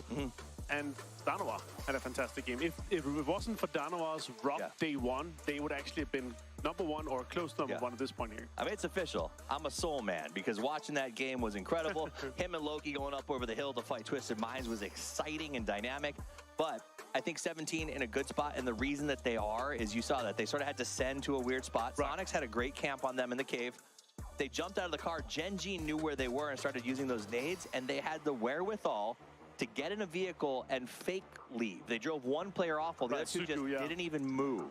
And then Gen G was like, oh, they left. Let's just preserve our utility. Yeah, exactly. I mean, Suju, that was super well played, of course. Getting into that shack there, it kind of took all the attention away, exactly as planned there, and then managed them to get those points. Those 5 points might be crucial there, because if it was, you know, one more knock or like an opening or something that Gen G they felt, it's also a hard push over that road. It's like, it's perfectly laid up that it's like a high ground. You have to peek over it like it's a ridge. So it wasn't worth for Gen G. And they managed to, you know, stay alive. They didn't get that many kills, sure, but they still managed to stay alive and get into, you know, the win and get enough points to put themselves a little bit further in the top there. They, I will say, compared to what we saw in day 1 for them, day 2 and kind of the start of day 3 has been a little bit different. I mean, when we talked about the start of day 2, Gen G was in 7th place. They slid pretty far down. They've had some tough moments, but this is a nice wake back up. Yeah. We've seen a lot of teams who had some tough days, 2-1, sort of come out and play today. But again, a lot of this comes down to 17. How do you catch them? I will say Ascend, again, manages to get into the late game, manages to put points on the board, and Danawa does not say die. These guys refuse to give up. Take a look. We're going to show you our top 4 teams. Danawa is the one to look at right here, because they had a long way to go at the start of this match to get back into that fight for possibly first. They should, I think, be in second after getting 14 kills in a chicken dinner. A 24-point game is impressive. Yeah, super impressive. That 21 points on day 1. They got 24 points in this game alone. Yikes. So huge game for them here, of course. Unfortunate. If they had like 10, 20 more points in day 1, they would literally been just contesting there for the first spot. But yeah, of course, huge game for them. If they wanted, if this one and the kills to boot with it, they would have been super close. They would have been close. Let's see, before we show you how close they are, let's take a look back at the match. Sonics came out strong, got a couple of kills. They've been trying to put points on the board, but when that shift went away from Los Leones, they just couldn't make the transition, and that's where we lose them in 13th place. Then we jump to the Big 5. This is where things get a little bit wild, because Danawa has to, I mean, that cross by Soul to get to this side and make that move on Twisted Minds was incredible. Perfect timing. Of course, they had the smokes down, so you had a little bit of cover here. And then Loki's push over there with the barrel, opening it up, getting a flush as well, huge for them. Twisted Minds, though, super unfortunate for them. Like, they were actually 4 guys alive. They're looking strong, and then Danawa just come in and completely destroys them. Of course, 17 gets shot down, and then Gen G is just about finding the last player. Loki got spotted quite easily. Yeah, the real winner in that fight was Gen G. They had the ability to just watch it from the high ground and wait to come through and clean up. And remember, our MVPs will come from the winning team. So be one of these gentlemen. I'm going to go out on a limb and say Foxy takes the man of the match. Yeah, that would be no surprise that, of course, with the 3 kills, there would be kind of expected. Yeah, Gen G, hopefully they can kind of push it a little bit further with the last game, make it exciting. But still, our mid-pack, our, you know, second, third team, all the way down to 8th, it's going to be super, super close. Huge difference in prize pool, huge difference in PGS points, so that's going to be really important. That's it. I think the prize pool, especially when you talk out of that 2nd and 3rd place, it gets a little bit less of a differentiation, but getting those points, because at the end of the day, all anybody cares about, these players, is they want to go to PGC. They want to play in the big show. They want to have the chance to lift that World Championship trophy. And the difference, 4 teams in the past, we've seen cutoffs as different as 14 to 20 points. So everything you can get matters when it says when you're looking at the future. Yeah, of course. Yeah, man of the match, Foxy, good to see him here. 3 kills. One of the lowest ones we've seen so far. If you look at the average there, usually there's a little bit more damage and knockouts coming in. Ascend, though, they ascend to the very top here for 80 kills total. Danawa, they're in there with the first place for... It's close, though. Look at that. All on 16,000 damage, except for Ascend. Super, super tight in terms of total. You say Danawa, I say Dana win, because these guys have been playing so hard here today. Like, that fight with, like, sending Soul to the bottom, Loki going up over the top. Like, they knew they had no other choice for their win scenario. They threw everything they had at the wall, and they were able to walk away with a huge amount of points. Did they win the chicken dinner? No. Did they win the match in terms of points? Sure. Absolutely. Yeah, and as I said here, Danawa, first day, 21 points. This game, 20 points. Super, super fantastic game for them here. Let's take a look at the overall and see how it changed it up. Yeah, it does a little bit. I mean, it's close. Okay, so let's talk some scenarios. Before this game, 17 looked so good. You and I were even joking in the green room about how are we going to come up with a scenario where someone can catch 17? But there is a world where Ascend and now maybe Danawa or Tiamba comes out, gets a massive game, gets first place. We just saw 20 points in a game, so that can get you caught up. The problem is, I mean, Ascend can do it, right? If they work really hard. Yeah, I mean, Ascend with a win and, 8 kills, they could do good. Or Danawa with, 14 kills and a win, they could do good. But still, the problem is 17. 17 has developed a defensive capability unlike we've ever seen. The circles, they're finding the right spots. At the end of the day, there's just not much that we can do to stop them. Now, if you want to get your hands on some cool prizes, you don't have to chase down 17. You can just chase down the code at the bottom of your screen. Type that in right now and get your chance to get some of those cool skins. Remember, they're only available until the 17th, so you can get them in-game if you don't win them for free. I'll tell you who's not going to win something for free here. 17. They do need to get into the late game. If they have a bad match, and we did see it once today, where they went out in that first 15 spots, Ascend can do it, and Donovan maybe, right? With a huge game. Huge game. All win and double-digit kills, they could do it. But still. So you're saying there's a chance? 17 gaming, they have been looking fantastic. And if everything comes to what we've seen so far in the grand final, they're going to get another, 10, maybe 3, 4, 5 points guaranteed, but 10 if they get the kills going as well. They played extremely well. Their third-party opportunities have been on point. Their rotations have been on point, and how they've been able to manage to get into the late games again and again have just been on point every single time. It's easy to give them a hard time about how slow they've played these last games. It's because they played the rest of this grand final so well. Can they do it? Can they continue the run to the championship? It is time for our final game of PGS1 with your casters, Toby and Paperthin. It's the twilight of PGS1. The clock is about to strike midnight. The carriage has arrived. And 17 Gaming is looking to see if that glass slipper fits, if they can finally be that Cinderella team, if they can finally take a global tournament, if they can finally take a tournament. Even in China, they've never even won the PCL. Toby, so much at stake here in this last game. And it couldn't be written up any better. 17 Gaming, 17 points ahead of second place right now. It's Ascent on the hunt. It's Danawa, it's Tianba on the hunt. They need good games, but most importantly, they need to take out 17 Gaming before they start racking up points. Keep our eyes keenly aware of Pachinki, the center of the map. Will draw our attention. The bullseye of Erangel. We'll see if anybody's going to throw any darts out early. From what I can see so far, everybody is holding it close to the vest. Let's let them loot. False sense of comfort, and that's when we get them. That's the best way to do it. I think rotation traps are actually the best way to hot drop, quote unquote. It is at least the more unpredictable ones in terms of if you just fly down next to an opponent, it's pretty obvious for them to go, well, we're going to be fighting. So we'll see. We'll see how things are going to pan out here as we jump into the final match of PGS1 again. Our eyes are here. Our eyes are on 17 Gaming. Will they get the first circle? Last game we tried to get it as far away from them as we could. They still got third place. Let's see where this one is going to take us. It's going to be hard based on that plane path to get one away from them initially, unless it's like a full milli circle or something like that. Circle will come out very shortly here, and it is going to be west, and that Cerberus cheering behind us. They love these circles, of course, but I want to go on a talk here about 17 Gaming, and I've been with this team for quite a long time. There's a lot of history for them in PUBG esports, so I think a lot of people became aware of 17 Gaming as a team because of the Face It Global Summit and because of them being on the receiving end of the Captain Grenade. Yes. A kind of an inauspicious start to their PUBG Global career. Since then, they've been a strong team. They've been a really good team. But again, PCLs, PCSs, every kind of Tier A or Tier S tournament they've been to, every global tournament, second or third has been their best finishes. They've never been able to find that win. Show retires, the superstar for that team, the leader, the spiritual leader of that team now.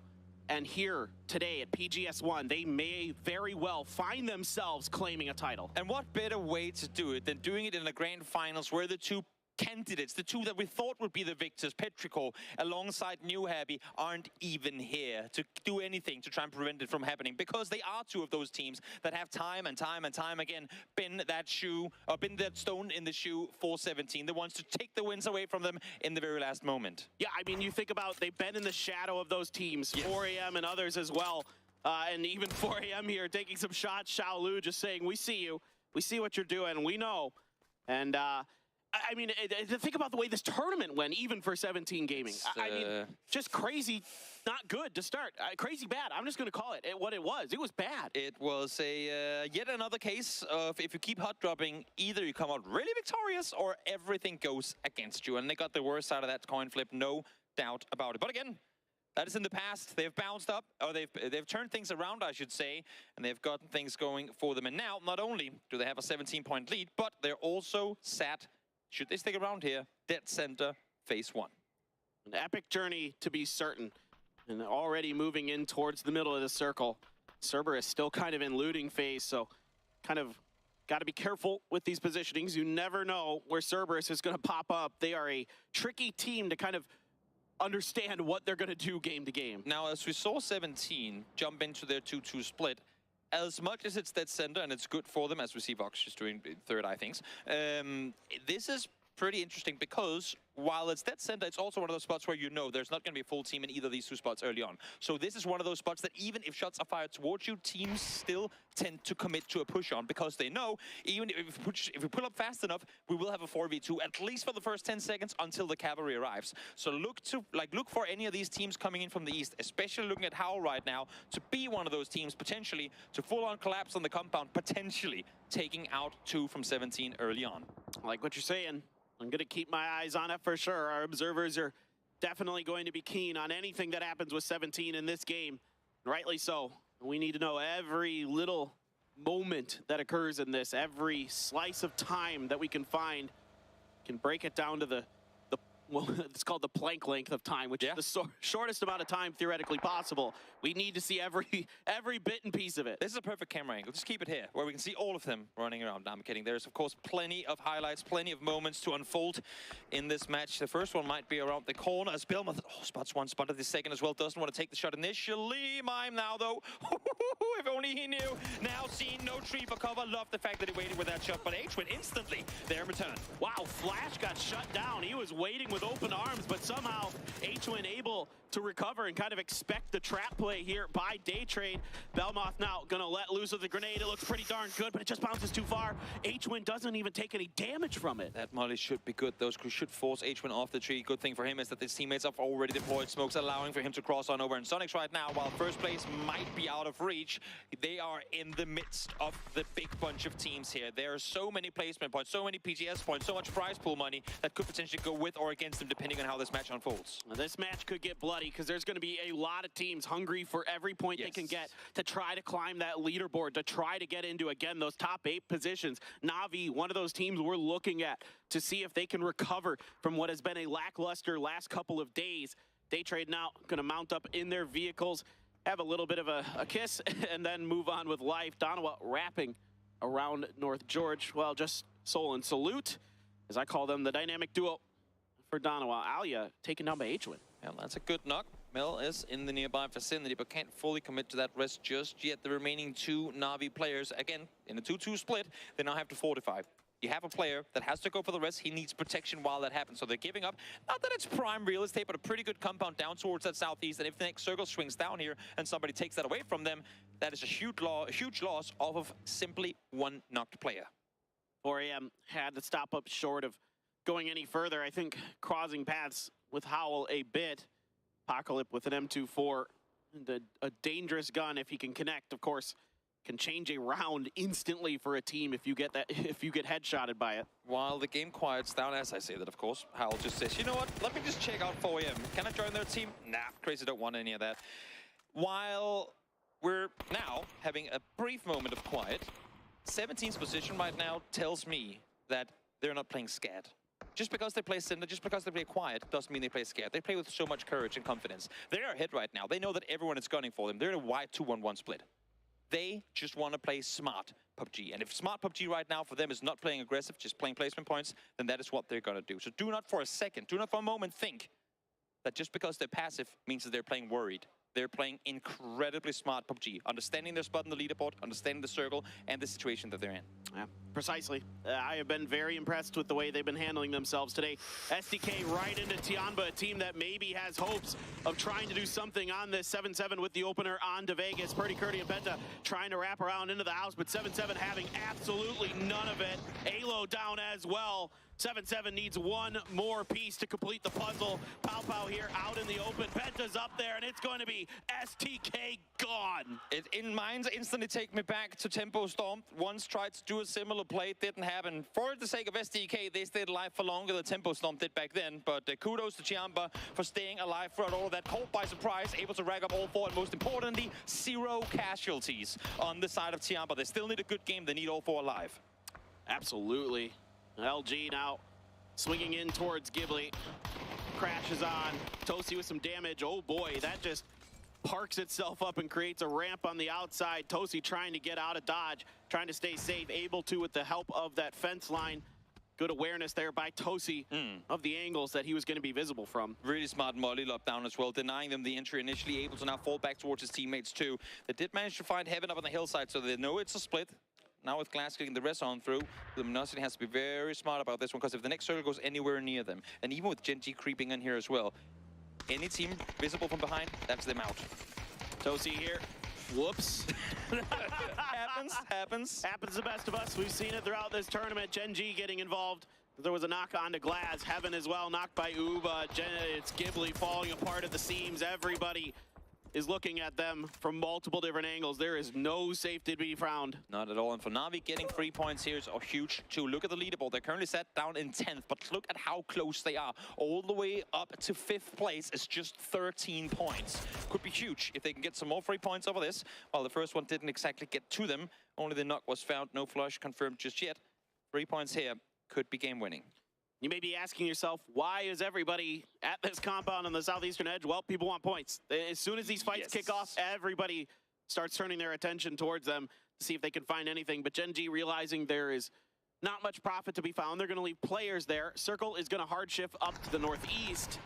Now, 4 a.m. out with Vox. Vox there with some long-range AK sprays is doing some serious damage. Yep, Lu down to low HP as well. Xiao Hai too down to low HP. Adam actually finding him with the scar from even further away. Huge damage coming through from Third Eye. Really wanting to put a dent in 4 a.m. and Althus now with the SLR taking out Xiao Lu. 4 a.m. look good in this position. They got the shift, but Third Eye once again wreaking havoc on teams that try to make their way up the leaderboard. Yeah, just crazy stuff here. I can see Howl potentially drifting towards this fight. I think if there had been a knock on the Third Eye, they might have been keen to get involved in this, but so far it's been clean for the NA squad. Nurins and Buchils, survivors from the earlier affairs for Day Trade, going to be driving center circle looking for some kind of compound, some kind of safety. There's not much to be found until you get all the way over towards just south of the ruins. Yeah, it happened off camera, but 17 Gaming has regrouped as well on that southern side.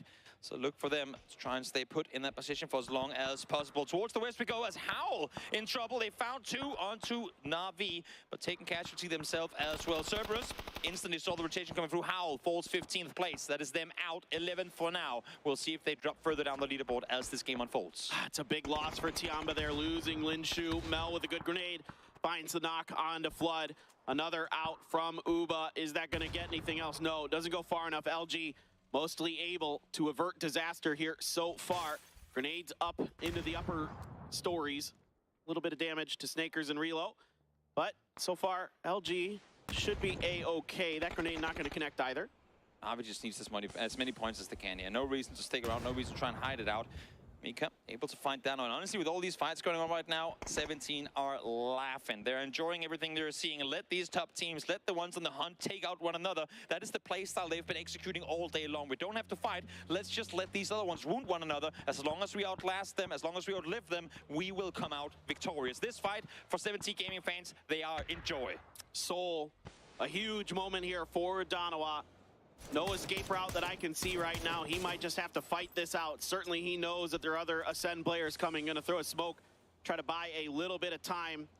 Gonna switch over to that Saiga and the Scar. He knows that this is there's no other hope here except to win an up-close and personal battle until the rest of his team can get in a position to give him some cover. I'm looking at Ascent and seeing, is there a way for them to back out of this? Is there a way for them to wrap down towards that southern side and get out of this? Issue is Mika is too deep in. He's on the other side. You can see east side of Gatka here.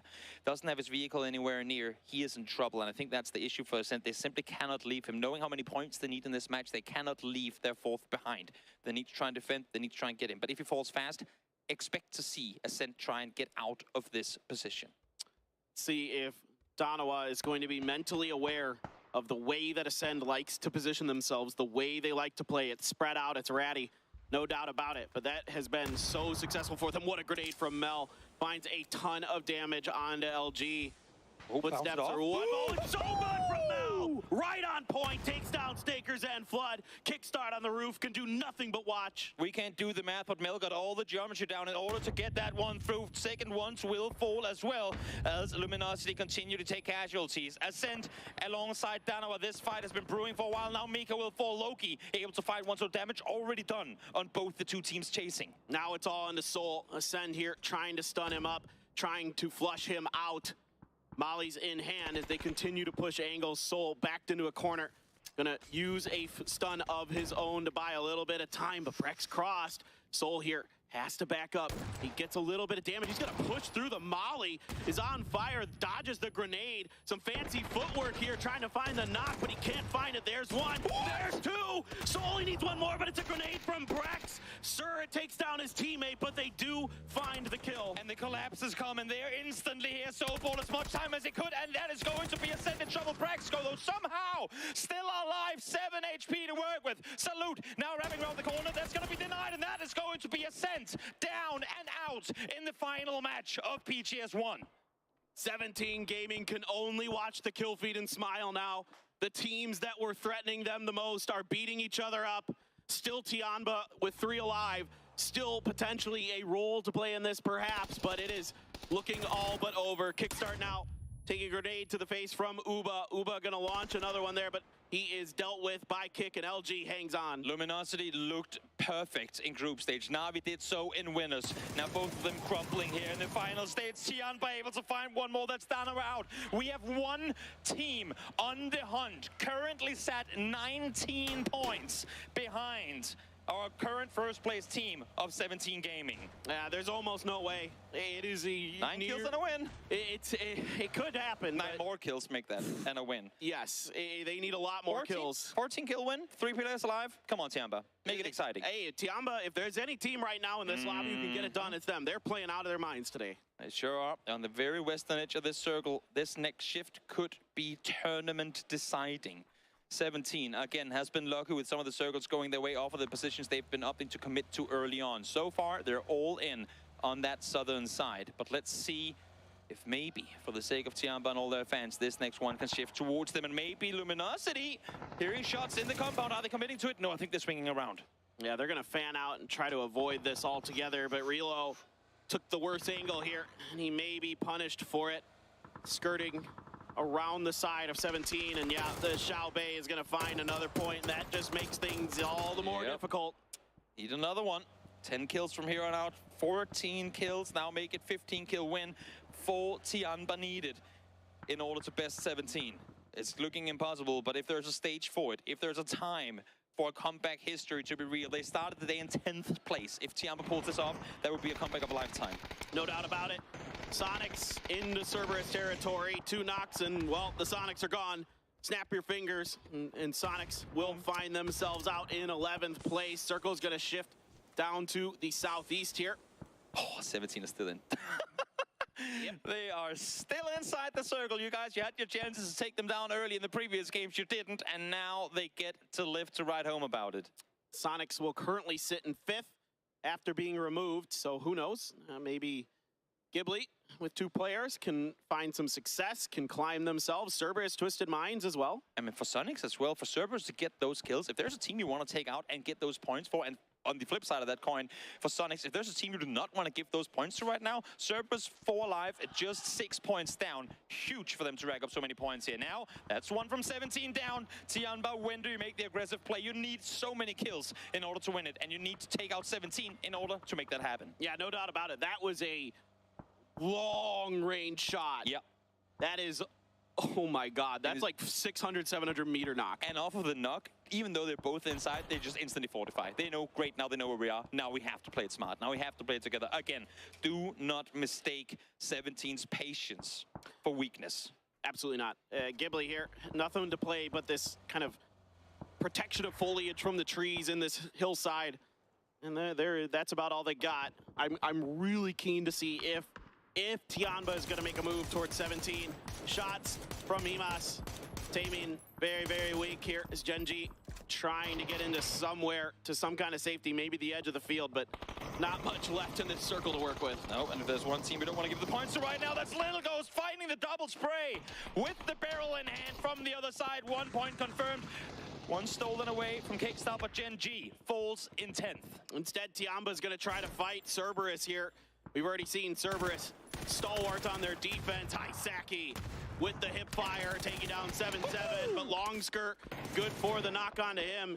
Imas trying to come to life. Taikon got the knock on to long skirt. Pow Pow, last one alive for Tianba. The last hope for anybody or anything to stop 17 from winning this event. Trying to now make his way on over. That nade will be close. Not going to be enough, though. And I think with Pow Pow being a sole player left alive, it's probably going to be written as is that it's going to be practically impossible for anyone at this point to catch up to 17. But with that said, still so many PGS points to play for. Still prize pool to play for. So much on the line for these teams, regardless of whether or not they can make first or not. Yeah, still a lot of teams in the top half of the leaderboard alive, clawing for every point they can. If those are grenades, they're going to be pretty darn good. Cerberus maybe out here. Pow Pow with a great grenade, finds two. Still Himas on the flank, but Pow Pow continues his reign of destruction. Can't peek over just yet, and knowing that he has Cerberus nearby on the leaderboard, he needs to rack up as many points as he possibly can now. Circle shifting away. He needs to get that heal off. Does he do it in time? No, not going to happen. Tianba down and out. Well, we know how this will end, but let's find out the road that we take to get there. It's Third Eye sitting by Puchil's and Nurin's outside of the next circle as it shifted back towards the field, downhill direction. But a great day from Tianba. Hats off to them. Definitely. What a climb. Played amazing today. What a climb. 2 points out of second. Started the day in 10th. Unbelievable. Huge. Oldless running out of bullets. Gonna have to reload. Vox with a bolt.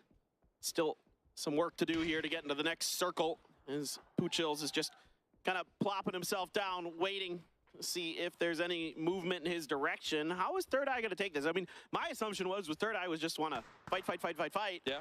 But instead, Nurin's catches Vox out in the open. I'm not sure if Puchil's even started shooting, so I don't think they're necessarily fully aware of his exact position off of this. Nice double headshot coming through from Nurin's there to claim that one, and potentially leaving him on scene, and indeed he did.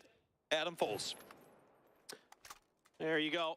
Puchil's waiting around the corner, just seeing if any more of Third Eye is going to be coming out. He knows there's still one left, and they are just going to be keen to watch that door. Smokes have to come out from Oldless, try to make his way through, but this is hard, to put it nicely. Yeah, ain't gonna be easy whatsoever, especially with the circle, as you said, shifting away from them. Day Trade trying to clean up as best as they can, trying to rag up some more points. They are set just 1 point behind for him. And again, PGS points on the line here. You want as high of a placement as you can possibly find. Finding him there as Norrens goes down. As Norrens finds Oldest, sorry. Day Trade now. Still, maybe could get a little bit further ahead. We'll see. As they are in the blue, they're going to have to mount up and roll out. Salalzi and Himas still alive for Cerberus, sitting in 7th. Every point could be a change in that leaderboard. Getting shot from a couple different angles. Twisted Minds with a lot of players alive, and they are up on the hillside. It is going to be Spiro. Who's going to get that knock? While we have our eyes on 17 as well, just massive kudos to them. 3 second places today. They started the day off with a win. Now they make top placements again. They're a team we know to go aggressive. They're a team we know to not really care too much for the placement points as long as they get the kills. They've just shown all the passive teams how to play passive PUBG. Phenomenal performance in a day where they know there's so much pressure on them to perform well. And now they can just start fanning out and go for it. Yes. I mean, they could just start going for some highlight reel plays, just get, farm some clips for the old TikTok there. And Twisted Minds going to be pushing down the hill. Nurin's going to finish off Tosi. Ghibli's run has been ended, but what a performance from them. What a absolutely just pleasant surprise they were here in these grand finals. A lot of surprises in these championships so far, and Ghibli, definitely one of the bigger ones. Did not see that one coming whatsoever. Now, Sushu, Xiaobei, I think they know that this one is going to be theirs, but they're taking, they're fanning outside of the circle to find some of these last kills. Yeah, Puchil's trying to find the heads, but cannot. Grenade comes up short, fortunately for him. Smokes have to come down. Lil Ghost has a crossfire. That's going to allow Xiaobei to push forward off the backs of these defensive smokes. Grenade is going to be out. Nurin's here a little bit too far away to take much damage. Only 9 comes through. Looking to see if they can get his teammate revived. Loving that we're seeing 17 not just care for the championship. They want to win the final game too. They're not done playing until the fat lady sings, and she hasn't sung just yet. One more comes through. That stage straight out. 17 again, taking matters into their own hands. Love to see it. Just absolutely phenomenal stuff here from 17. But now they have their most formidable foe left here in this game. Twisted Minds to their north. They will be looking in this direction. A straight-up 4v4 could be very exciting. With Himas out, it is 2 teams remaining. It is EU versus who will certainly be our PGS1 champion. And if Twisted Minds win this game, there might just be a top 3, top 2 spot available for them. Another big comeback in Grand Finals. They did not start off strong here in the Grand Finals, but they have played really, really well today. Xiao Didi now making his way to join the rest of 17, or at least create an off angle here. Xiaobei waiting. Batulin's on the edge of the blue, is going to be forced back. And Xiaobei knows it. He knows that Twisted Mind is in a tough spot, especially with this position. Yeah, exactly. Both Xiao Wu and Perfectix playing kind of the backfill protector roles, trying to get overhill, overview roles, and both Spear and Batulins, they have to back off. It's simply too strong of an angle to a push. So Shu able to find Batulins. That's 1 down. All right, that's 1. 3 more to go here. Xiaobei's spray just not quite good enough. Took some damage from Perfectix at the end of it. Suju comes downhill, taken down by Lu. So still hope here for Twisted Minds to come through with the final win. And again, for Twisted Minds, they know that they need points here. Gotta try and go for the flush. Just 1 placement point extra, one kill point extra could be the deciding factor in both prize pool and PGS points. Lu now under pressure from Xiao Didi. A lot of damage being done. A grenade splashing by Xiaobei, still alive. Still trying to do something, but a great grenade from Spyro has Xiaobei down. Little Ghost and Wu just with hay builds on a vehicle for cover each. We'll see if they can somehow bring this one home. 2 versus 3. Twisted Minds has the better outlook, but they are not inside the circle just yet, at least not Spyro and Lu. No reason not to play for it here for Twisted Minds, but it's downhill out in the open of a crossfire between Lil Ghost and Xiao Didi. See if they can get it done. Shots are starting to ring out. Lu is down. 1 player left here for Twisted Mind, or 2 players left, excuse me. Perfectix out in the other side of things. Spiro down. Okay, now it is 1 player left here for Twisted Minds. Perfectix gonna be spotted. Lil Ghost dialing him in. Is almost down and out. The cherry on the top here for 17 could be coming shortly. Perfectix still trying to do what he can to win this out. Xiao Didi not going to have any of it. He's going to try to flank out, try to finish the job. Perfectix still trying to keep himself in this, wants to win this game. Like you said, Toby still has something to play for. Some time being bought. Xiao Didi now taking some shots, but Perfectix with some smoke. Maybe a little time left. And he's not inside the circle yet either. 1 smoke lopped on forward. We'll have time to get 1 more first aid off, but this run is going to be so damn difficult. They know exactly where they have him. He's in trouble, to say the least here. That is putting it lightly. To say the least. This will be tough. Still some smokes left here. But you can see that Xiao Didi and Lil Ghost, plenty of bullets left. Plenty of angles to find. As the time ticks down here, phase 7 drawing to a close. And now... What a game of 17 can bring it home in the final one, too. Oh, I know. I mean, this would just be a wonderful finish if 17 is able to get this done. Gonna confirm the kill there on the outside of things on the Spiro. Perfectix, maybe if he could find 1 knock on one side, he could still get this done. He's gonna get in the vehicle. Bold play here, but has to make some kind of maneuver. The shots are starting to ring through. If they can just find the head, they will have a win. And they will have themselves a championship. The spray comes through. 17 Gaming takes the chicken dinner. And at long last, your PGS1 champions will be 17 Gaming. Unbelievable stuff, Toby. Absolutely unbelievable stuff from this team. Just a phenomenal run to get here after what looked like a team that we had counted out are able to come through into these grand finals and reach their first global title. And to bring it home in the final game too, again, not leaving anything up for grabs. Placements in the top. They had one game outside of top 2 today. Insane. Absolutely just brilliant performance from them today. Yes, it may have been a safer game, but it was still the right one. They made great moves from start to finish here throughout this event. They played with heart, with tremendous tenacity. Some huge kills, some huge aims, as you would expect as they make their way to the stage. From being bullied out of Pachinki Picardo in groups, from looking like they were in shambles, they turned things around in the grand finals, and here they are victorious. Such a phenomenal performance from the grand final started off. And again, the Cinderella story for this team is complete. They finally got their way into the podium, into the winner's circle. They make their way to the PGS trophy. And for the first time, we will crown a PGS champion. And here they are on stage from China. It is 17 Gaming holding up their flags, showing the pride of their team and their country, and well-deserved. An absolutely just brilliant performance. And here they are once again, your PGS 1 champions, 17 Gaming!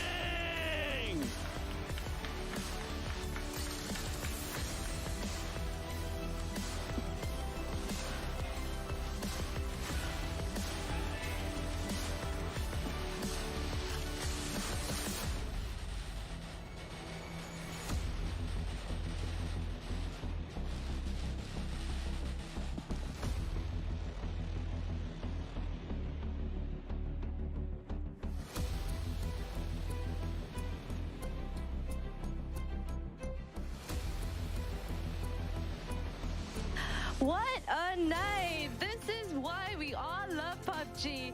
We've seen some of the most incredible PUBG for the past few days, and it was all for this moment.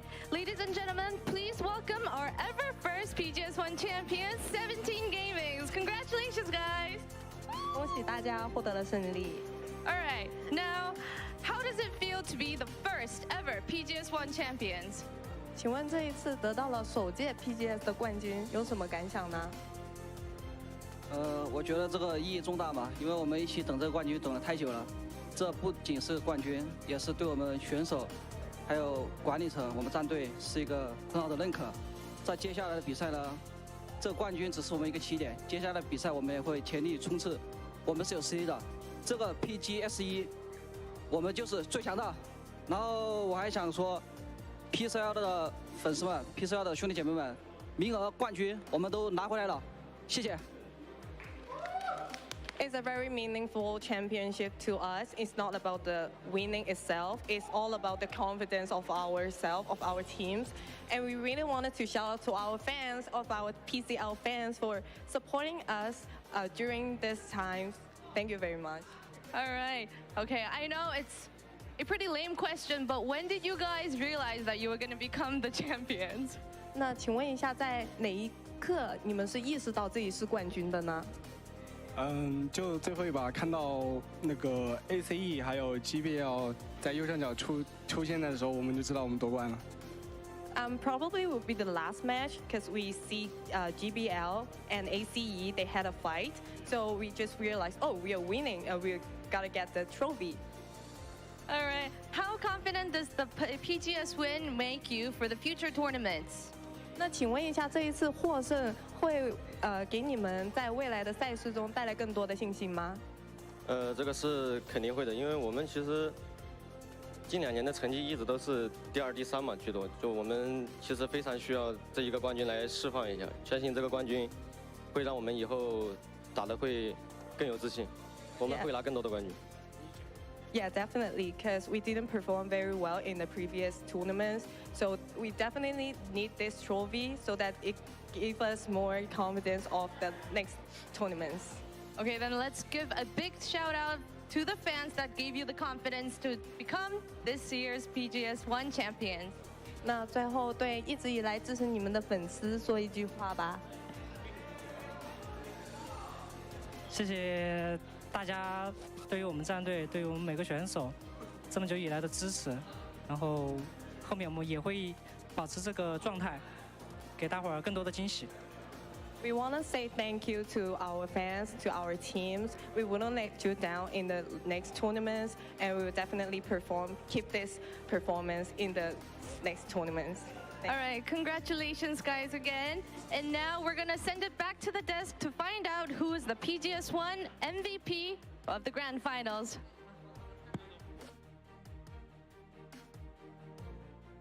Thank you, Bella, and congratulations to 17 Gaming as they come out with not only the championship, Martin, but they do it by winning the last game. Yeah, super impressive here to be able to close things out. Nice to see here on the total leaderboard, and it also means they have a good cushion coming into second place too. They made sure they were absolutely the finalist best team here. 157 points. What an impressive performance from them. There's no other way to define it. This is a championship team that has a bright year.